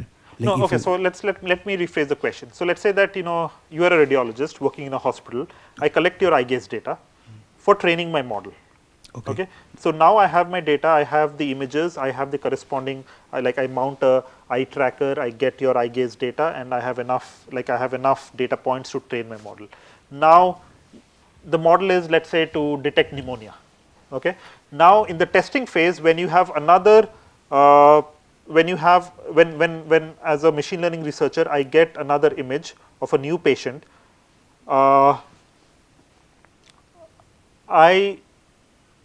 if I want, I can collect your eye gaze data while you are reading that image, but hospital won't let me collect the eye gaze data. Why? I don't know. Maybe there might be some patient specific information on the scans. I mean, doctors can always look at patient information, right? That's fine. No, because if you are using it to train models, so the confidentiality aspect of it. No, we're not using it to train models anymore. So in the inference stage, like we want to test the already trained model on new data. Okay. So here there's the question of it's a legal matter, right? It's a liability, because in the testing phase, if you collect the eye gaze data from radiologists, what if radiologist has made a mistake, right? And that can lead to legal concerns, that what if you missed something, right? So because in training it's fine, yes, but for testing, if you collect data from radiologists, if eventually the radiologists are the ones who have to make a decision, and for some reason, God forbid, if they make a mistake, the responsibility basically falls to the radiologist on the hospital, right? So it's a liability concern. That's why we won't, or we cannot obtain eye gaze data for testing. So what that means is, we have eye gaze data during training, we do not have eye gaze data during testing, but we still want to be able to use the model that we have trained with the eye gaze data. How do we do that? We have another model called the student model, which takes as input only the image. It doesn't take the eye gaze as input, because there is no eye gaze in testing. It takes as input only the image and gives some attention, and you see that this attention is very different from the, so you have a teacher model which knows or which has learned what the radiologist attention would be like. You provide this image, and it would essentially, the student model would be fine tuned based on what the teacher model provides you, using visual attention loss, and that is something. So instead of a predicted attention like this, the attention we would try to force the attention to look like this, right? So based on that, we can say to some extent that we have learned how to model the attention, even if there is no scan path, there is no trajectories, visual trajectories in the testing phase. So now there are these two terms here, focal and global. So what does that mean? So what we did and what we observed, this is again going back to the previous lecture, where we wanted to get this domain aware information, right? So one of the interesting observations was when radiologists look at images, first they look at the global view. So they will not zoom in. They will look at the X-ray as you see on the screen here, and they'll sort of make a mental note to themselves that, okay, this is what the image is looking like. Probably, this coordinate, this part of the image has some disease, that part of the image is normal, blah, blah, blah. But then they start zooming in, right? Then they start zooming into the areas which they think is interesting or which they think would be interesting, and start, dissecting what's in there and making some sort of observation and making the decisions based on that. So there's a global pattern and there's a focal pattern, or there's a global and there's a local pattern. And that global and local search strategy is something that we try to replicate using transformer mechanism. So we have swing transformers where you can essentially change the windows, you can change how much stride length you have and everything. First we look at a smaller window, then we look at a bigger window. So based on that, we learn the global or we try to mimic the global and focal search strategies of radiologists.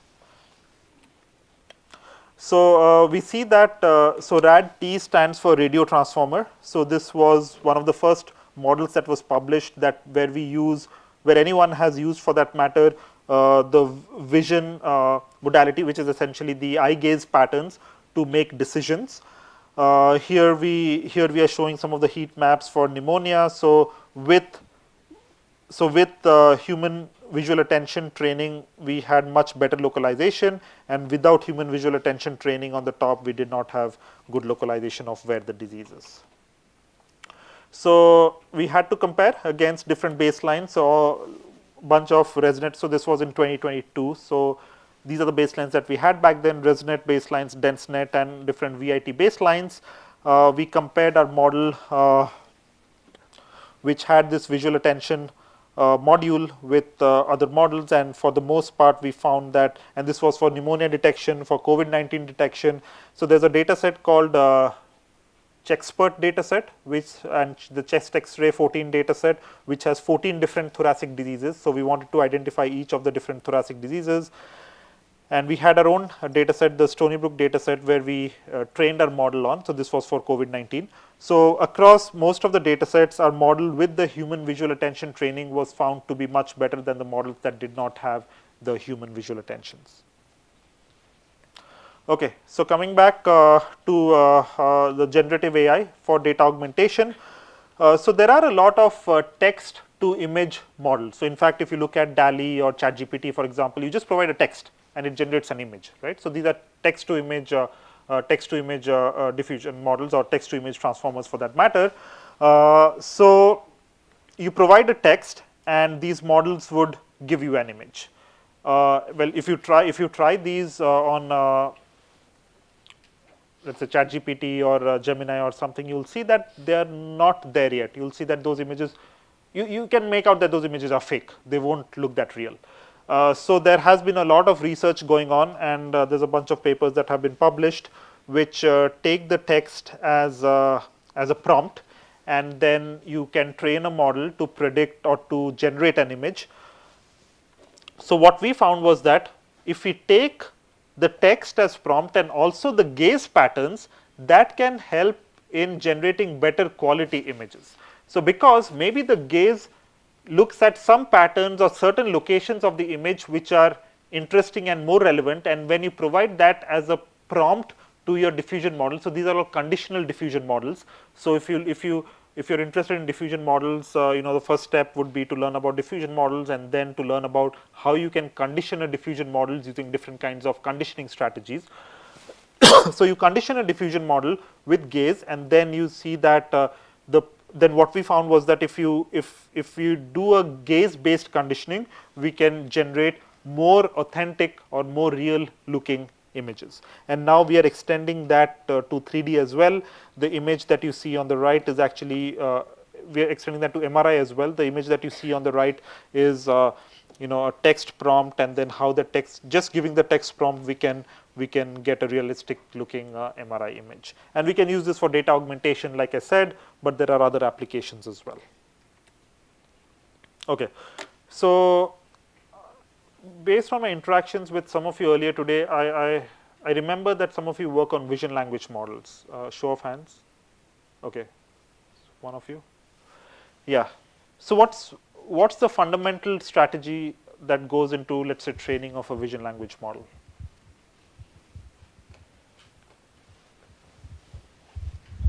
So like if we are using any kind of image like to train the model, so like after that training, one model can give some features related like image related features, we can say, like some feature points or features and some text related points. Like after analyzing the image, they will generate some text.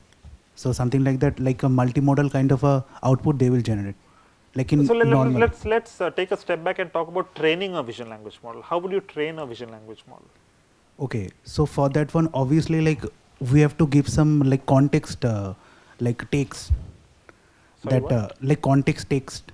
Context like, text. Yeah. Text. So okay. actually, that is more important. Like in like along with the images also, like we have to provide some context text. Okay, so let me try to contextualize that a little bit for you guys. Yeah. I'm sure most of you would have used Microsoft Word or PowerPoint or a lot of these text processing applications. So if you include a PowerPoint image, if you include an image on your PowerPoint slide, you'll see that Microsoft will suggest some sort of a caption for that, right? Some automated caption for that. Now, how does it come up with that caption? That's because it has a VLM model that is running in the background. Okay, how is that model trained? So there are a lot of data sets, and this is changing over the years, but there are a lot of data sets where you have this image text pairs, right? Caption. So you will have multiple data sets where you have a dog or something, let's say a cat or a bird, and you'll have a corresponding caption, a cat playing with a ball, right? A bird flying in the sky, right? So there are multiple data sets which have paired image and text data. Now what you can do is, you don't just have to train your deep learning model or your machine learning model with just images, right? You can also have a language model that you can train with text data, right? So it's very simple.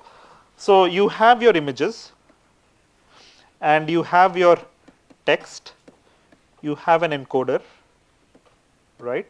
So you train your image encoder and you get your image representations.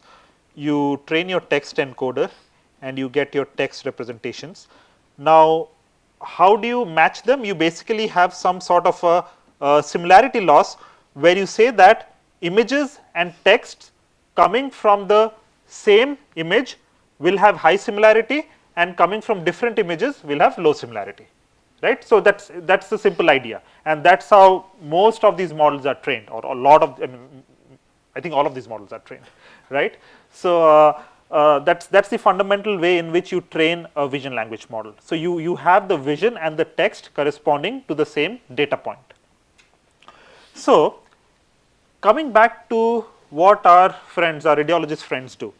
So ultimately their goal is to generate a report, right? So they are not the ones who treat the patients. They will generate a report. This report will be read by, let's say oncologists, and the oncologists, or let's say the surgeons, they will be the one who will be recommending treatment for the patient, right? The radiologist will tell them, okay, this is the level of severity, this is what I see on the image, it's potentially this or this, but then their work is done. The oncologist will take the report and then say, okay, based on what the radiologist tells me, I think this is the preferred course of action.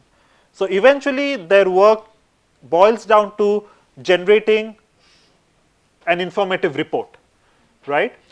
So what we hypothesized was, we have that eye gaze fixation data that we saw in the last project that I mentioned, and eventually what they do is, it's not like they write reports, they dictate the reports. And so there's a speech to text converter which essentially converts their speech to text, and they have this beautiful, this concise report.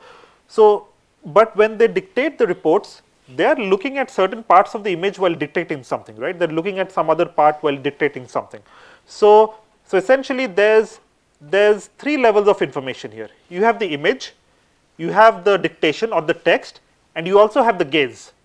So our hypothesis was that combining these different modalities of information will help us generate a report in a much better way as compared to just an image, right? So there are a lot of companies. So I was there in Chicago last month and in November, last month. So there were a ton of companies there, startups, which were doing nothing but automatic report generation.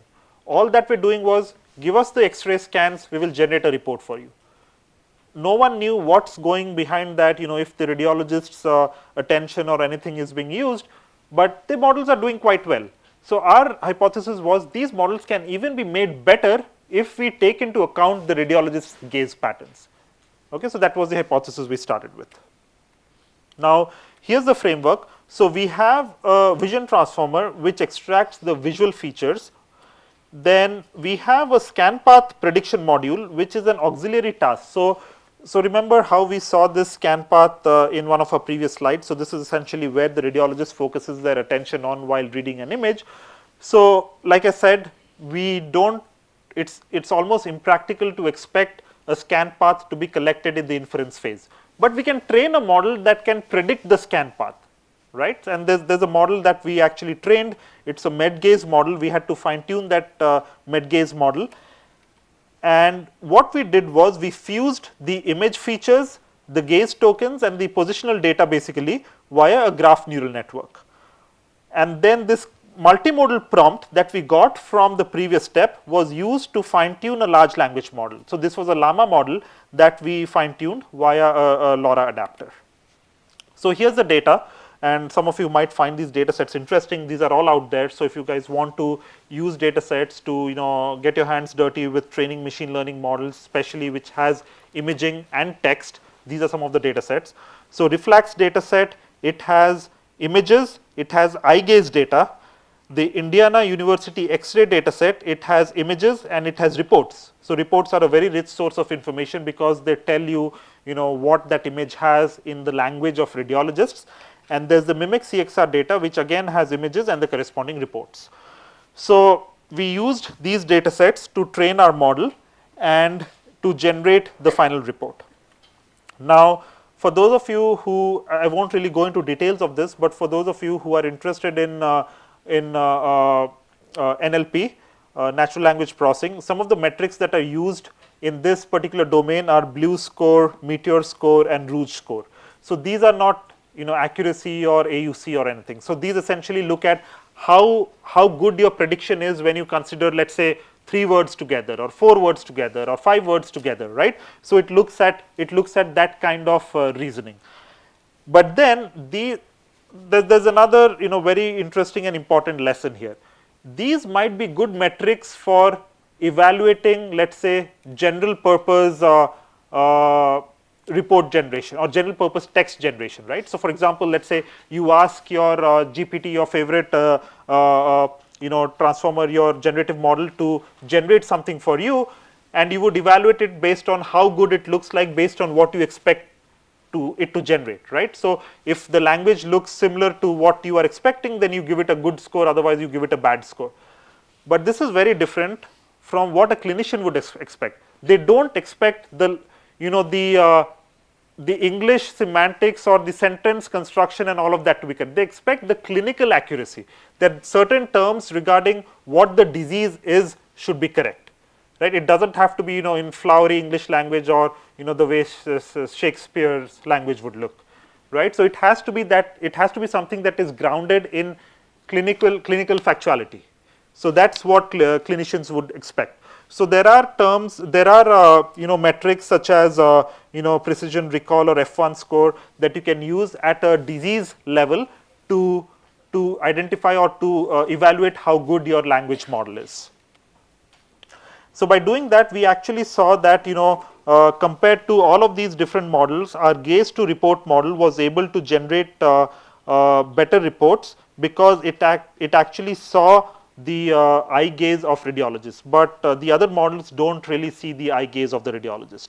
And this was found to be true not just for these metrics, these NLP metrics like blue score, rouge score, but also for the clinical efficacy metrics that we just discussed. So it outperforms state of the art on the 2 different data sets that we saw. It improves scores across the board, and it's better than most of the baseline comparisons that we had. Okay, so here's an example of what is actually generated. So here the first column here is the first column of text is the ground truth data. Then the second column is where you do not have gaze, right? So it's a baseline model where we do not have gaze. It's an image only model or image text only model. And then if we have gaze, if we train a model with gaze, these are the reports. And we clearly see, if you look at the generated reports, you'll see that our model has a lot of clinical factual correctness in it as compared to the model that did not have the gaze. I'll provide you the slides. You'll see how the different terms that you see here in the gaze to report match a lot better with the ground truth as compared to the model that does not have gaze in it. Okay, so we did a few ablation studies. So the first ablation study was the takeaway from the first ablation study was that our model outperforms methods that leverage gaze at inference, and that the performance in gaze-free setting is still strong due to scan path prediction module. So even though we do not have gaze in the inference stage, because we have this scan path prediction module, this module helps us predict or generate the reports in a better manner. Okay. Now eventually we would want this to help clinicians. So why would this matter to radiologists? So a lot of times if you look at AI generated reports, they miss different key findings, and these key findings are usually actionable, right? There can be small lesions that the reports have missed. So we want to be able to reduce these key findings which would otherwise be missed. Second, there's a poor alignment between image evidence and text. So if you look at these reports, a lot of times these come as summaries, right? So it's not like they say, okay, here's what's happening at coordinate 1,1, here's what's happening at coordinate 1,2. Reports are not that detailed. They will tell you, okay, this is the image, this is what the disease is because of these findings, that's it. But gaze data is very detailed, because you actually get your fixation data. When you construct a heat map, it tells you where the radiologist looks at, which portion they focus on. So it's a very granular level of data, right? So if you can use gaze to ground the report information and the image information, that gives you it gives you a richer source of information correspond to just image and text alone. So the goal is to embed these human priors in the form of gaze into the generative framework. So we spoke about radiologists. Tomorrow we'll be talking about many of the projects in digital pathology, but here's an example of, okay, sorry. So here's an example of what can be done and what one of our other group members has done with digital pathology. So what they have done is they want to take these images. These are all pathology slides that you see here. These are digital pathology scans. So essentially tissue that has been taken, and then traditionally the pathologist would look at it under the microscope, but you can always digitize it with a high powered camera. And then instead of looking under the microscope, pathologists can look at these images on the screen. They can zoom in, zoom out, they can pan, and whatever they want to do with the image, and they arrive at their decisions. So while the pathologists were looking at these images, they collected this data as scan paths or as viewing patterns on the images, and then what the model that was trained, this was presented at ISB a couple years ago, they predicted the attention heat map. So this is what they predicted. This was the real heat map, and you can clearly see that it tallies quite well, it matches quite well with the real heat map. So what this tells you is, you can actually train models to predict where the pathologist will look at next, right? So you might be wondering, where can this be useful? I mean, yes, for the we saw how it can be useful in improving machine learning models for, let's say, disease classification, like we saw in the 14 different chest X-ray diseases. But what else? Where else do you think a gaze prediction module and attention prediction module can be useful clinically?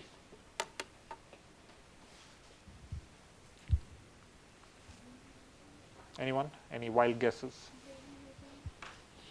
No, what application?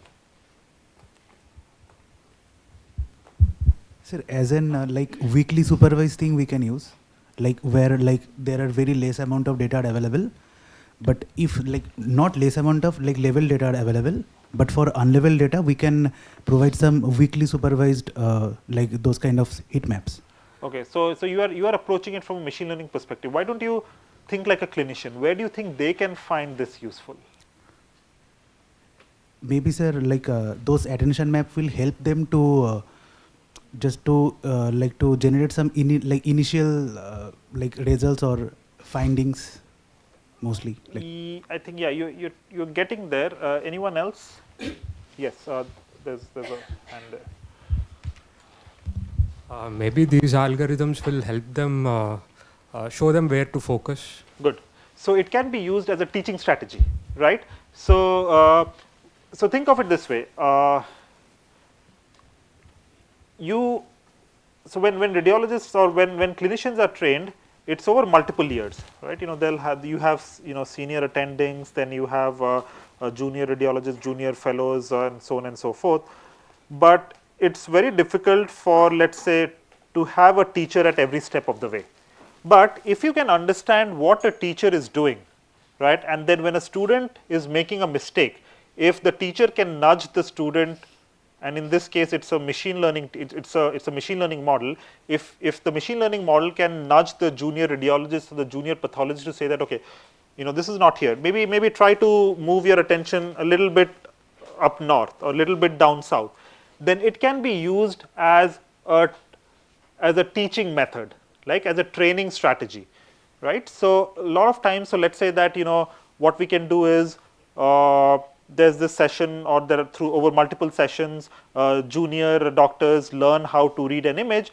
Maybe you can have an evaluation session where you look at their eye gaze, you give them a bunch of images, you ask them to make a diagnosis, but you record their eye gaze, and the doctor actually then or the senior doctor looks at how their eye gaze is changing, right, and tell them, okay, you should slightly change your search strategy because what you are doing is not leading to correct answers, right? So something like this can be done if you can record your eye gaze, and also if you have a machine learning model, it can help in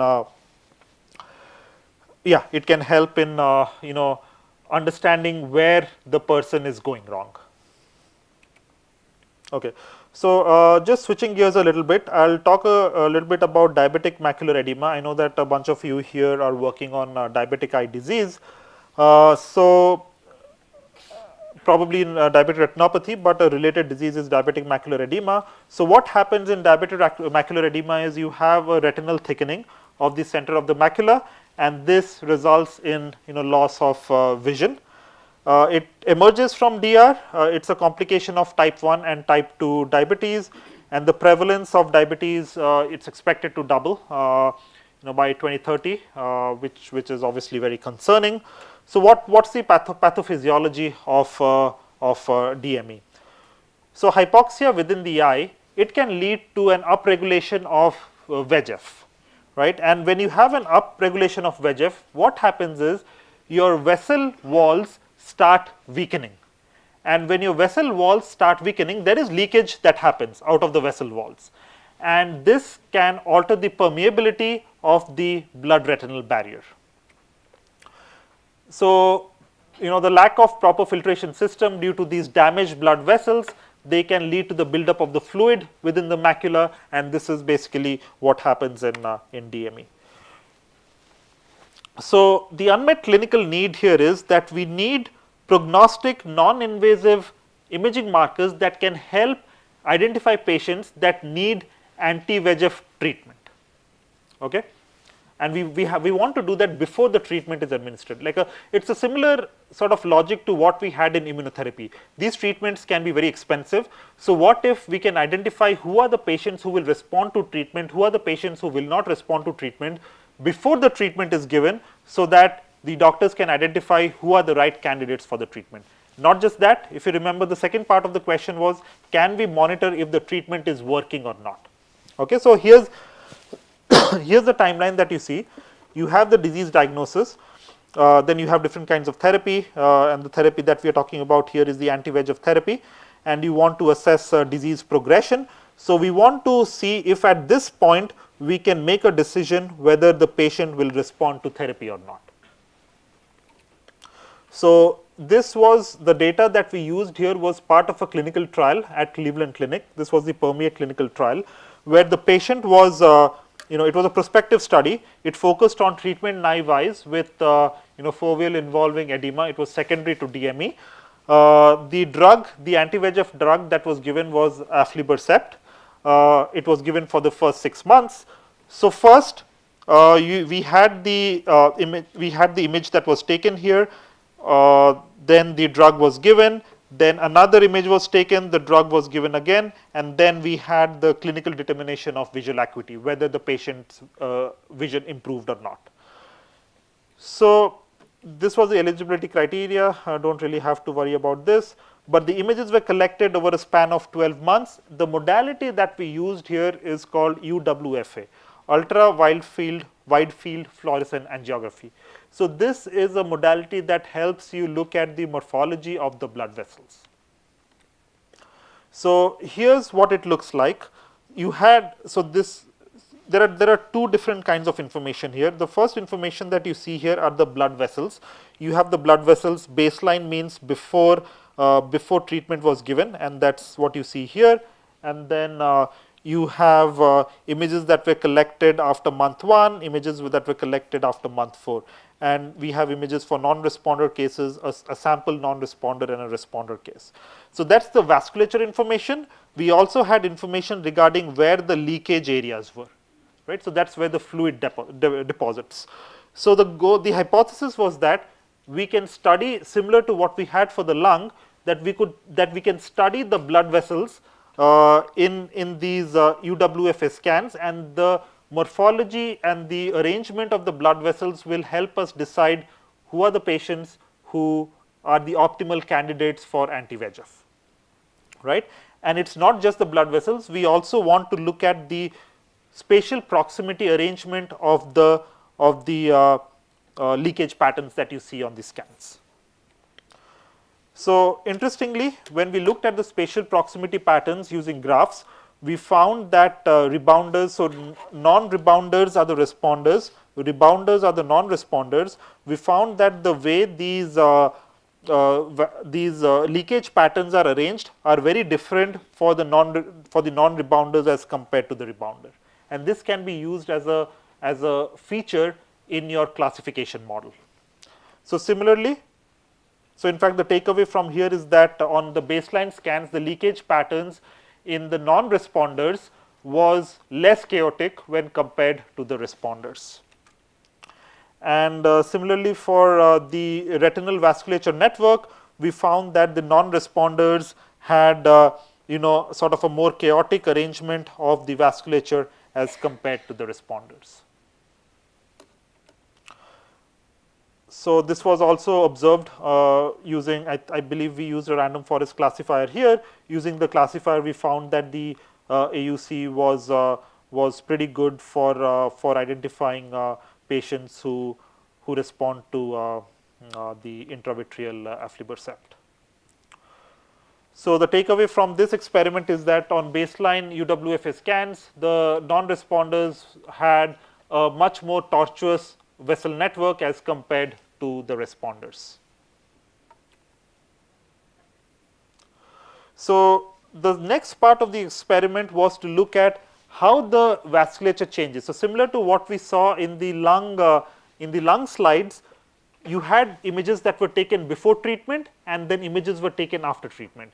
And we know that a drug like anti-VEGF therapy, aflibercept, it changes the organization of the vessels, and that's exactly what we found. So after 4 cycles of anti-VEGF, we found that the non-responders had a much higher change, to the nature of the blood vessels as compared to the responders had a higher change compared to the non-responders. Okay, so that was some application in ophthalmic imaging.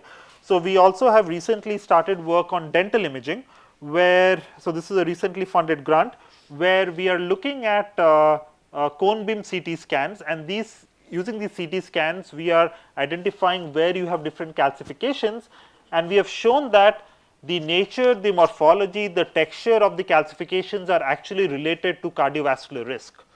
So what this means is that, a lot of times you have these scans that are taken by your dentist, and they don't really bother much about if you have what these calcifications mean. But if a model like this is successful and eventually is deployed in clinic one day, a dentist could actually read your images and tell you if you are at a higher risk of heart attack or not, right? Because you have these calcifications that appear at different zones, and these we have shown in a very preliminary study of 120 cases or so. We are currently expanding it to more than 300 cases, that these are indeed related or associated with the cardiovascular risk. And here are some of our before I go to the results, you see the calcifications here, and we have different kinds of calcifications. These are the ground truth calcifications, and these are the predicted calcifications. So by looking at the calcifications, do you see any kind of, do you observe, or do you think there's any challenge that machine learning models might face here in order to identify these calcifications? What's different from this and what you have been seeing so far with other images, let's say vessel images or brain tumors? Yes. So perhaps the feature size is very small, yes. hard to detect. Hawkeyes, yes. So you have really small calcifications here. So just look at how big the image is and how small the calcification is, right? It's probably less than, let's say, 0.1% of the total number of voxels in the image. Now this is very different from what you saw in the lung vessel work or with the brain tumor work, where the objects of interest were considerably larger. So it's probably a little bit easier for the machine learning models to, or the segmentation models to segment those primitives as compared to this, and that is exactly what we saw here. Our prediction performance, our segmentation performance wasn't that good. So our DSC, or the dye similarity coefficient that we use to segment, that we use to measure how good the segmentation models are, were quite low. They were about 65 or 70% here compared to what we saw in the brain images, where we were close to 90-95%. So we are still working on developing techniques that can help us improve the segmentation of these low size lesions. But here are the results of cardiovascular disease classification, and the different events that we had were stroke or other cerebrovascular accidents, heart attacks, myocardial infarction, and we found that if we combine again radiomics with clinical features, our results were much better as compared to just clinical features or just radiomic features. So this tells you that there is a certain degree of association between your morphology and texture of the calcifications and cardiovascular events. Okay, so finally, it's since I have to summarize what we have learned over the past hour or so, the goal here is not to have radiology AI as a standalone system, but we want to augment its intelligence with, we want to augment radiologist intelligence with different kinds of AI methods. So it's the augmented intelligence that will be the next frontier in health imaging. So I think I briefly brought this up in one of my previous lectures earlier today, that there is this rising concern amongst amongst new trainees, amongst upcoming radiologists that radiologists that AI is here to take their jobs, right? But that's not what's happening. That's not something that will happen at least in the next 100 years, right? What AI will do is probably make the job easier. It'll make the job faster. It'll come up with new triaging mechanisms and have them, eliminate the need for mundane tasks, so that the high priority task can be assigned to radiologists. And also, there are no extra, so there's a huge demand for radiologists, right? So nowadays you have situations where you don't have enough radiology, you don't have enough specialized radiologists. So if AI can be used in a way that can help alleviate some of the burden of the radiologists, that can actually help in improving the clinical workflow by leaps and bounds. In fact, it's a cliche nowadays, but radiologists who don't understand AI will augment radiologists, augment those who understand AI will augment those who don't understand AI. So that's what's happening, or what will happen now. So with that, come to the end of our the first 3 lectures, where we covered different aspects of radiology informatics, AI models as they're used in radiology. To summarize, context or clinical knowledge, domain knowledge is very important, and it's always necessary and desired to involve your clinical stakeholders like radiologists in every aspect of the model building, so that they understand where the model is right, where the model is wrong, what needs to be corrected, so that you can try to, or you can design your fine-tuning methods, your active learning methods accordingly. Okay, so I'd like to thank all my lab members and funding agencies, and yeah, any questions?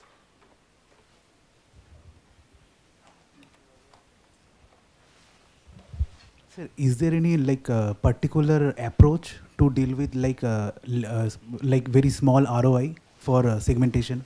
Because I saw you are also telling the same thing, like it is very difficult to segment those parts. So is there any particular approach that we can follow? So some of the approaches that I've seen are, so basically when you have your loss functions, you can have something like a focal loss, Seversky loss or something. I don't exactly remember the name. Yeah, so you can have those losses.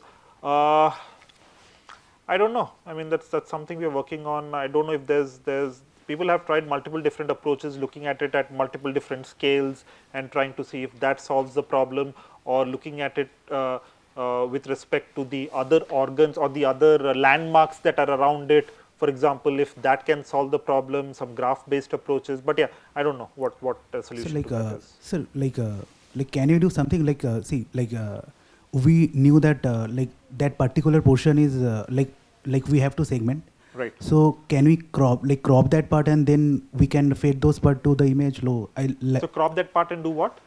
Crop that part from that image, and then we can feed that cropped part to the model, and then we can tell the model to segment. So this is the right approach to follow? Or? So, but if you do that, so think about this.